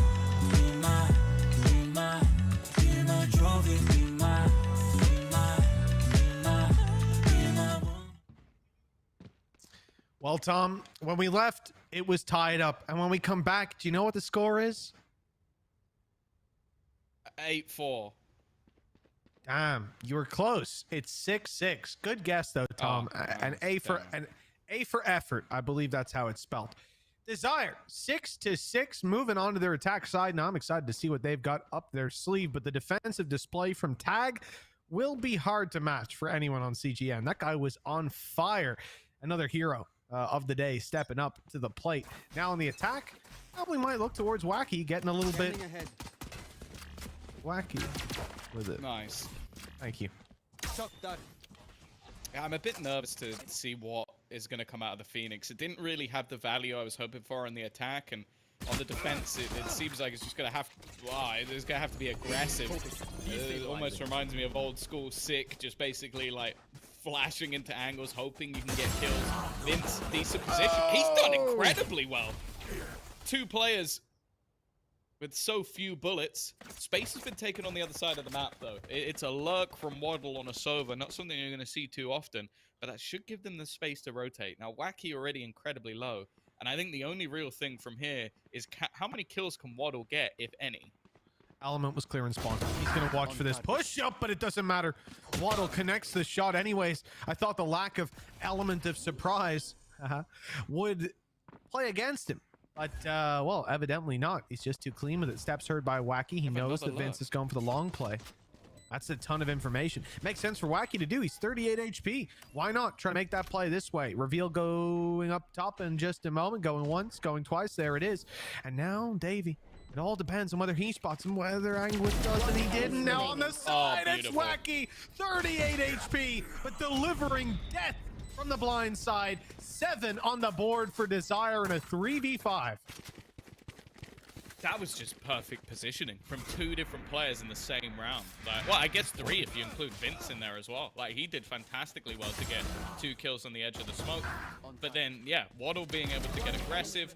This late lurk from Wacky just being able to hold on to control. It gave them so much in this one. And, well, again, they're going to go heavy for the rifles. I'm sweating a little bit. If they lose both second rounds to a sniper and some pistols, I think we call it a day. Cage triggered. Yeah, I mean, what a recovery here by Desire in that 3 versus 4. Now, like I say, we don't want to see that return from CGN second round. It should be a stable one for Desire, and even if they lose 1 or 2 players, they're not in a bad spot. Some pistols there to pick up the pieces, or to be the ones that fall. For CGN, this is often where you'll see teams go for a pretty heavy stack. They haven't done that. I'm surprised. I understand you have the Marshall on one side, but mid held by just 1. Garage walkthrough, sort of being held by Vince, but being watched over by Benny as well. Numbers is usually where you win these. Instead, it's going to have to be individual. Someone like Element. What a shot to start this one out. He's going back in for more, and what a stylish shot it was. Unfortunately, not finding its mark, but a 5v4 as a result. Yeah, they've managed to lock them out of short. The late barrier makes things awkward, and because of that, Desire are just going to look to rotate back. Of course, the gun has been retrieved, so it's not the end of the world just yet, but definitely still a little bit nervous. The half check, definitely not ideal, but tag quick to give them an advantage. Another one for Element. This sniper doing so much work, and with 2 players now tagged low enough for him to insta-kill them, this really does become dangerous. But the quick 2-piece, leaving Benny. A single kill here holds value. It would get rid of one of those guns, force rebuys into the next, but he's going to get nothing. And it's a shame, because a lot of damage was done in that round for the side of CGN, but ultimately all guns kept forward. That's exactly what Desire wanted. That's exactly it, Tom. You know, this is the sort of situation where we could have come out of it thinking that, well, it was a phenomenally successful round. They did everything. At the start, it looked like it was just going to be a blowout. Element managing to land one was most certainly something, but they stopped just shy of the finish line, not able to get the damage done. It's inconsequential. Rifles will be in play. 2-round lead for Desire. And if they take this one, a lot of trouble brewing for CGN. This is a full buy on both sides. You know, we've seen our fair share all across the spectrum, from just a couple SMGs alongside an Outlaw coming into round 3 and a couple rifles with some backups, but this is the strongest of them. And Desire pulling it out in a big moment. And we in trouble, spotted and spam, taking down the B site is for Desire. They're still fighting. Oh, they're still stopping. He had a shield, you know? It's the 2-for-1. You have to headshot him twice. He has to get you once. You know, I can understand why he's feeling that confidence right now. They've been building back into this for a while. Element been the man trying to stop them. First kill goes his way. Dart, wow, revealed a man they already knew to be there. Element just trying to do it all. And it's him versus Velo, it seems, with Caden in support. It eventually goes the way that was expected, but Element gave it a damn good try. Oh, he absolutely did. Wow, both players caught in that corner and taught a lesson on why not to hold the same angle. You know, lined right up for him, and as an opportunity, he certainly wasn't declining himself. Look at this. Oh, we just missed it, but it was beautiful. Nice little double. Now listen, 9-6, 3 in a row for Desire. Economy in the bin for CGN. I mean, I hate to jinx it, Tom, but this does seem like we're getting towards the home stretch for the attacking side. A Blade Storm is the only thing that we can really have any hope in for CGN. Element, as shown in the last round, he has what it takes to win a round all by his lonesome. Let's see if he can do it, because he needs to win this one. Yeah, he's got lots of L's in the name, but hasn't had too many L's in the game. The problem is, I felt like the Phoenix has been a miss. Like, if we're being brutally honest, I can't think of a round the Phoenix has had particular. Okay, actually, I can think of one. The C-site take. But that was, 3 ultimates being utilized, and yeah, I think he took some space. But other than that, the Phoenix just hasn't had the impact, and you're losing alternate utility for that Phoenix. There could have been another initiator. Could have been plenty of other things. Nonetheless, we'll see if they can turn the tide, prove me wrong in that matter. Benny is going to be the point of contact. Obviously, only a sheriff to play with here. Under pressure. Flash up, but it's been dodged. A second bite at the cherry and a bullet to the face. Yeah, Wacky was just too quick. That is a play. It is a play. On the scale of things that are plays to things that aren't plays, that is a play. I hate it. The shield isn't that good anymore, but no, it's not. It doesn't last the whole round. You're not an Ultramarine, but he's done well anyways. He still managed to spur them forward. They get the kill. They think, hey, we've got it, and they run it down. That was the strategy all along. It's actually outrageous. I guess he didn't expect 3 people on the other side. No, I don't care what you expect. They've got an eco. You shield or no shield, right? This isn't a game show. You don't go running through smoke against pistols. But hey, listen, you know, they won the round, so I guess we can't critique it. Oh, did he have ult? He wanted ult. I'm just going to say he wanted ult, and he got it. So, right. Yeah, worth Pretty sure he had ult already. 10-6 though, and CGN call a timeout. It makes sense here. Touch base. This is, as I said, it feels like Desire getting into the home stretch, and the one thing standing between Desire and that goal and that reality is this buy here. CGM putting credits on the board, getting rifles out. Some ultimates are relatively close, manageably close. They could be on for this one. If they let this slip, it's full recovery mode. Yeah, I think I'm still waiting to see what else they can sort of pull out here, because you don't have the ultimates online. On the other side, you've got basically the dream combination. Like, you're coming in with Filu having a 1v1, and if we're being honest, if he picks anyone other than Element, he's winning that 1v1. And Element has a not, so he's probably still winning that 1v1. And then they have Dimensional Drift and a Hunter's Fury, which, unless you either run into a site with nobody on it, or you suck with a Hunter's Fury, it should be a free kill. So it's just a bad position for CGN to be in, coming into one of their more high-value purchases. And immediately, there's going to be the pressure put onto Benny. That might be two. That's 2 players spotted.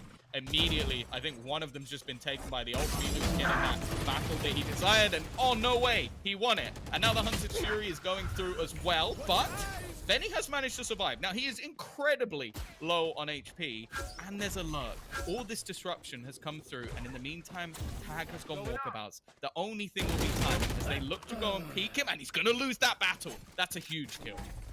Moving to the B side as well. CGN are actually ready for this, and they've got sonic sensors waiting for the push through. Already revealing the first player, giving the information away. The plant will be hit by one as well, but I think it's just going to be stuck through it. Wait, no. That sensor didn't get hit. It's up top. Yeah, it's up top, waiting for the TP out of Caden. That hasn't come through, so the sensor, I mean, it gets you a little bit of information, I suppose, but he could still be deep on that angle. So it's more or less pointless in this round. Filu, oh, he gets one. Even if he goes down here, which he's likely to, it's all buying time for Caden. Ult used, Annihilation. He's thinking about it on the back, decides against it. It's fully clear. He's got the right idea, and he's looked the right way. A disaster. Caden had the flank, but now he's being dealt with, and the recon being fired out. Well, that cost the round. Caden dying afterwards. The defuse locked in. CGN needed this round, and they found it. Standing ahead. Anguis holding that for so long. It definitely gave me a bit of anxiety. I thought that at any moment he was going to get shot, and I guess he did. But manages to catch that late flank from Caden. That was what they were sort of relying on to be able to turn that round. And that's the thing, even with all of this ult up, I think the main problem was that they missed Benny, and Tag's flank didn't have the impact that it desired. Like, I think, again, there could have been a lot in that round that ended up going Desire's way, but it's those 2 players at the top of the board that have managed to turn things here. Still 10-7, still economy available, but at least those 3 ultimates have gone without a victory. Oh, shield active. You know Filu's about to make a move. TP committed as well out of Caden. He's now in their spawn. CGN facing pure chaos. The hot hands will slow. The push of Desire on B no longer committed. It's because they got Caden in the chaos. He has no idea. No idea. Not a notion. The chaos used just to get him into position, and then they fall right back. I love that. Meeting with him now inside of Garage and looking to the site where Vince is sat on right now. Late lurk by Tag as well. Oh, this round is perfect. Yeah, again, it's something that was just it slipped through the cracks for CGM while everything else was in chaos. While these aggressive plays were happening, they lost sight of where Caden was going, and in the last round, his flank didn't have the impact they were hoping for. In this round, it was everything. Being able to pick off Benny, it just left one player surrounded. Davey does manage to get wacky though, but look at the secondary flank. There's always another layer to this. Always a second. It's the second round in a row. Tag's lost that fight, and now Element's found another. This is starting to get dangerous. Back into a 2 versus 2. The spray battle's not quite going their way. Waddle should be dead to rights. The shock dart, it still hasn't killed him. How has he survived 2 shock darts in that corner? Finally, he goes down, but the time is gone. It doesn't even matter. Caden's just playing with his food at this point, just using that experience, and eventually Davey will fall to the spike. Maybe closer than expected, but the result the same. Here. Indeed. 11-7 is where we land at. What a crazy round. This one was looking like it was locked in. Some big plays coming out. Players like Anguist, players like Element, and obviously Davey triple kill to close it, but that third coming in way too late. Well handled by Caden. Good round. 11-7. 4-round gap. The attack side, well, they're about to get a taste of their own medicine. CGN now looking to play this one slow. You can see before the barriers even went up, they want to get aggressive on middle, walking down B, holding the window, getting one player up nice and close. That's Element. But all the while, Waddle has been waiting, and a nice easy kill as that player steps into his crosshair. Some backup, but backup is needed a little bit more. In fact, Davey with the double and just retreating out of mid. What a gorgeous play. All right, now they have to capitalize on it, though. They've still got a few pieces missing here and there. They've got the players in the right place at the right time, or at least they did. Benny being called back, a peek here might just be his doom. No, he wins it with the ghost. Fair enough. Wasn't expecting that one. He's left blinded, but the trade is there immediately. Davey is having one hell of a round, and now Filu is all that remains, but he's running right into the hands of Anguiste, who's just waiting round that corner. Oh my god, delete the VOD. I never want to see that ever again. Filu somehow has been given a 1 versus 2. The double tap's going to run out, and he only has 15 HP. He almost needs to try and use that to his advantage, but it isn't going to be the case. It has to be the low HP. 1 versus 2. If he gets the first, he technically has his ult. I don't know if he's going to get the opportunity to use it 3 HP. Surely, there's no way that he'd be able to pull this one off, especially with being spotted. Vince will put him in the grave. And what thankfully CGN are not going to allow Filu to capitalize off that. Oh, like you said, Tom, 1 kill in that 1v2, and he had a few shots whiz past the ears of players. Ult online, pops it, he's healed, and he's in a pretty favorable fight. Also can just use it to delay, buy that little bit of extra time. Still, it wasn't to be in the end. CGN find victory, a 3-round gap now awaiting them, and it was this play from Davey. The fact that he just goes walking up, doubles up on an angle. You're awful people. You're awful, awful people. Whoever slowed that down, you're going to the deepest depths of hell. That's outrageous. Why have you done him like that? We'll spam CGN, through the wall. report whoever that was. Report him for bullying. Yeah, see, they're the bullies, not us, Zesht. It's not us. We're nice. No, yeah, we wouldn't have slowed that down. No, I don't know how, but that's not the point. A little tag on the Waddle to start this round off. A little friendly banter around the window spams.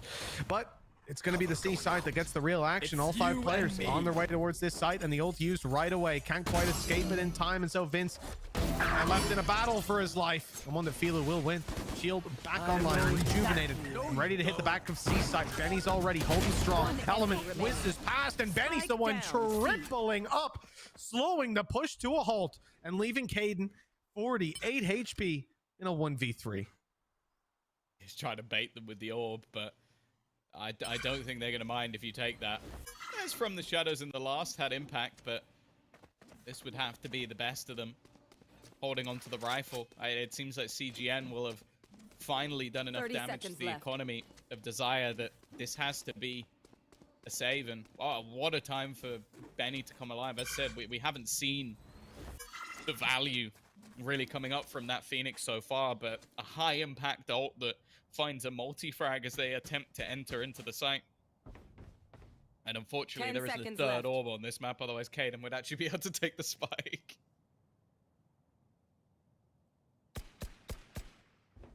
Yeah, thankfully, that is avoided. The round ticks over to another victory for the defensive side. CGN closing in on that gap. And there's been a few moments here, the early halves, where Desire have seemed to have a real handle on the game. Went 2-0. CGN fought their way back. 4-2. Pause from Desire. And we've scrapped our way up to here, neck and neck at the half. Little streak of rounds that gets Desire ahead. CGN are on the uptick again. And now, weapons down and out of the question for the attacking side. This is not just going to be a couple of rounds in it. This is going to be 1 round in it. Unless that rifle on Filu can change the game, we're looking at 11-10 and a real chance this defensive side to get a map win on the board and then go into Ascent, which is their pick in this series.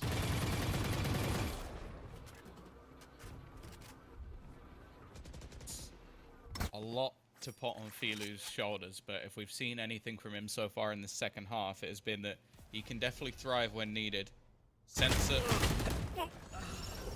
is going to be spotted already.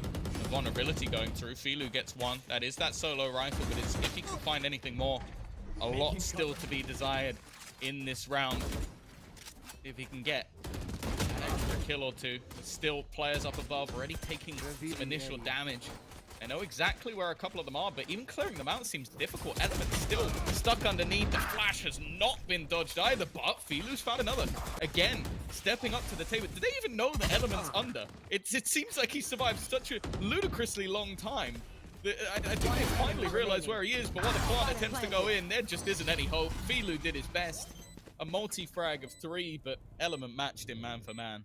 Oh yeah, Element's putting in the legwork here, that's for sure. Defuse given over to Davey as well. Obviously, already the Blade Storm online for Elements, and no need to mess around with that.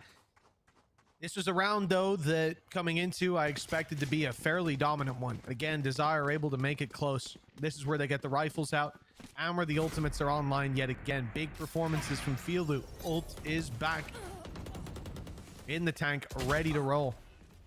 And I think Filu, last time it was opening pick with the ult, successfully dragged a player, I believe it was Vince, from the C site, and then they ran in and got absolutely decimated by Benny. In fact, I think Benny picked up 3 of his 9 kills in the round where Filu used the ult successfully on C just a few rounds ago. Now, though, a chance for this to go right, and Desire are calling a timeout, knowing that the last time they were in a fairly similar position with rifles, maybe even a more important one with a chance to destroy CGN's position in the game, it did not go well. The opening pick did. The ult was perfect. Nothing else worked. The other thing is, I think that was the round that they had Wacky use a dimensional drift, right? So that was the point man to spot someone, and then the ult is used from Filu to trap them. So you won't have that online off rip. Maybe Wacky can just go window and just one tap someone through the wall. Yeah. It's a pretty reliable way to get an ult orb these days. To be fair, I wouldn't be surprised if they maybe challenge for an orb, but by the looks of it, it's not the goal. And I don't think it'll be too difficult for them to find a 1v1. The CGN, on the other hand, are really doubling up on the mid control. It seems like they are expecting this as a reaction. The dart, the drone available. And you can see that Filu is just waiting. The stun already had, but it seems like Benny wasn't revealed off of it, so not going to use it just yet, and instead, maybe trying to save it for the post-plant. That's a huge pick, though. Already, a mass opening over onto the A site. They're going to have to try and make a play off of this. For now, just a 1-for-1 trade, but Element still standing. That's a spike down on the deck. Already, it's going to be retrieved as they look to try and hightail it back in the other direction. Wacky is almost trying to maybe just sell some confusion. I'm back. As he'll fall back. No, in fact, he'll hold his ground. There we go. It was the gate crash, but Tag could come up with him. So he's still here. Still looking for a fight. A lot of players spotted. And it seems like Wacky has the idea C is going to be pretty free. Tag inside the smoke. He knew that they wanted to get greedy, that they'd push up. The advantage taken in full effect. And look at this. Tag's going back. One enemy they don't remaining. expect it. Oh, they do. In fact, Vince manages to catch the kill, and Annihilation just about misses. They got caught behind the box. He's still bouncing, but that doesn't matter. On his knees, but it's a victory. Stands for Wacky. 12-10. Wow. Oh, it was all a ruse. You thought that he was begging. He was begging for his life, but in fact, it was the old switcheroo. Call an ambulance, but not for me. That was disgusting. Just so clean with it to hit that final shot. Again, CGN, the spacing wasn't bad, but it was enough just a split second to give him the additional fight. They didn't even have to use much in that round. They've kept all the ultimates. Well, they didn't have the dimensional drift, actually. And now Benny's trying to be a hero. But he's got to make sure he gets away with something here. Hunter's Fury already being utilized. No chance of him surviving that. Yeah, there wasn't much of a gap in that Hunter's Fury. They just start spamming at it. Here goes the impenetrable wall. I know exactly Big problem for any operas on site, but a slow play still by Desire. No more charges Neural left. theft gives them a lot of information. And they're thinking about just TPing in with Wacky. They could even take the spike off next pulse, but they decide not to. Instead, now the space is being filtered back into the ult, almost pointless. It gets them nothing that they can really execute off. Late lurk by Tag, but it's not going to be necessary unless it finds all three. Vince has just picked up a triple. They've again dismantled the C site push, and we've seen this so many times. Early advantage, things are going their way. Desire push C long, and they find nothing. Last time it was because Vince was dead, and this time it's because he's alive. And do anything right. Tag left in the 1v3, and he's got a player right up on his left. I don't think he's ready for that. They've already seen the barrel, so Element strikes. I feel like them almost defaulting back into the C-Tech, and as you said, it's been massively unsuccessful of all of the sites that they've gone to. This one has been where they've struggled, and again, it just comes down to just missing a position. That's all that really was, is him being able to just be at the back of the site without being spotted and getting a multi-frag from there. Huge play from Vince, but you still have to look at Desire. That was a good opportunity for them to close the game. Now, potential for OT is actually very high. You're looking at only 3 rifles. One of them is a Guardian. Shields low. They've still got the opportunity for a 1 versus 1 in the hands of Filu, and I feel like, again, there's going to be an over-reliance on him to make a massive play. I think in last round as well, like, it just shows Wacky was on site. 2 of his teammates died long. He's not even looking at the guy. The communication must have been whack in that moment. Pure chaos. Something that CGN, at least on C side, have been able to thrive in throughout this map. Anguisse backside A. Smoke up in heaven. Nothing to be said about that by Davey. Wall does go up, but it will go down quite quickly. At least you'd imagine so. Desire back off. They've given a lot of space, but taken it at the same time with Wacky. There it is. The ult, the point of contact. Filu now knows where this guy is and almost loses his life. It gets the refresh on the shields and is back in the fight. Davey, no longer there. A lot of utility lost for the CGN retake. That's definitely going to make things that little bit tougher. They've still got a lot of flashes to play with, though. They saved a lot of utility for this. Element will be the point of contact straight in, but he's caught by the paranoia. I think that might have even been a team paranoia. Because of that, it's all fallen apart. Waddle is going to close things out. Desire on their map choice. It definitely came a little bit too close for comfort, but they get things done in the end. Oh yeah, they came, they saw, and they conquered, at least in the first map, but there's still plenty more to go on, Tom. Remember, this is a BO3 series, and for those of you at home, Ascent is coming up next. We'll see how that one goes after the break.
You be the witness. at a time, turn a repeat to a 3P, yeah. Got the franchise on me, you more like G Lee, yeah. 21st century, you all the way BC, yeah. Old boy been washed up, I'm nashed up in TTA. Came out the womb like this, hit the pedal and room right quick. Gotta get it, we going up, way up, might land on the moon. Who step in a room like this? We breaking the rules right quick. They killing the mood and up in a few, might land in a tomb.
Let's do something crazy, get a bit wild today, cause we don't do this every day and we deserve it. Life is so amazing, nothing is in our way.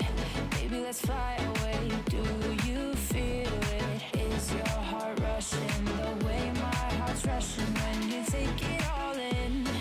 Baby, this is where we come alive.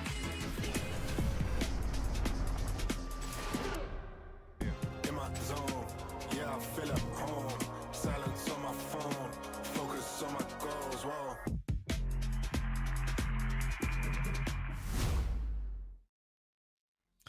Welcome back, ladies and gentlemen. Well, what a first map it was, Tom. When we started this one out, I was expecting it to be a little bit one-sided, if I'm being honest. I was also on the Desire train, despite what I said out loud.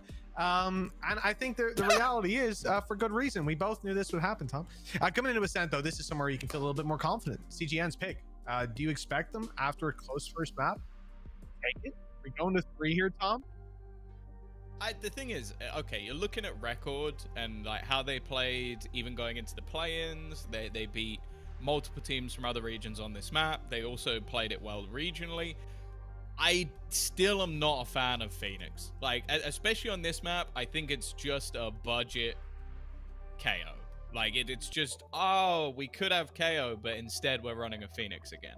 And a lot of the kit is not that dissimilar, except I feel like there's a lot more value in KO's kit, which is why it's a much more standardized pick. So I am going to be looking at that Phoenix again, because I think Benny had a round or two where you go, okay, I think it was high impact, but I also think that they lost a lot from not knowing where their opponents were going. They got caught out by a lot of like lurk plays. Like, even though there were 2 rounds I can think of where Tag had a lurk that didn't succeed, there were so many times where they had lurks that did, and a lot of that came down to just not having the information, having a lot of gaps on their defensive side.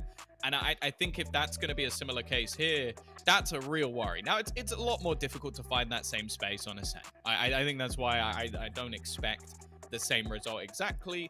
I also think that they've got a Killjoy, which, again, you're going to get a lot more control of that agent than you do with Deadlock, a lot more information as well. So I'm less worried going into this one.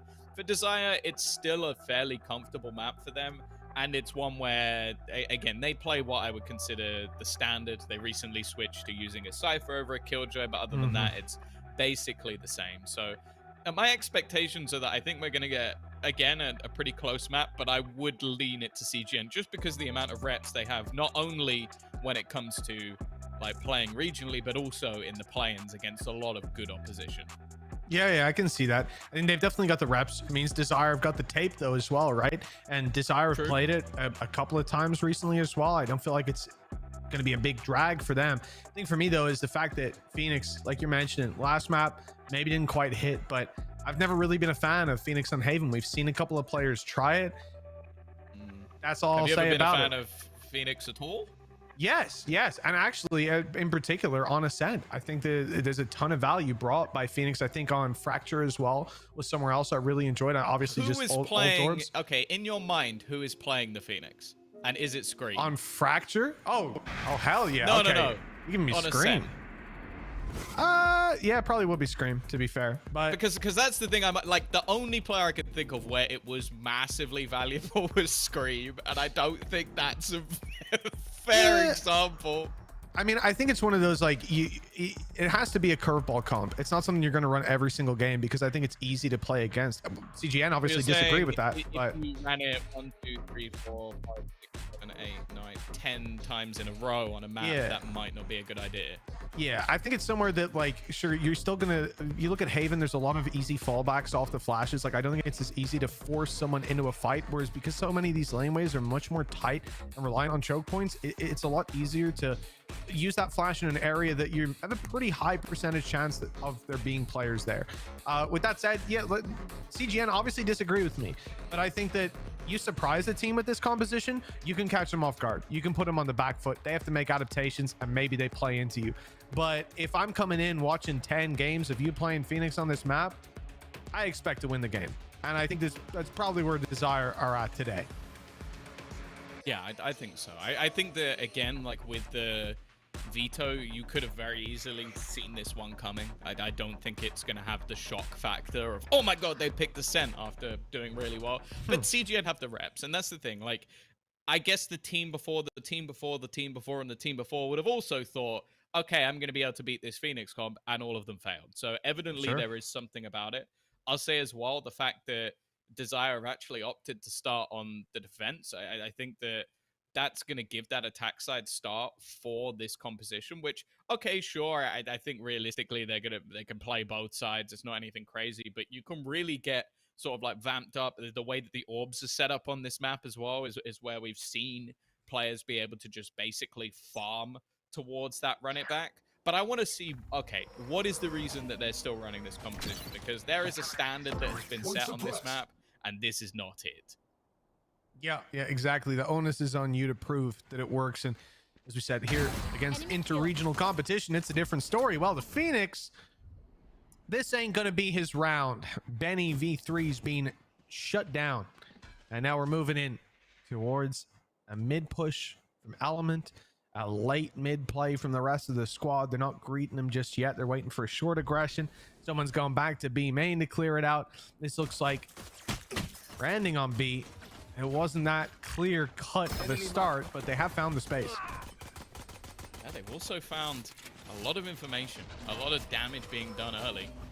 Element's about to try and make a play into the spawn. He's actually taken a tag from a shock dart, which was just thrown out in panic. And the wraparound from Vince, again, there's been opportunities for them to level things up, but each one has been met with almost an equal amount of damage. Waddle, he's just wide swung to 3, maybe. I don't even know how many people were peeking there, but he's somehow come out with 2. And Caden's just been 30 waiting. seconds left. A teammate to shoot. It's all just the bait and switch. The plan from Philo is to try and sell them down the river. But again, it's another player low. Finally, after, I don't know, about 300 damage, they've been able to kill 1 player. Placing alarm bot. It's been a scrappy one, but it might set them up, Tom. Everybody's low. Everybody's low, and then they're only getting lower, let me tell you. Oh my goodness, it's like a fire sale. Everything must go. Davey, he's got a chance to eliminate quite a few of them. Anguish from far away, picking off the first. Behind the Jenny, here comes the waterfall. 2 players down below, that doesn't deal damage, Davey! You don't need to reveal them, they're all 1 HP! Oh, if that was a shock dart, he would have had the round. But instead, he's fallen apart. The pistol goes to Desire. Sorry, correct me if I'm wrong. His teammate had already seen Yes. You're right. No, you're right. Why did he dart? He thought it was a shock dart. That's all. Sure, I'm just going to say he thought it was a shock dart and not have a mental breakdown. I think that's the safer option. Like, they're already dropped. I'm going to put that down to panic. Because that definitely seemed like just the weirdest play. Like, if it was a shock dart, he might have actually killed their whole team. They were so low.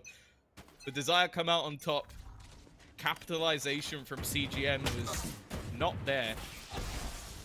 Already going to see a little bit of chip damage with the spam. An Ares for Waddle. That's Mitch's favorite gun. He loves the Ares. Always talks about how good it is. He actually loves the barrel because it reminds him of things. What, pardon me? I don't want... listen, there's a big SMG community out there, Tom. I don't want them after me. Okay? So let's not spread misinformation. The Ares is a gun sucks, and Waddle is likely to get 0 kills with it. Despite his skills. The weapon is just going to let him down. I mean, I'm surprised they haven't just added that gun jams randomly. Like, it's the kind of gun it is. It's the kind of gun in real life that it would jam randomly. And consistently and randomly don't really work together, but it would consistently randomly jam. There you go. Nice. Thank you. Well, 40 seconds.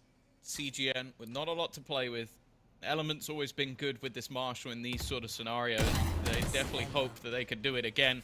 Tag, though, always tough to clear. Waddle's been revealed, but no one capitalizing off it. And they got 25 seconds. They got need to try and get into the back of the site with 3 players already here. They're being locked out from the backlines. In fact, the players in Desire don't even really need to fight this. While Element, there's one. As said, always good for something, but at this stage, it almost comes down to just needing to die. Well, hey, they get a couple of kills. They do a little bit of extra damage, something to at least write home about, but ultimately, Desire not going to be too worried with that. And did they throw away a gun? One sec. I need to see on the floor if there is an Ares. Is there an Ares on the floor? There's no way someone threw away a more expensive weapon. Mr. Zilf, Mr. Harry, can we see if there's an Ares on the floor? There's no way. Because it looked like at the very last second. No, that was a HUD bug. That was a barracks bug. It's okay. It genuinely was a barracks bug. It must be. The round restarted. It said, oh, he had that weapon. No way he changed the last second. All good. Okay. For a second, I thought they swapped the bull. We both thought they swapped the bulldog for an Ares, in which case I would have gotten very angry. But thankfully, we don't need to get very angry because it's okay. They're sensible human beings. 3 rifles, 2 bulldogs, and a guardian. Good potential. Sheriffs alongside them. Good potential. If a weapon goes down, you know, you're going to be straight on it trying to pick it up. The reality is CGN have the clear advantage in this round. No rifle can match them except, I guess, the guardian on Filu. We have not seen that stop teams before. Slow and steady for CGN. I think they're expecting aggression, and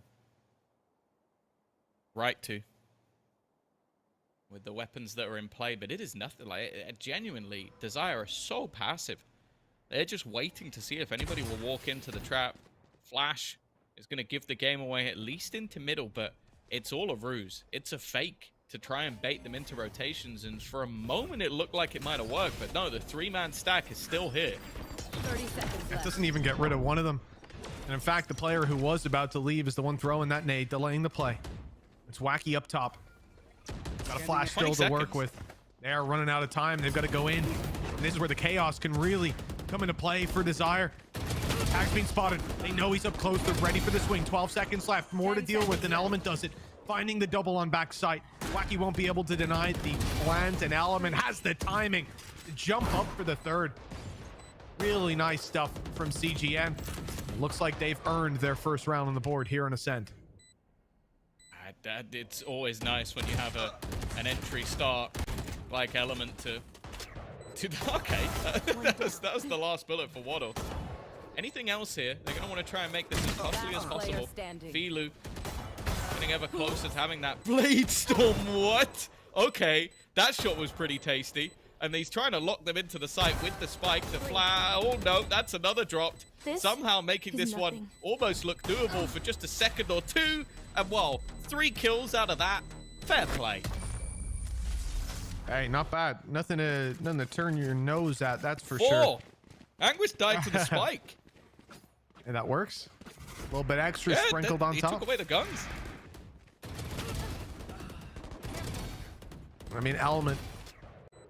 He did so well to open that one up. It looked like it was going to be a nice, clean closer.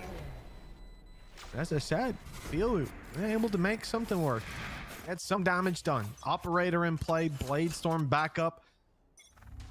This round 4 for Desire gives them a lot of room to wiggle around in. See if Filu can find that pick, though. He's gone for the wrong angle. Elements posted. Benny thinking about it. He is real close to going out for that pick. Waits for the op shot and now closes in the distance. Phoenix Flash likely to be used, and it's Wacky dying on short. That gives the opening to CGN. No pressure now for the attackers. That's a good start. Gives them a lot of map control. Forces a rotation as well from Filu. And leaves a severe gap on B, but it seems like they are actually going to go back again towards that stack side of the map. It's all going to come down to timing. If we see rotations, if there's a spot here for Caden, it might be enough, but it's even just if he gets out of there. Benny ready and waiting. Element's going to go alongside him. Getting out of here is definitely not going to be easy with the run it back leading the charge. Benny has found another. Starting to see the life of this Phoenix, as he will be able to just fade away, and in the meantime so much space has been garnered by his teammates. Filu trying to style on them. He's found 2 crazy shots. A rifle retrieved, looking for a little bit more, but he did all he could. And while Tag not quick enough to react, CGN a second round on the board. That double duelist doing the work once again. They will even up the scoreline. What an attempt by Filu. You have to think of it, like, if even one of those other fights on the site goes their way, that player's alive. Filu's making the play to put them back on the map, but it's just a little too far gone. And even I think Tag at the end swings out to kill the guy deep on Jenny, like over by Switch, because his teammate had just seen him. I wasn't ready for there being one dead out in the open of sight, so why the reaction was a little slower. The 2-2. It's been a good recovery for CGN, a team making it here through play-ins. They had a hard road, but you know, we see it in a lot of tournaments. Thinking back, even 2020 Val, before that, I suppose we didn't really have the qualifiers then. So more so even in other esports, where teams come in through a qualifier and they're just warmed up. They've got those officials under their belt, and it stands. For the others, there's been a bit of a gap, a little bit of a lull. Maybe CGN getting the benefit of that. Crafted by that tier 2 system. Nice stuff by Filu. That's a start. That's already going to be that lurk taken out. He is hightailing it all the way to the other side of the map, and a lot of that comes down to the control of Waddle. Waddle's managed to retrieve a rifle, so they can fully commit the rest of the players onto the other side. Bladestorm on Bladestorm.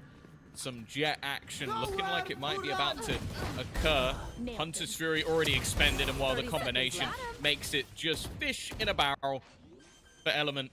He's looking for a little bit more. That rifle coming in on a flank, but there is nothing more to be had. And for Waddle, there's even an argument to just hold on to the gun, but it's not going to happen. Well, that's the lead for CGN now taken. 3-2. And for the attacking side, building up a little bit of economy as well. There's going to be reinvestments in this round, but nothing to worry about all too much. Taking a look back at that previous round, it's not one that we expected a ton to come from, but after opening pick with the Bladestorm, rifle recovered, I was starting to believe in at least a bit more damage, Tom, but in the end, we're robbed of that. Now CGN, well, I was going to say look for a more direct approach. The Spike's on the other side of the map here. 3 players close, looking for a fight, both duelists leading the way is Benny. Flashes are going to go through. We might even see Cosmic Divide used to fake, perhaps. I don't know what the idea is, but it's got Filu to push up, and he's holding the angle just beside the turret. He doesn't want to give away that he's that close. In the end, he's going to start to back out as well. Not sure what they're sensing, but it will be the right play to back out of that angle with 5 players about to come walking around the corner. They still sold a rotation, though. Mid completely abandoned. Filu's going to be the one under pressure, waiting patiently to be met by that drone. He's going to try and just dodge it and hit the fight. Doesn't quite land the shot. And now, well, with the full force of CGN barreling down onto their position, holding onto this is not going to be easy. The rest of the team so far away, they're trying their best to delay, but it's not looking likely. Wacky trying his best. He's found 2. Almost even turns around from the 3rd. I thought it would be an easy take, but he's managed to make this interesting. Hunter's Fury even going to be used up here by Desire. Almost landing. And he was in danger, but he's made it to the site. And the plant will now be found. CGN. It's going to be a tough road to recovery, but it is manageable. It is doable. With Davey down, less so. Benny the last man standing. The pressure's on. And here comes the swing. They've got the info. Nice shot by Benny. He isolates another. That could have been disastrous. The tag puts it to bed. We're tied back up yet again. A good resurgence, but more so a fantastic round from Wacky. That's a position where his teammate gets overwhelmed. The full team is basically barreling down on his position, but managing to just use his fragment to stop the player on stairs, and then that's enough for him to just isolate 2 duels and make that competitive. I think also Waddle might have found something either on a wallbang at the same time, but even still, those 2 kills basically turned the round on his head. You can see his fragment has just delayed enough that eventually Benny will get there, but it's too little too late. 3-3, still not a bad scoreline, but I think especially if you're the defensive side, like you're looking at this and going, okay, even if maybe they'll struggle a bit more with a Phoenix on defense, we don't want an over-reliance on our attack side, because it's normally a lot tougher to really get things done. A lot of dry entries and tough fights that will be there for Filu. So I think just wanting to make sure that this ends up being a good half, because right now they've won the pistol second round, and then it's been 3 buy rounds in a row for the side of CGN. Well, Tom, here on the Omega stream, it's important to note there's more than one game going on. For those of you at home, you might be interested in learning that the other series has finally ended. And if you don't want to know the result, don't listen for the next 10 seconds. 15 seconds. Tom, The first map was 18-16 to Mouse. The second map was 13-11 to Saw. Would you like a guess without looking, if you haven't looked, at what the final map score was? I'm going to go with 20-18. Yeah, all right. What a guess. What a guess. He didn't see that before. I already had it open as you said it. Oh. If you don't look, I'm literally looking directly at it like, yeah. 20-18. What a crazy bunch of OTs they've had on the alpha stream, and well, they've got plenty more games coming. For us, this could be the last map. CGN fighting hard to make sure that's not the case. And although the suppress comes through, the nade is the more important piece of utility. Killjoy's lockdown no longer in play. CGN need another way in. That Cosmic Divide ain't gonna last much longer. It's the run it back that's used. It's Benny taking space, running it down the laneway. He's being avoided by Waddle, but there's not going to be any escaping him for... Wow, there is. I thought Wacky was forced into a fight. Instead, delayed just long enough that CGN are right back where they started, but with one less player. And a lot less ults. That's not the start they were looking for. A round that could send the opponent's economy into the bin once again. It's not been clean rounds coming up for the side of Desire, but an opening onto Vince definitely makes things tougher. Like, you're running this double duelist, losing your smokes. It's quite a bit more problematic. You're going to rely on those firefights. You're going to rely on a player like Element who's, hey, he's going 30 looking. seconds left. He wants to try and find it. This gap in mid has definitely been more of an issue for the side of Desire. But again, the time is ticking. Benny with a big kill. In fact, a second one for him. But there's a third player that they have to deal with. The flank coming through. 15 seconds left. For Tag staying alive. Holds so much more value. And he's just clinging to life. 31 HP. Trying to hide around the edge of the smoke. Trying to delay them a little longer. That's exactly what he's done. But that spike is going to go through. Left into the big clutch. Caden and Filu. Op is just holding down. Waiting for someone to take the swing to look for the info, but they're patient on CGN. It's Element to take first contact, but he goes into the op. No retreat possible for him. Filu now looking for another, misses the cross, and Guise tucked in the right corner. It's hard to read. Filu had an idea, the right will come out, but the shot is quick from the attacker. CGN back up on the board, standing themselves into the lead now 4-3. And one of the big things about this round, Tom, this could have been an absolute disaster. They not only did they lose Vince early, they used the Cosmic Divide, they used the lockdown, they used the run it back, and what they got for their trouble was absolutely nothing. They were in a better position coming out of spawn than they were after using those 3 ults. Yeah, I think the only thing I'll say, though, is that I feel like Desire kind of gave that one up. Like, if they, especially when it gets down to the 20-second mark, I don't think they need to fight into market. Like, it just is, it's one of those spots where it's like, that's the only way they get back in. If they fall back to a 2-man hold on the back of the B site, that round's over. Especially if they hold on to some mid control. And even then, like, what, they're going to hightail it back towards the A site with 20 seconds? It's not happening. But they take the fights, leave it onto Tag to try and just hold on time. I don't think they needed to do it. Like, I understand having that confidence, but you look at the damage it's done to the economy, and that round could have very easily fallen into their favor. They gave CGN what they wanted. Benny, again, having high impact round. That Phoenix looking a lot better when it comes to Ascent. But again, it's going to be that stack up. 2 rifles, Filu with one of them, the other in the hands of Tag. It hasn't had quite the same performance to what we saw on the last map, but this would be one hell of a time to do it. Ooh, he's got to be careful, though. He doesn't know how close Element is. The trade is there, but it's at the loss of one of the only guns that is there on the board for the side of Desire. 30 seconds left. Filu's holding on to it. Caden can at least get it on the rotate. I don't know how those players on site are going to do up against the rifles. They've been pushed out of position by Util. Not followed up on just yet, and that is it. With Filu down, the chances are waning. Wacky's got one, and it's bought space for Waddle to get up close. But he won't get anything done from that position. It's left to Caden. 1v2. Already found the first. It was a 1v3 just moments ago. It's getting more and more doable. That reveal has screwed him, though. 14 HP and nowhere to run. Nowhere to run. Nowhere to run. Nowhere to run. 5-3. A lead extended now for CGN, looking good on that attack side. As I said, it is kind of where you have the expectation for this composition to do well, but they've still shown, again, within the play-in that they can put up pretty decent numbers when it comes to that defensive side. So I don't think they're going to be too worried at this stage. And on the other side of things, again, like you look for Desire and kind of have that expectation that they will have a solid defensive half. They've left a lot to be desired, and it's not getting any better. A raw aim fight versus Element is not the way you want to be kicking things off. This double duelist has been sublime, and I think Filu trying to sort of pad the gap of his team not quite having that same performance, but it's not gone well. Yeah, I mean, the fact is they're just using this to deny so many of these early chafing points you're going to have with the defenders. But one of the other things is up in this A choke point.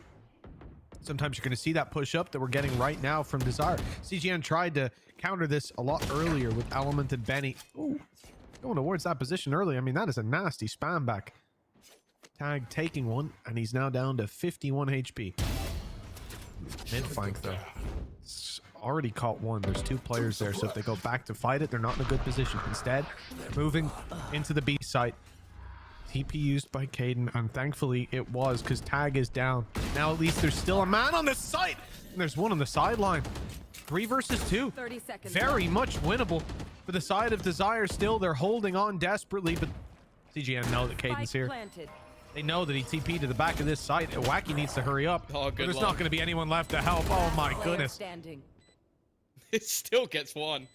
Well, now Wacky finally looks to make his way around the corner. Timing, I think he's going to get peeked through. Yeah, he is. Vince, he's not going to worry about that fragment killing him off before he gets that kill. 6 and 3, that lead ever extending, and I think CGN starting to show a real capability. 6 of the last 7 rounds, their trading has been impeccable. Their site executions have been uncomfortable for the opposing side, and other than a few blips, I feel, of individual brilliance, there really hasn't been a lot to write home about for Desire on this defensive half. And well, you can see them taking a pause, but I'll be honest, I almost wonder if it's too little too late. Oh, it very well could be. I mean, at this point, well, look, 6-3, not a damning scoreline. 6-3 facing an eco. Now it gets a little bit worse. We're looking at a 7-5 best case scenario, probably. And yet, your opponents have 4 ultimates. Some of them pretty high impact. To run it back for Benny. Maybe even use that in this round just to deny the pistols. 1 orb away for Filu getting a Blade Storm. That could bolster the buy, but to be honest, Tom, it just feels like there's been no legs to this defensive side. It doesn't seem like a simple adjustment here or there. They're losing opening picks. They're losing map control. In some scenarios, it looks like they're making decisions that, you know, you could make against teams that are 2 tiers below you. You can face into market in a 4v2, just take them down, sure, but they're not giving CGN the respect in those moments that they should. And in early rounds, I guess we could say the same thing, because CGN have come ahead in those fights a lot of the time. It's the same again. He's going to go for that opening kill. Do you know what? It's actually gone all right. The fact that Wacky manages to take down Anguis as well, the fact that the ultimate's been utilized for very little. The only problem is gun retrieval, impossible. Like, until it gets into the late round, they're not going to be able to retrieve any of this weaponry. For Tag, this almost come down to a point of, can he either just get the info and survive, or get 1 kill? That would be ideal, but realistically, with already a man advantage, I don't think it's worth the gamble. I definitely agree. And play it safe. At this point, you can see the push up from Desire. Full control over B main. Rifle retrieved. And yeah, I'm waiting for the second one. There you go. 2 rifles in play. This side now stacked up. 3 players on short. Ready to take this retake. And this is the heavy side. It's that door to be broken open.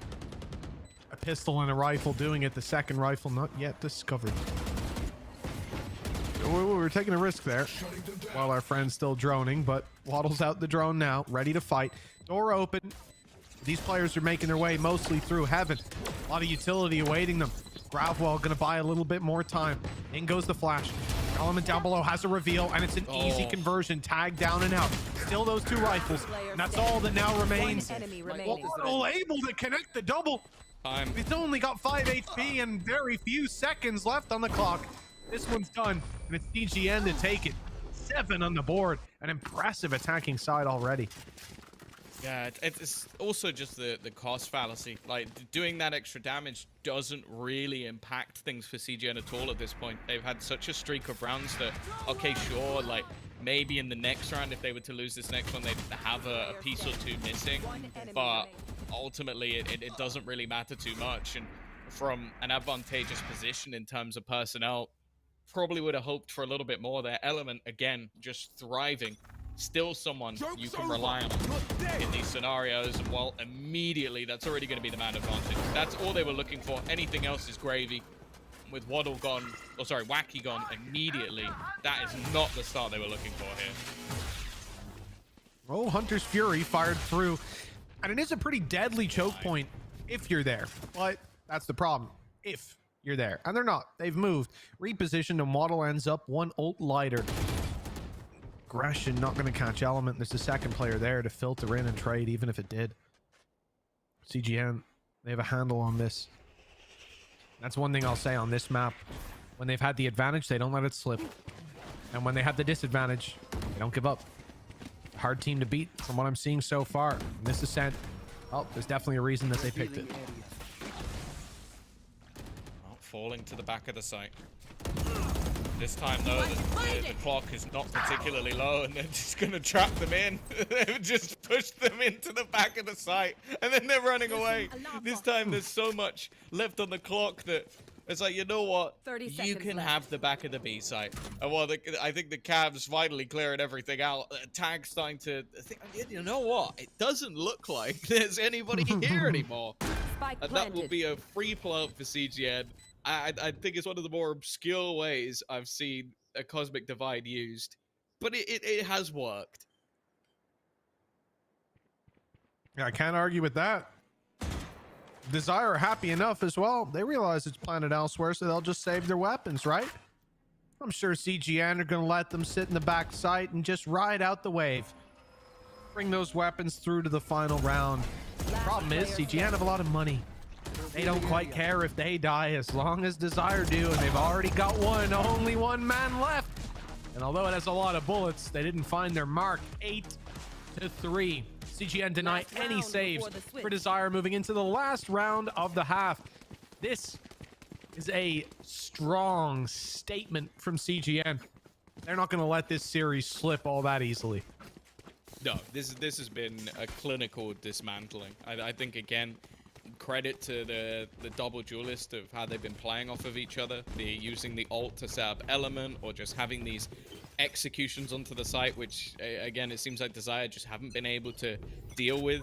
Opening kills, they just have not been going the way of Desire whatsoever. They've been picked apart in any of the aggression that they've been attempting, and you kind of have to hope that Sunset's going to look a little bit different, because unless they have got an absolute mammoth attack side coming, this is already looking like a done deal. A site under the belt of the attack side, and bear in mind there's already pieces missing. Okay, Wacky has his ult, Bladestorm's available for Filu, but this is already going to be a tough retake, and Element's got a Bladestorm to boot. Yeah, they haven't needed that difference maker, but now they have it anyways, and it's the last round, so why not throw it in? Desire wait this one out. Tanker Killjoy ult detains nobody, but it has certainly kept them back. It delayed them more so than detained them. Now CGN just hold strong on the site. That's all they need to do. First on his way down, the flash perfectly catches Benny. That means right up from behind, Wacky's able to double up. Waddle does well, but with Wacky and Filu down, he's got a little bit more to do. Element's stopping him every step of the way. Element is there to greet this squad 9-3. You can look to him for why. Gorgeous half. Oh, it's been an impeccable half for Element and an impeccable half for CGN. There's a lot left to be desired, but we'll find out if they've got a little bit more after the break.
Welcome back, folks. We're about to kick off half number 2 of CGN versus Desire. Map number 2. It's already 1-0 to Desire, but it looks like we're going all the way to sunset. CGN have just had a lights out half, and with a 9-3 lead, Tom, it seems impossible for them to lose at this point.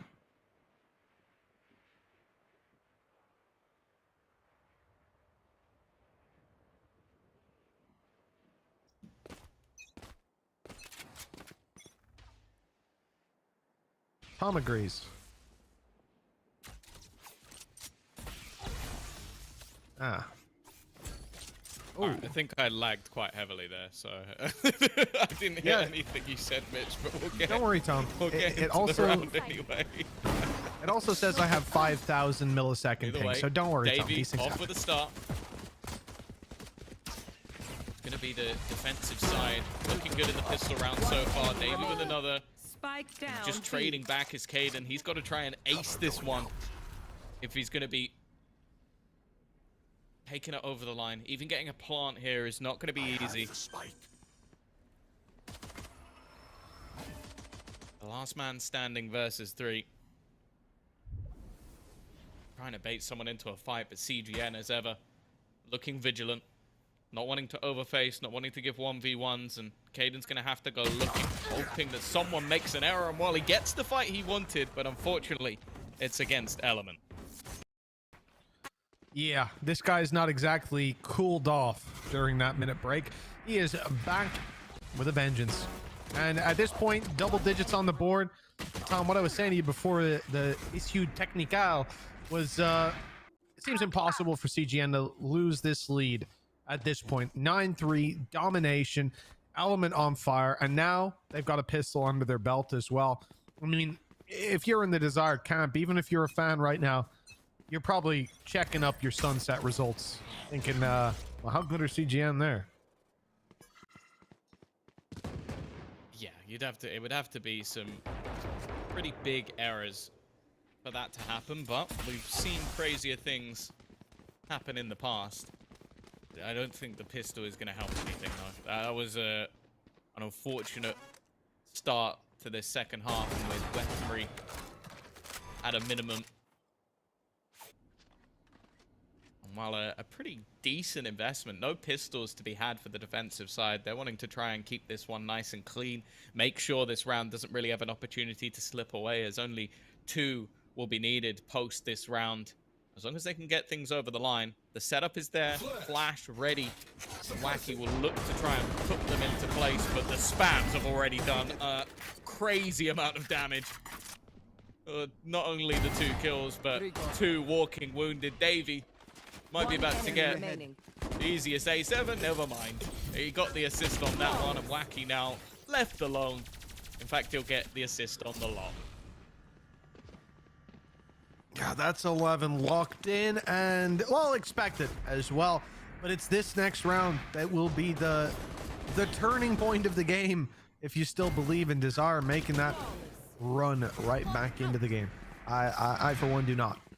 This is a damning scoreline, and honestly just looks like CGN are better on this map. And that's the be-all and end-all of it.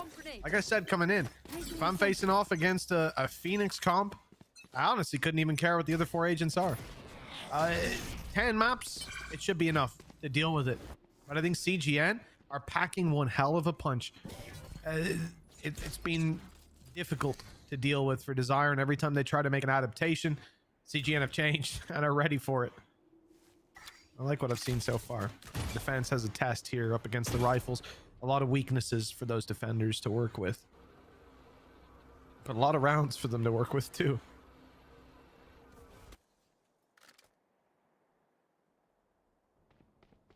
This would definitely be the nail in the coffin if we weren't already in that spot, it seems. Especially with a couple of weaker weapons in the mix, but with the way that CGN have been playing this map, I wouldn't be overly surprised if they were able to take this one. Info garnered only on 1 person. There's still a couple of others waiting around this side of the map. Maybe. Oh, he's Oh, dead. no. He should. What? What? Oh, dear Lord. Oh, End it here. end it here. How has he got 3 kills from there? Oh, no. Oh, I feel dirty. I need a shower. That's what I'm going to be doing in between the maps, because this one's over. Yeah, you know what? I'm gonna ask for a replay of that one. I don't want to see it again. Maybe slow it 10 down. I do. seconds I do. How? Speed it up. How to the hell did he get 1000% away with speed? that? 1000%. That's it. I mean, think I don't know. 1000% would literally just be what. Bleh. Caden can get all of these kills and it wouldn't be as impressive as what I just witnessed. He broke the glass, right? He shot the glass so he could get the drone out. And that was the red carpet being laid out. Hey, Phil, come kill me. I can't imagine how angry the first, second, and third player in that engagement must be. I can imagine, because that's how I feel. Look at this. Oh, you're never recovering emotionally from what just happened to you. Never. All 3 players as Last bullet. had a chance to kill him. All 3 players had a chance, missed their shot, and he did not take that lightly.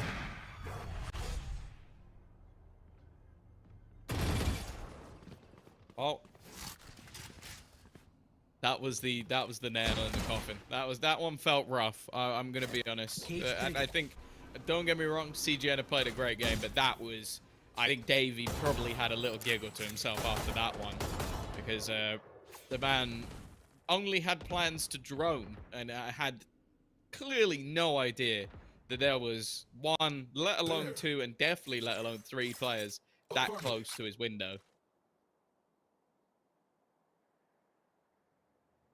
But in the end, I think it was futile anyway.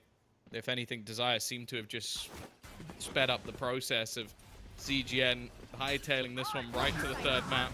The main thing for them will be what sort of recovery is there going to be. Hunter's Fury going through, looking to disrupt this element who's going to be that initial point of contact with a little bit of support on the back of the site. But he may not even need it though. They're going to line up an easy double for someone of Element's caliber. He has been thriving this whole game and leaves it on to tag. A saving grace, but 60 HP. Shock darts might even kill him. Just one. Just a single point of health to do anything here. And he has got no time. He's got no 10 hope. seconds left. Take us to sunset, because this one's over. Oh, part of me wants to see him killed with the wall. It's not going to happen. 13-3. As we close out that map, CGN have most certainly reclaimed their honor here today. What an astounding and resounding success this has been for the squad. Now they move on to the next, the final, the sunset of the series and of the day. We'll see if they can take it across the line there. In my zone, yeah, I feel at home. Silence on my phone, focus on my goals, whoa.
Say you bad and yeah, I'm cool. Walking up to it, not thinking it through. Like, shorty, tell me what's good with you.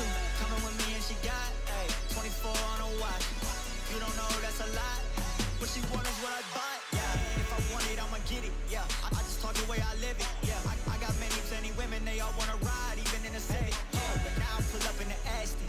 For money, I'm made off the back end. High end with the fashion, now broke's only in a past tense. Yeah, throwing money fast, like, hey. Yeah, my foot up on the gas, like, hey. Double pump and bring it back, like, hey. Yeah, my amigo got the pack, like, hey. Hey, like, hey. Hey, like, hey. Yeah, throwing money fast, like, hey. Yeah, my foot up on the gas, like, hey. Wall ain't the bank, I'ma check. Whoa, VVS all on my neck. Whoa, we talking power, respect, got me blowing on gas and I'm high as a jet. Like, whoa, shorty can't breathe no air. Yeah, red bone body, long hair. Yeah, everything I do real rare. Yeah, can't buy one, need pairs. Yeah, I get paid now. I was in them streets and I ain't never do no playground. I just kept it real, stay 100 and I stayed down. Made it out that jungle, now we shopping when we touch down. We riding around, my windows down and my speakers loud. Hate my grind down, like my shine, I'm one of a kind, no stopping mine. I'm certified, can't copy me. Got the bank like Monopoly. My tie fly, that's all design. I'm dripping shorty, know it's hard to see, but best believe live. Yeah, throwing money fast, like, hey. Yeah, my foot up on the gas, like, hey. Double pump and bring it back, like, hey. Yeah, my amigo got the pack, like, hey. Hey, like, hey. Hey, like, hey. Yeah, throwing money fast, like, hey. Yeah, my foot up on the gas, like, hey.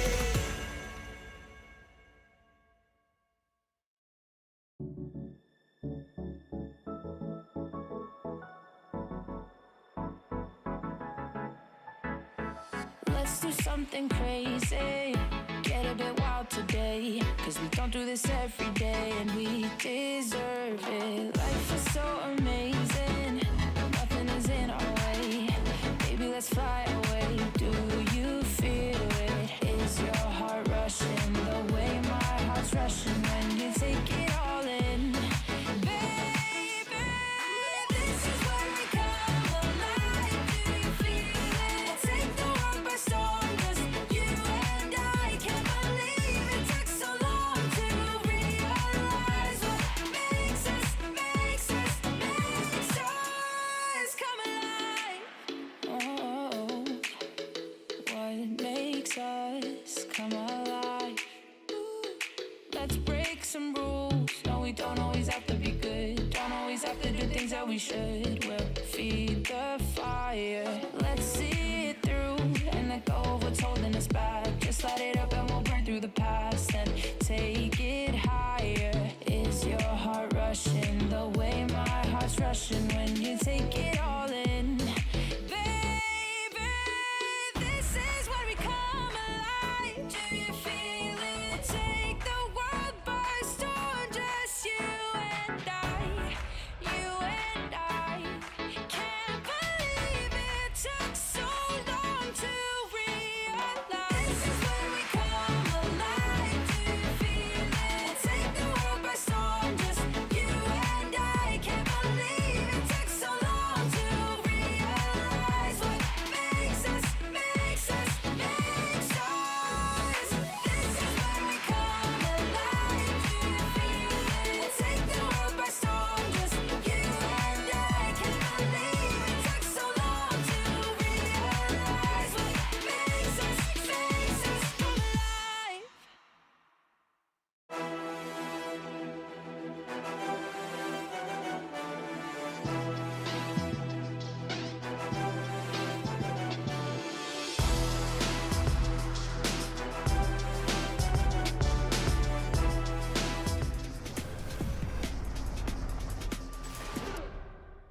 In my zone, yeah, I feel at home. Silence on my phone, focus on my goals. Whoa.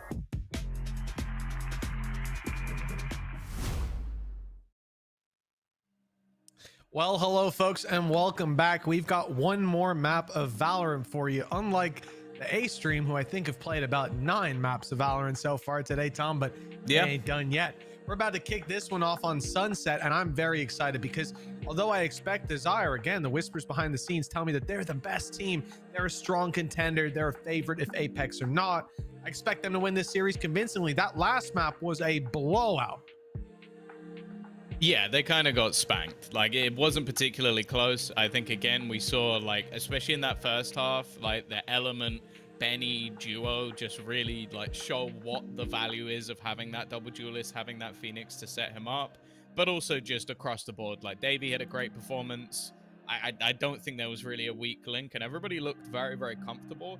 And like, the thing with Haven was there was a lot of, like, high impact lurks. There was a lot of aggressive plays that were successful for the defensive side. This time, everything Desire tried was met with Element shooting one of them in the face. I think I can, every single time I remember Filu peeking something, he was immediately dead.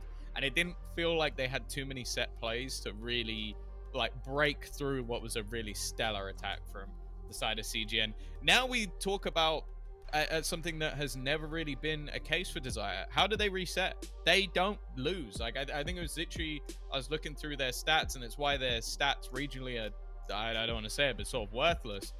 I think they've lost 2 maps the whole year. So it's sort of like, it puts us in a position where we can't really tell if this team's going to be good to actually reset and come back from things, because they don't lose games. Yeah, I mean, this is a big factor as well of what we talked about before, playing regionally versus playing inter-regionally. You're going to get a different kettle of fish when it comes to this. And well, for Desire, that's led to a big struggle on the previous map, and you have to hope that won't be the same here on Sunset. Now, talking about the map we're going into, Tom, I'd like to touch on Agent Select a little bit before we get there and what you're expecting, because listen, CGN, not even looking at their Ascent, before I even opened the page, I thought these guys are probably going to run a Phoenix, because they just love a Phoenix, don't they? And last time they were playing this map, they still loved a Phoenix. So you expecting to see a little more of that after our previous map's result? Wait, it seems like it was a change up from the last time they played it, where they were running a Sage. In fact, there was potentially going to be a parallel Sage. They also ran a Clove in the past, which I guess would have been an interesting development, but it doesn't seem like that's the case. I also think Desire have switched their comp away from the sort of classic Neon composition, which we've seen quite a lot of, and then to bringing in the old Paper X comp, like the one that had no duelist and was running basically a Gecko as a duelist, which even like Paper X decided, actually it gets to a point where this isn't working anymore. People are able to pick us apart, and I feel like it leaves it quite difficult on the entry. So we might have 2 very, very different looks. One running a double duelist with a Phoenix, and the other running no duelist at all. But we'll have to wait and see. It seems like no, instead they're actually going to change things up. Got rid of the Sage altogether. And something actually a little bit more standard, in fact, a little bit more meta. I prefer this comp quite significantly. Yeah, I like what Desire are bringing to the table. I think CGN, there's a couple of pitfalls you can run into here, and I think especially against Desire, I'm just looking at the breach on Waddle. I think the impact of that can be second to none in terms of slowing down and stopping a lot of your Phoenix plans, in terms of getting players like Filu. Like, yeah, you might not have that double duelist, but Filu is going to have a wall of utility getting him into position and into sight that I think is just going to be missing when it comes to CGN. But hey, I doubted the Phoenix pick on the last map. They proved me wrong. And if Benny can have another good game, well, even a better game than last time, perhaps, then they may just do it again. But I think coming into this one, Tom, you gave CGN the favor, and that was their pick. Now, I'm not sure if I'd give it to them anymore. I think Desire will bounce back. I believe in the boys. And we always say that those dominant losses, 13-3, you barely even started the map. Blink and you miss it. The A stream's not even through the first half yet, and your map's already over. Stuff, are you? But the reality is, you can forget about that and move on very quickly. And you can chalk it down to they run a weird comp and they're really good at it. They're specialists. Like if you ever play only Q Dust in a different game, you're going to face people that they're not human beings. They're some sort of hybrid of a cyborg. That's what they just ran into. An Ascent comp that's tailor-made to mess up your day. Now, back to, well, I mean, they still got the Phoenix on the other side, but they're going to feel more comfortable on Sunset. Yeah, you have to hope. I also think that it's more difficult to run like on a map like this. A lot more space for taking mid control, similarly to what we saw on Haven, where there's a lot more backstabs. And I think as well, like a lot of the executions should be tougher to break down. I think as well, like you know, even on the last map, that's their speciality map. I think that this composition is something that they put together for comfort for CGM, which I don't mind. I think that if Benny feels like he can make this work, I don't think that's too much of a problem. We'll have to witness if that's going to be the case, if they can still make this work on the other side, and also if Desire are going to have that limited ability to adapt, whereas I think with this composition, a lot more adaptable than the cookie cutter Ascent comp.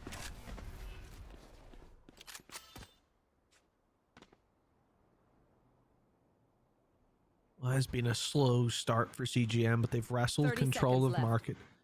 Out of the hands of Desire, now looking to the B site. Good flash. Forces Filu back. His teammate too, Waddle, able to connect 1, 2, possibly the third. Classic reload, and he's inside the smoke, dodging bullets like it's the Matrix. He's having a tough time once the smoke fades, though. There's nowhere safe to go. Has to fight for some control. Great flash and a beautiful conversion. Waddle is on one. And it's Vince that has to knock him off at 40 HP, catching him reloading, but, well, Waddle's bullet got in the chamber just in time. 4 kills. An impressive pistol from this man. An unbelievable round. Like, the fact that he's able to sort of hold onto that B-side control, then reclaim main control, and even close it out with the 4K. He's already over halfway to getting his ultimate online, which we already know how impactful that Rolling Thunder can be, especially in retake scenarios. And yeah, just denying that early start. But this was such a huge round from him. Like, genuinely, he's completely surrounded. He catches a player in his own spawn. He catches a player in main. Catches a player on site. Like, he did everything that ever could have been asked of him. And for CGN, a tough blow that they weren't able to isolate. Also, just look at the perch. We saw this before, and they lost when it came to Haven. I hope for their sake that doesn't happen again, because after, like you said, obviously losing it quickly, it can be forgiving, a lot less draining. But I also think that for a team that doesn't lose often, getting battered is not something you're used to. So I think getting off to a good start here is going to be incredibly important for Desire. Whereas for CGN, I think they already know that they can string a lot of rounds together in this series if they get rolling. Yeah, I think that's fair. It's a very fair point. We say when you're not used to those losses, they can hit even harder. For Desire, well, they've certainly hit hard to start this one out. Element down and out, dealt with. Trap destroyed on B. Immediate cage in response, and the rotate's underway. Wacky's going to be here, ready and waiting. But the plan is to draw attention towards main and hopefully open up room on middle. I'm not sure if it's to push into market or to move to mid. For a moment, I thought Vince may be going back with Davey, but no, they're committed. You're going to have to wrestle for market control with 2 players and a trap wire waiting for you. That is not going to be an easy feat to accomplish. They fall back from the market in mid-fight. Instead, they lose a player there, 2 on the way through, and Benny is left to do it all. Marshall in hand, not for long. That's exactly the sort of round you're looking for if you're Desire. You get to keep things squeaky clean. There's no damage done other than shields, so you can buy back up just the light shields to make sure that you have something to play with in this next round. You get to really take risks with this if you want to, because you still have the buffer of buying into the next. And for CGN, the only orbs you've gained are from being shot in the face. So it's not going to put you with any ultimates available. Unfortunately for them, Waddle wasn't able to get any kills in that last round, so he's no closer to having the Rolling Thunder. That would have been a nice little pad. And instead, they're going to get aggressive very early on. Oh, Filu! They didn't realize somebody could have crossed already. Trade's not going to be too bad, but a lot of damage done. I think Caden got blinded about 4 times, but he has made it out of B main successfully. Even still, this early fight, it's hard to look at as a success. Filu being caught off guard. The trade is found, but Caden is left on 32 HP. And with the space that was taken, I find it hard to believe they won't check behind that box. I'm scared because Element is on the way, and he has a nade. If it's placed behind it, this is it done for Caden. He'll survive to start with at least. And Element's not fired the nade. They'll have to be very careful. Caden is low and easily dealt with, but if he gets the opportunity, he can go huge. That's the 3rd kill in the round. 2 on the play. And Vince and Anguiste left with it all to do. Only the 1-man advantage and Waddle extremely low. It's still winnable, but their decisions now are gonna decide it all. Big swing from Spawn, but Tag's not ready for Vince to be close. And Vince isn't ready for Wacky to be behind the smoke. Anguiste taking him down. It's low HP, but just enough for Waddle.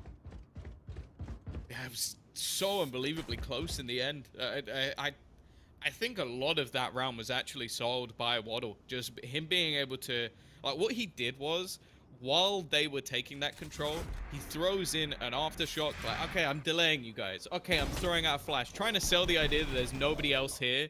Even puts the stun through a little bit later, just trying to fake the fact that his teammate is no longer there. Like, okay, why would I be throwing all of my utility in and nobody would be peeking off of this? That would be a really weird thing to do. And it was, because he's just trying to confuse the opposing side. It gave Caden just enough of a gap, and the fact that the player was in the drone and he even picks the right target. Element, good luck. That would have had to be a worldie of a play. Anguiste was. He got tagged by that operator. These last couple of rounds of... The last one was close, but again, if you don't do any damage here, it's irrelevant. Yeah, they've got to earn it. Even though they seem to in the previous round, it's all about compound success here in Valorant.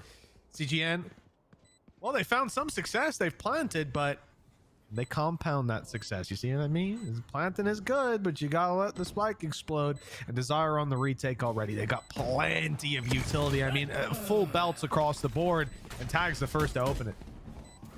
I think with Voice going down, they maybe expected somebody to be a little bit more aggressive. Util just being spammed through. Molotov is going to deny a little bit longer. There needs to be a push in. Nice shot from Davey. In fact, he's got another.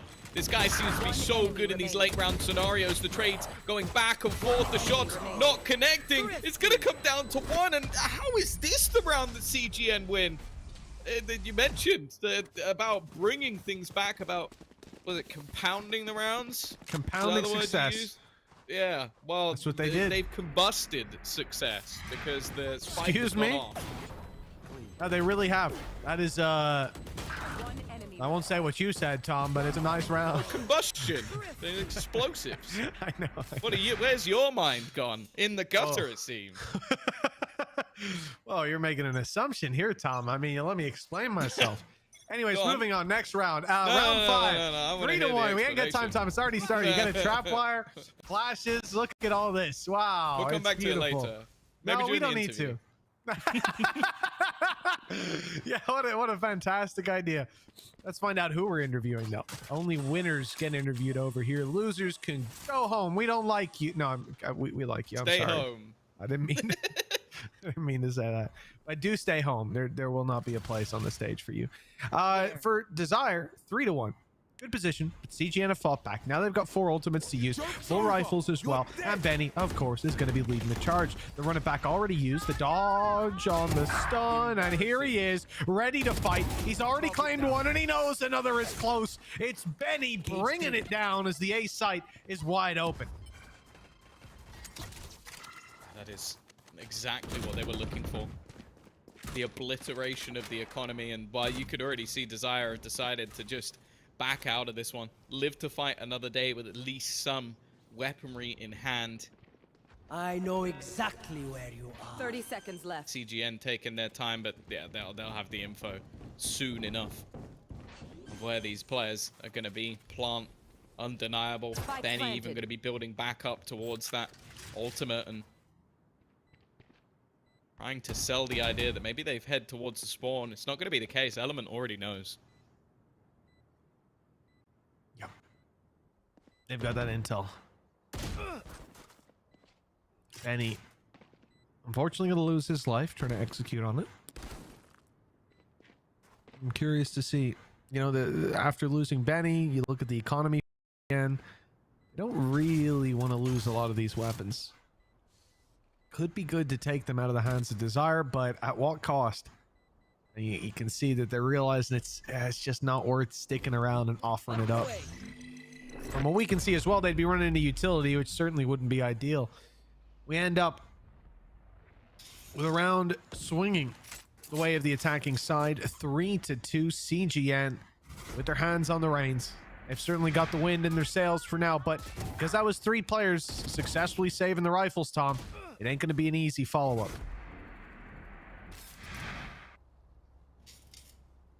Even still, there's a lot of pieces that will be missing in this round. It's funny because just with the ability that they had to sort of build up economy in some of those first rounds, just by making it so costly, it seems like even a recovery is not going to come until round 6 or 7. Sorry.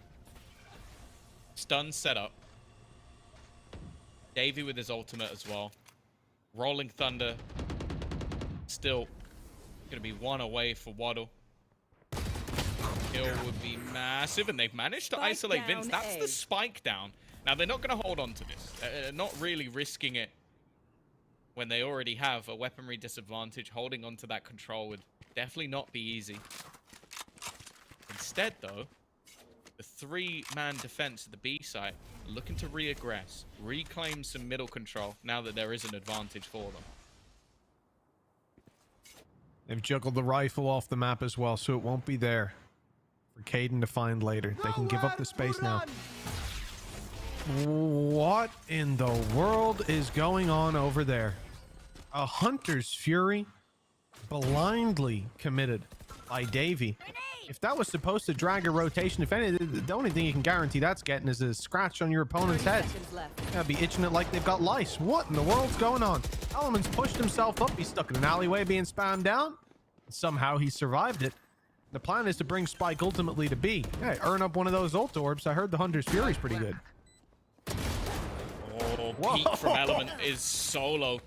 I did not expect that many players to be on the other side, looking to try and bring this round back from the fray and might have sent it further in the other direction. A fight for Benny is going to be everything.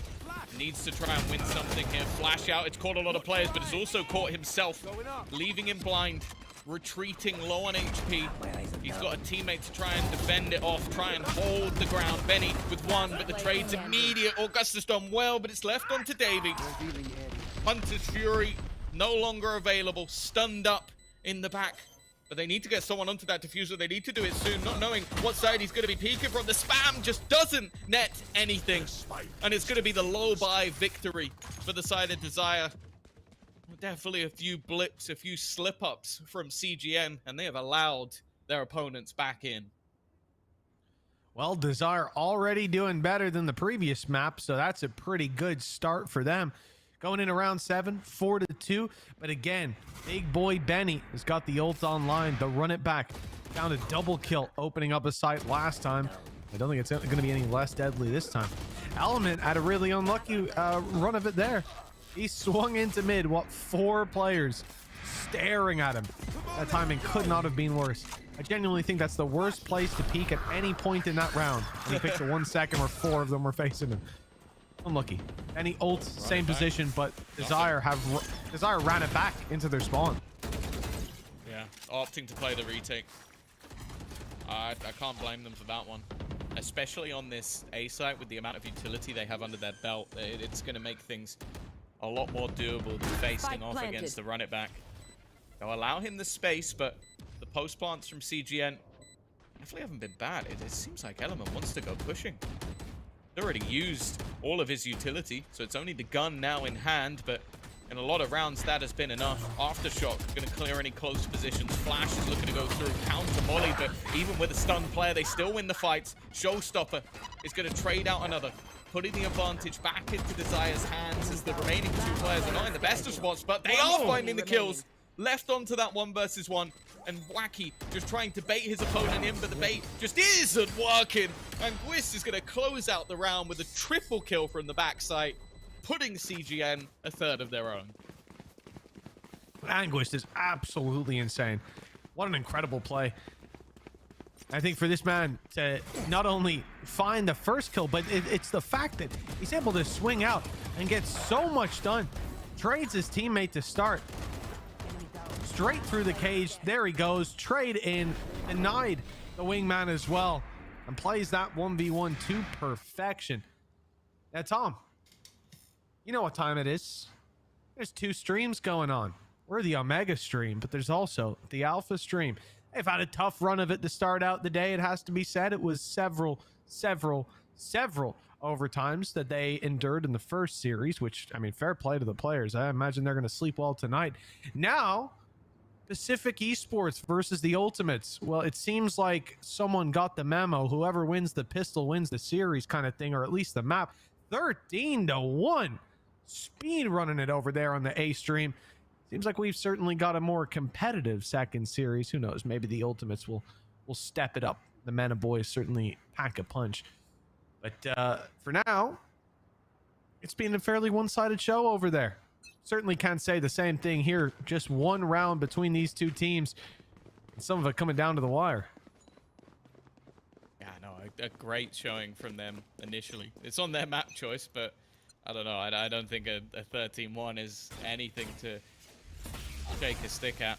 Again, we're going to see these couple of weapons put into the round for the side of Desire, but they're still in a rough spot economically. Not a lot to play with on this B site whatsoever either. Tag has just held his util. The cam is all that really remains for information, and maybe an attempt to try and set up Waddle and Caden to find something in this one. But with a post plant already, and the CGN doing well to get that clock ticking, I don't know if there's going to be much in this round. Oh, blast pack timing. Well, it could have helped if it wasn't a right click from a classic that he was coming up against. Tag done remarkably well to find that. Cage up close. Going to allow them to at least get on the spike, but hot hands thrown through. Now, oh, they're going to have to wait a moment longer and those smokes fade. Instead, pushing straight into the fray. Good damage done already. 2 versus 2 with the defuse underway, but the reveal is massive. Both players spotted in the defuse halfway already. They will deal with him just in time. Benny getting involved with his 3K, and CGN equalizing the scoreline. Yeah, that post plants on that B side are just so nasty. They got a lot to play with. The Molotov of Benny just causing issues, but I think Davy's utility as well has made things so tough. But also just the fact they seem to be like having these up close players by time, and then it's just about the clock. And I think we've now seen it a few times where the spike very easily could have been the deciding factor if it wasn't for the fact that CGN always seemed to get the kills first. Nonetheless, scoreline equalized. It's definitely not a death sentence for either side just yet, and with Thrash now online, but a showstopper being the pinnacle ultimate, it seems, in this round. Again, we're going to see this challenge into mid. It hasn't been massively successful, but this time it's both duelists looking for that fight, and Benny, once again, is going to get the opener. Oh, Dizzy's in, and it looks like Wacky's hit his mark. A few more players, though, coming in. The paranoia was used up, and that's Tag dropping to run it back.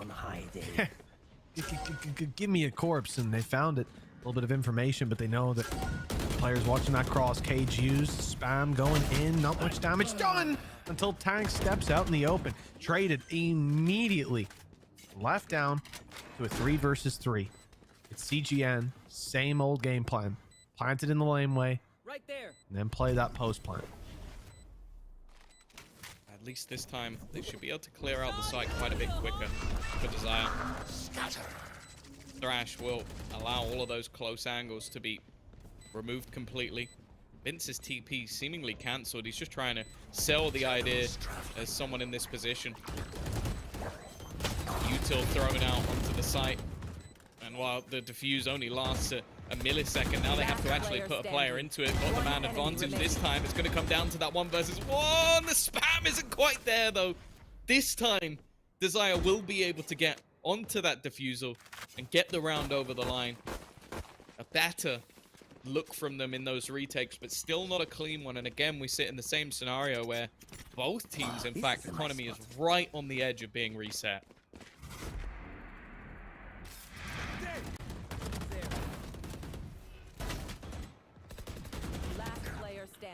Well, this is it, Tom.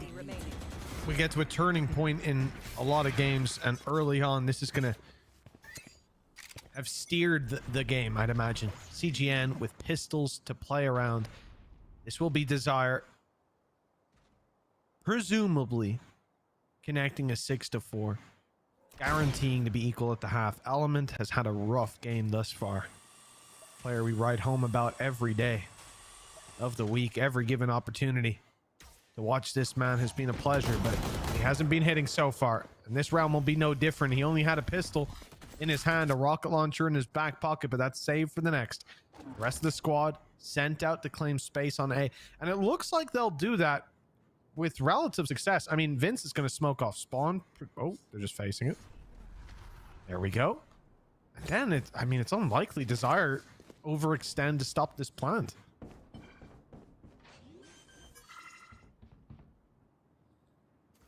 Spike planted. Again, they've had issues when it came to the timer picking away, having to sort of rush into the site late into the round. And Guis having a rifle also scares me. He has had real impact when it comes to these post-plant scenarios. Stun in, already looking to try and force them out of angles. Molly to the back of the site, Philo even spamming. Wacky's found another. That rifle on the deck, this is looking so much cleaner from the side of Desire, finding their footing in these retake scenarios. Flawless. Giving them at least an equal half versus CGN. Which, considering they got themselves the early rounds, it shouldn't be that much of a surprise, but the way this sort of back and forth has been going, I don't know if we'll see them close out the half in the lead. Let's put it that way. Well, looking back at some of the previous games that Desire have played, I mean, obviously, 2 of the last 3 were very dominant. And it was defensive side starts that they picked up most of the rounds, then just closed out the attack with, relative ease.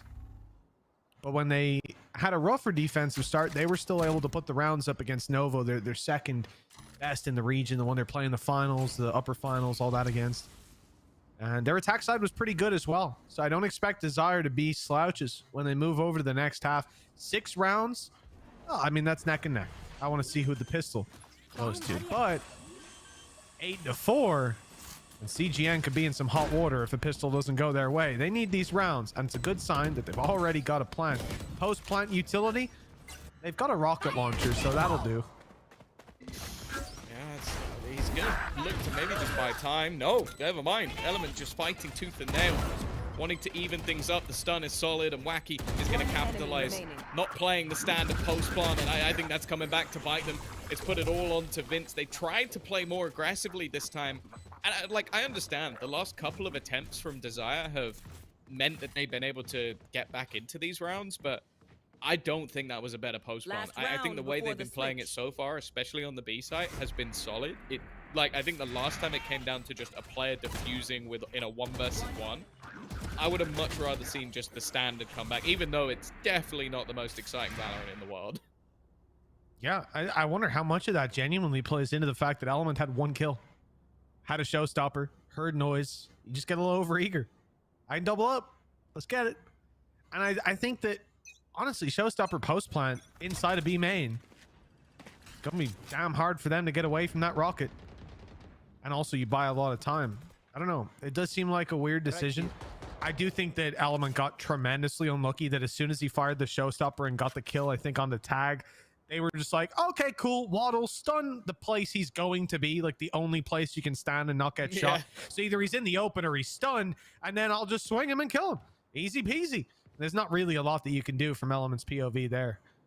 But again, he took the risk to put him in that position. Yeah, that's the thing. You also think he could have had a showstopper and a nade in a post-plant. And they just wanted to even things up once again. Nonetheless, the ult's now stacked up in the defensive side's favor. A perfect setup for a retake. I don't even know if I want to see the players on that B side even opt to fight for this one. No, they're both immediately going to try and back out. When you have a Thrash showstopper combination, I don't expect to see you overly fighting in these scenarios. The only worry is the fact that the Hunter's Fury is available. Davy's going to be playing so passively. But again, it's Element in a very aggressive scenario. They know that he's here. His success in these positions has been null, and already is going to be forced back. It seems like the plan is just for him to be as disruptive as humanly possible, and this time he is. They've thrown the Hunter's Fury in as well, which is doing damage. It hasn't got the kill, but it's definitely made things more costly. But surely this has to be... Oh no, it's not! Oh, Felix got walking past. Even still, it's going to be the trade. Time bought. Uguit from behind has been able to find another. I said in post, but he's so high impact, and they completely lost where he was going to be. It's left now onto Wacky. Yeah, you could use the Thrash if you want, but the time is long gone. That spike is going off, and CGN are getting a fifth. I'll tell you what, if you want to catch that lurk, just leave out some cheese, because Anguisse is a rat. I don't know how it looked like he AFK'd. I think he had to answer the door for delivery during that round, but it worked out for perfect timing. He got behind them, and now, well, only behind by a little. CGN in a good position. Let's see what they can do in the second half.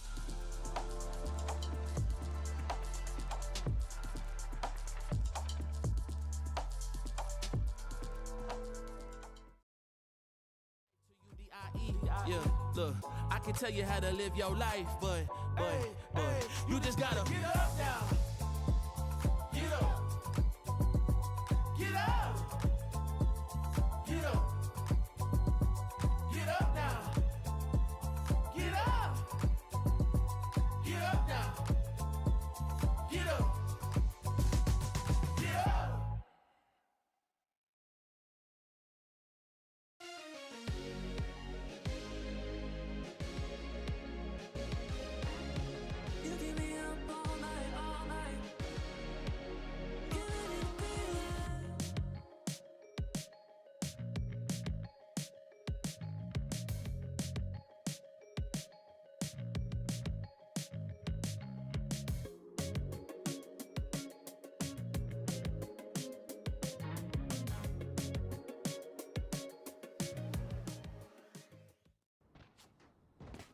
Welcome back, ladies and gentlemen. We're about to see the barriers go up in the second half for the first time. This is map number 3. We've gone the distance, although the second map was not a long distance. 7-5 as we left you, and Desire keen to kick off this attacking half. As I said before the break, I don't expect them to be slouches here, but CGN, they certainly aren't pulling any punches here today. It's been a back and forth all the way through. That last map was definitely the exception of where CGM were able to step up to the plate, but now we're looking like we're right back in the thick of it again. And a pistol round is going to be integral for the side of CGN. I got the spike. Nonetheless, see the orbs being garnered by Desire. 2 players up aggressively, but they're gonna have to fall back and just give up that control. Yeah, it looks like they've made that read.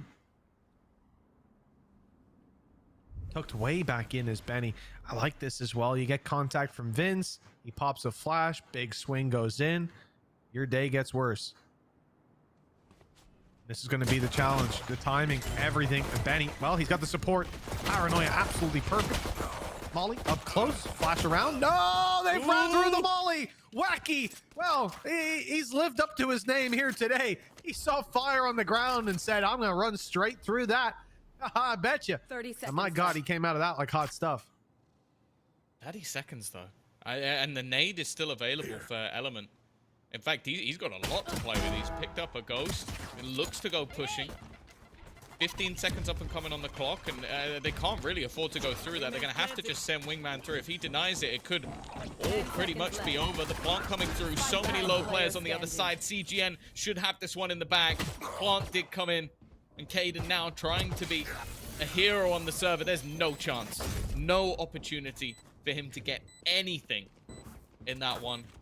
Good positioning from the remaining players of CGN, being able to turn that one on its head. And I kind of think that one was a little bit more down to Desire just being a bit slow. The fact that they kind of got those initial kills, they managed to overrun the players, but they gave CGN an opportunity to get back in. This was the moment. They sort of cleared things out and then went doubling back to short, maybe trying to sell a ruse, but it just didn't work. CGN took a gamble, took a risk, and decided to put themselves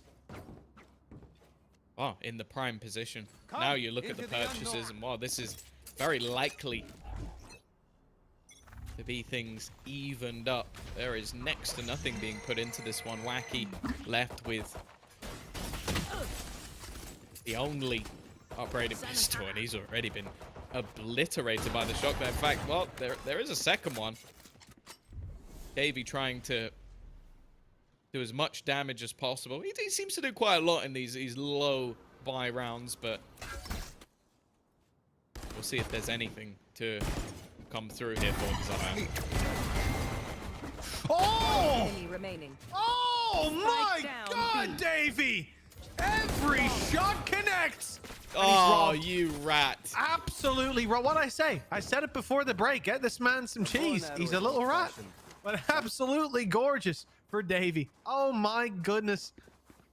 That would have been one off ult as well. Instead, you have one orb that's gone towards taking your damn hat off. I can't believe it. Oh man, he can't see a thing. Wow. You're insane. Nah, I think I would probably disband my team after that if I was Davey. That'd be the last day. I don't think the owners of CGM would be overly happy with that, but hey, Element going and pushing, going to walkabouts. He is dead. It was not a whole lot to be designed. There you go. Davey would have his ult right now if it wasn't for his teammate. Just want to put that out there. Instead, they've evened things up, but you look at the weaponry, this one definitely isn't in their favor.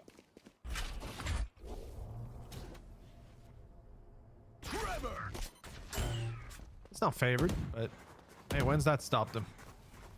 They've still got a decent shot if the players walk the right way.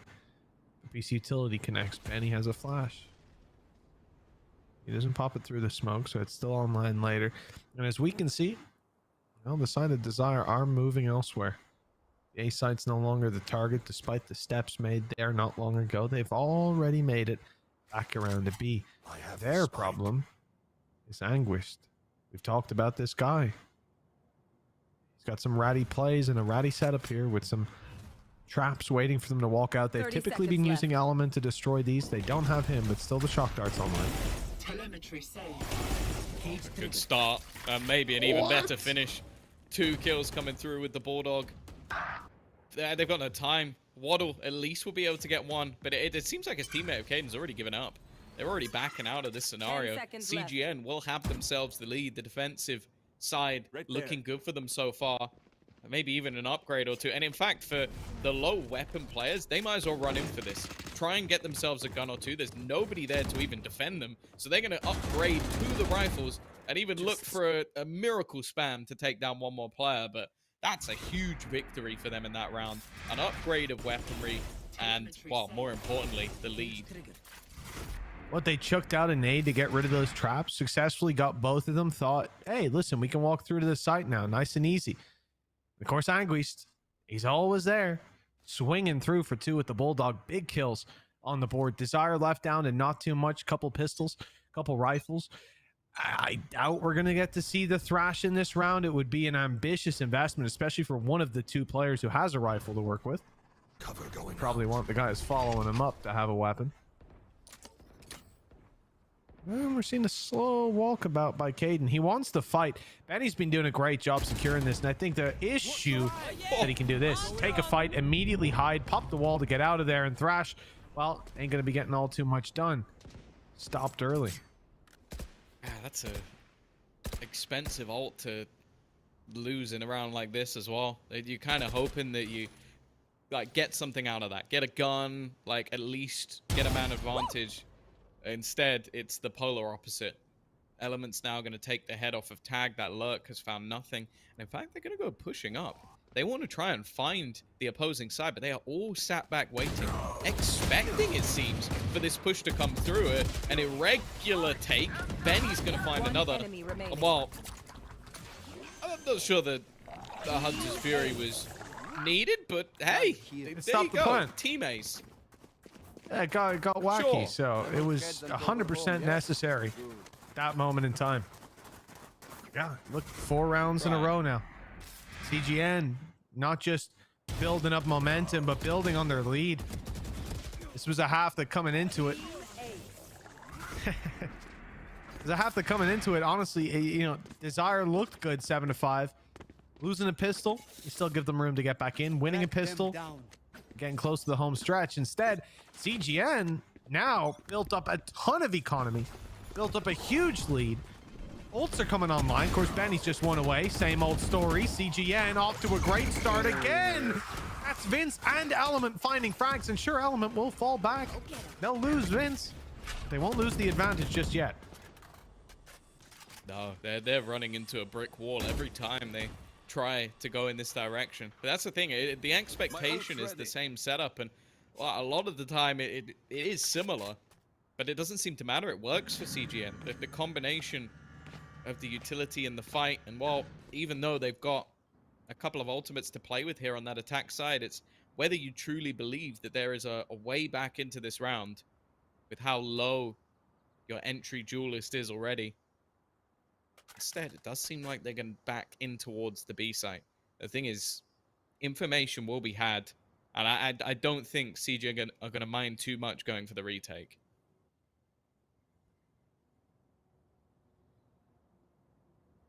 Yeah, it definitely seems like they won't have a choice whether they like it or not. 30 seconds left.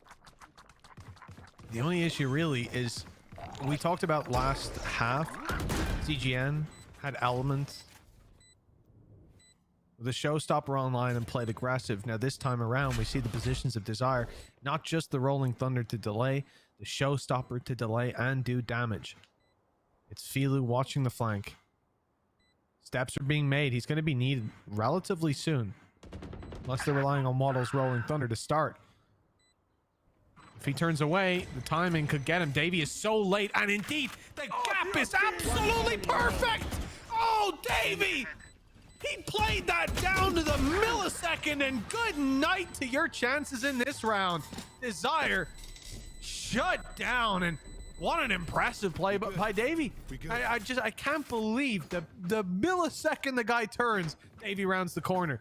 That was movie-like timing. It's got to be infuriating. I think it was based on where his teammates had managed to get to, that he just is so patient. And for the side of Desire, that's where you expend a Rolling Thunder as well in a round that already looked like it was escaping them. But that was sort of the meant to be the turning of the tide. Instead, it ended up being, yeah, incredibly unlucky timing. If he goes down a second before, they don't use the Rolling Thunder. It probably just gets kept over into this next round. And instead, a 5-round streak now for CGN. This defensive hard impenetrable, and you're kind of looking at the other side and going, okay, what have you got left? Because we're not seeing that same shine from Filu as we did on that first map. The Wacky's still been there, Waddle as well. Like they've definitely had their moments, but I think on Greece on the other side, Davey's starting to have some really high impact rounds, and even with Element missing a little bit, it's safe to say that there's quite a bit of depth when it comes to the CGM roster. Oh yeah, I think we can safely confirm that this is a squad coming into today playing Phoenix on every map, and it's worked. And I don't know if I'm impressed or angry. I really can't process my emotions right now. I think a little bit of both. Angrily impressed. 10-7. They've reached double digits. They're close to the home stretch now, and their opponents, while they've invested all of their credits here and now. Showstopper still to work with, but a run it back for Benny. That'll get them back into a site, or maybe get them pushed up in their opponent's faces. My God, they're already so close. Tag. He is running for his life. Dodge the shock dart. Cade should cover his retreat. Caden is dropped. The Showstopper go past. Vince just picked that to perfection. Showstopper actually got that kill. Okay. They hit the back line. I thought that it was wasted because it all went past. Vince, you got to be careful re-peeking into this. And now it's left a very weird scenario where Tag is sort of boxing in the defense, but the defense are also boxing in his teammate. Yeah, the problem is they have to get on the spike. Tag can cause a bit of a headache, perhaps, but... Well, actually, indeed, he will. There's two players there waiting for Benny when he comes out of the ult. two more to deal with. Defuse already halfway. They've seen him. Now that defuse not going to be tapped anymore. Here we go. Another tap to draw them in. Perhaps. No. They're just swinging out for the fight, and it's Desire who are winning the fights with Wacky jumping up for the final scrap against Vince. They found another round here on the attack. They're going to keep it close all the way home. That was a weird round. Like the way that you had the mass aggression from CGN, you had the sort of like wraparound play going through the spawn back into the B site, a showstopper killing a player back in A main, and then Tag's late lurk that ended up being, well, just so important for taking out Benny. It gives them a lifeline, but again, if this is a one and done, it might be the map. Like they are in such an awkward spot economically, and for CGN, you have to remember they won a lot of rounds in a row and a lot of them fairly clean. So this could be an easy reset that might just put them on the yellow brick road straight into that victory. I got the spike. Well, that's the other thing, right? It's not just about that. If they win this round, neck and neck, close fight kind of thing with the rifles. No, they've got a showstopper on Element. Big ultimate, rotational ult for Vince as well. Maybe even a bit of information late into the round. Could even direct where the showstopper's going. Who knows? A lot of opportunities for this defensive side, and that means a lot of pitfalls for Desire to avoid falling into. Smoke already crossing for Market. Smoke deep for the spawn as well. B side is clearly where the hit's coming in. Davies not in front of the smoke. It's only Anguist looking to punish them. Showstopper's being used. It's being heard. That doesn't deter these players. They're aggressive, still walking straight forward, and well, Element is happy to take advantage of that. A 4 versus 3 as they step into a smoke. Anguist is waiting, beckoning them forward. It's easy kills and only Waddle left. An impossible recovery, a 1v3. He's making it look doable, but the shot's not quite landing in time. 11 rounds locked in for the side of CGN. Yeah, I think that he is about a millimeter away from getting all 3 of them and instead gets 0. It seemed a bit cursed, if I'm honest. He had a good read of where everybody was, but the shots didn't land in tow. 11-8. The spike plant might give them at least something to play with, but it really isn't a pretty picture. And yeah, some very awkward fights being taken. It becomes a super scrappy scenario, and well, that's where players like Element will always thrive. 11-8. Yep, the buy stinks. No surprise there. And it really does feel like that might have been just the final nail now for Desire. Obviously, playing up against the playing squad. We look at CGN, and I don't think anybody came into this and like thought they were going to get outclassed. I think we all expected a close game, and I think a lot of people were talking about that, like playing spot being, if anything, valuable, being able to take that early fight. And speaking of that, Tag has managed to get the opener. Now, the gun's not retrievable, but it is a man advantage. In a round like this, you'll certainly take it. They still have Thrash. With a pick under their belt, you might discuss whether you want to use that. And indeed, nade out, destroying the trap, but very quickly Thrash is dropped to the floor. Cages are up, smokes are down, some space back for this squad to fight from. I think they've recovered the Thrash as well. I don't see it on the map anymore, but I don't see Filu either. Where's Filu gone? Straight out, a bullet to the head, returned onto Caden. As he falls, its numbers equal. Thrash comes in to save the day again. Quickly shut down. Focus fire came in, and my God, it's come in for Waddle. Beautiful double. The transfer onto Davey, if you want to call it that, it's a semi-auto weapon. 11-9, a 2-round gap, and well, Desire certainly have a flair for the dramatic in terms of when to show up. Yeah, again, it's another round 1 off the back of a stinky buy. Like, it probably shouldn't have gone their way, but Waddle with the... Oh, I like the slow-mo zoom. Gorgeous. Yeah, Waddle with a huge play to put them back on the board. Now their own economy starts to be questioned a little bit, but it's still fine for now. And the ultimates, at least for this round, are going to be in favor of Desire, although I'll say that, I can't think of a massively impactful Rolling Thunder so far. I think, like, the last one was Cursed, where he just gets caught from behind, but it's not really been the ultimate of the day, I don't think.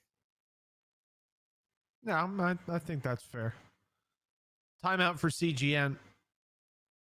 11-9. I think this is when it gets down to being a real nail biter for that defensive side. You said about them having so much money. Now they're at the point where that's not true for everybody. And soon it won't be true at all. They're running down the credits. Desire starting to build those up. Desire starting to build high value impactful ultimates up too. Already got that Rolling Thunder for Waddle. Around 11-9, this lead can quickly slip away, and you can see Desire take the lead. This is where CGN need a buckle down. This round right here, it's time to stop them and at least confirm an overtime on this final map. They've certainly earned it. That 13-3 on Ascent was utter domination, but they haven't quite hit that same form on this map.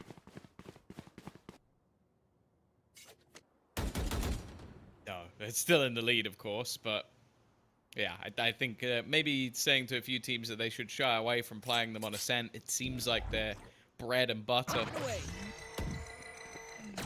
The side of Desire, this can't be another one and done. That's what this half has been so far. 2 individual rounds taken, but not a whole lot else.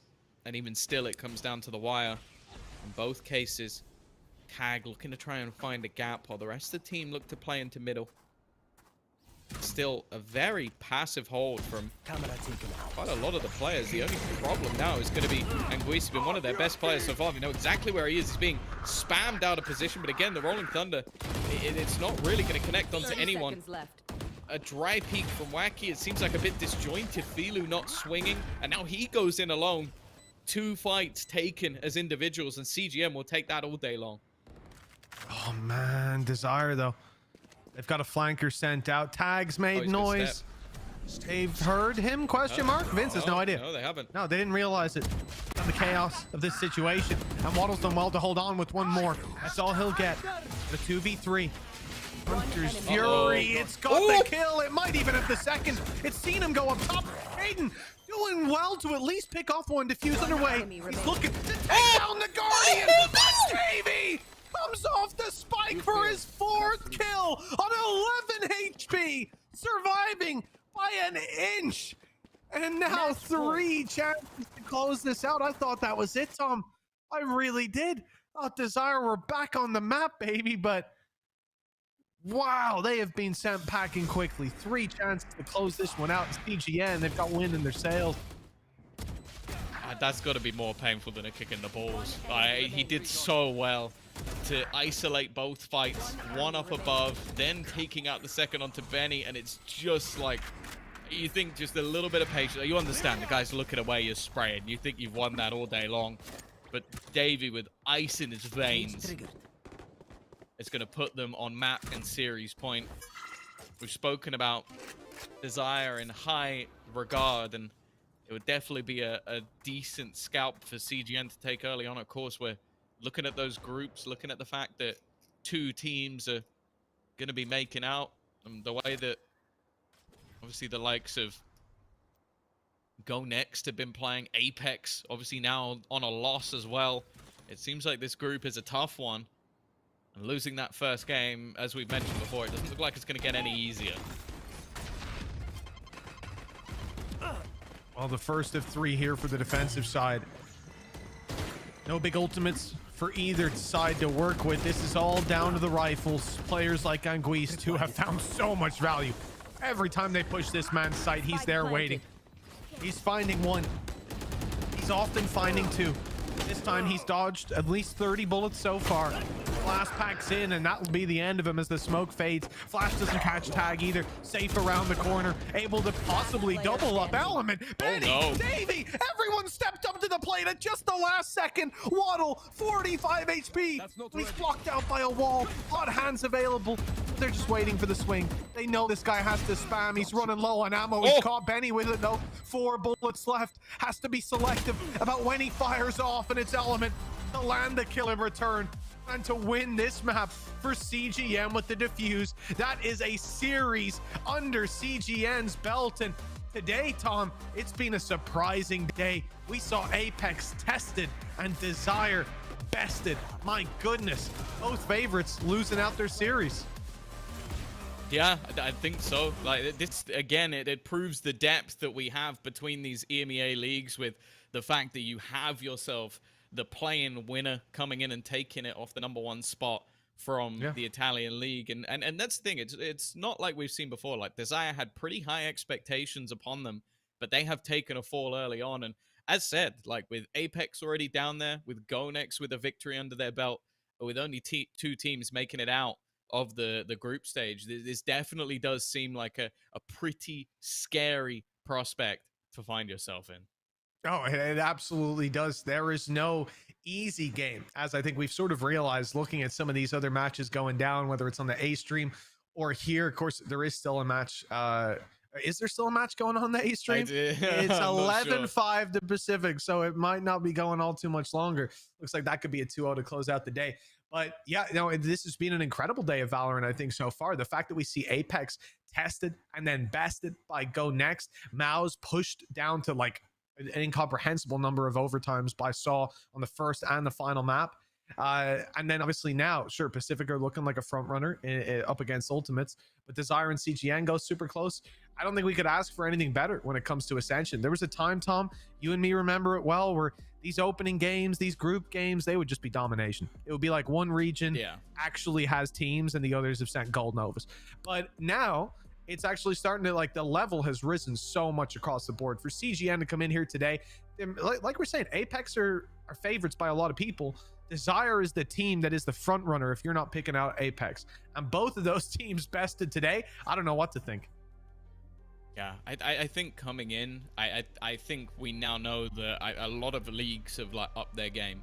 I think the fact that, again, like we go back to even last year, I think expectations were on the, you're looking at your Ascends. I think you are looking at Apex to take the victory. And sure, we had like, I think obviously the Gentlemates guys is like maybe a dark horse. I don't know if many had them as their outright favorites, but I'd like Saw last year, I think opened our eyes, and I sort of came into this one a little bit more tentative and going, okay, I think there's going to be a deeper pool. I think the DAC League coming out with 2 slots kind of sort of set things up that they're going to have a lot better practice. And I think that's what this is coming down to. At least our victories on the Omega stream have been down to, at least in my opinion, the teams that have the stronger leagues. Like the depth of the DAC League is definitely there. I think the depth of East as well is definitely there.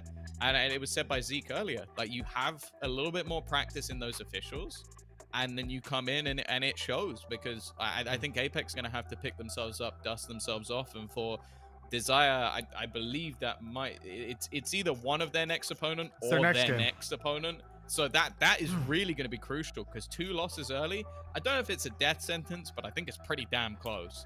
Yeah.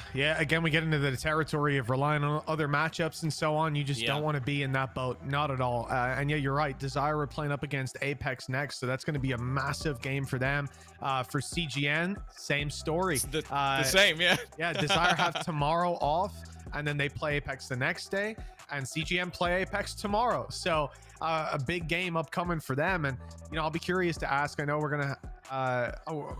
I was about to say we're going to have an interview. We're not going to have an interview. So I will be excited to ask them then in the future if they think they're massively underrated. And I guess we'll find out after the Apex game tomorrow, because the fact that they've just taken down Desire, like with the Apex game, like you said, even you came in, Tom, thinking, okay, maybe GoNext could do it. Maybe there's a chance. But you really think today that CGN would have a shot at taking Desire down? Maybe some of the other teams, but surely not these guys.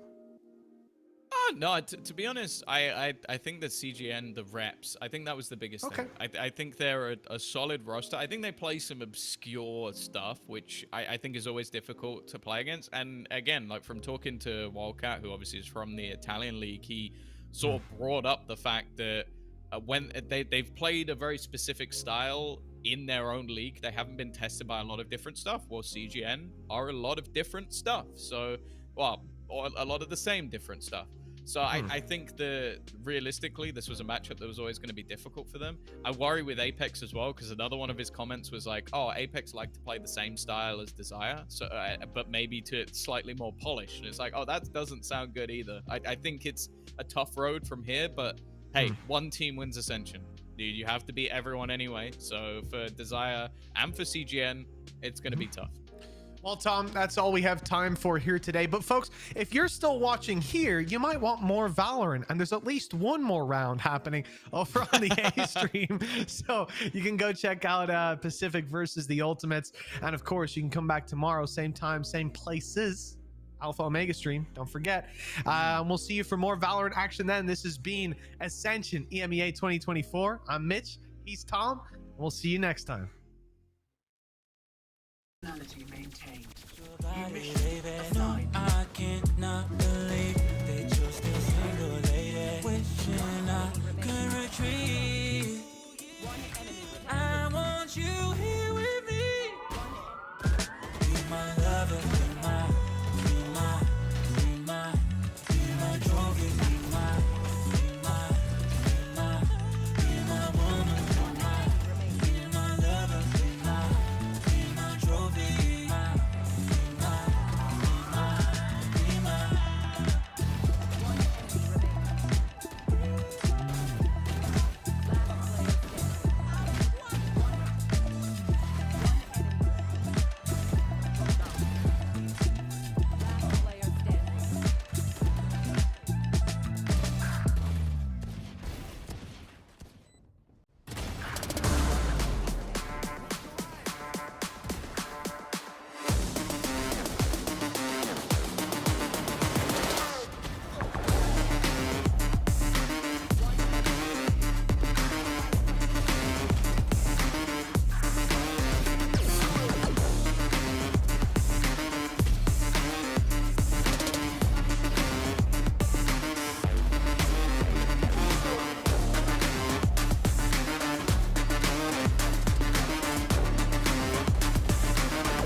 like a champion. A champion. Ain't nothing that can't be done. Oh yeah. I put it all on the line. Definition of divine. Yeah, I feel like a champion. Ain't nothing that can't be done. They told me I wouldn't be nothing. Came on now, second to none. I need me a trophy, I need me a ring. I'm not with the bull, but keep it a beam. You know what it is, you know what I mean? Shit, all I do is win, win, win, win. Haters wanna hate, they ain't made top 10. Double, triple team, what they need to defend. I juke left and I'm gone with the win. I'm gone with it. I feel like a champion. A champion. Ain't nothing that can't be be done. Oh yeah. I put it all on the line, definition of divine. I feel like a champion. A champion. Ain't nothing that can't be done. Oh yeah. I put it all on the line, definition of divine.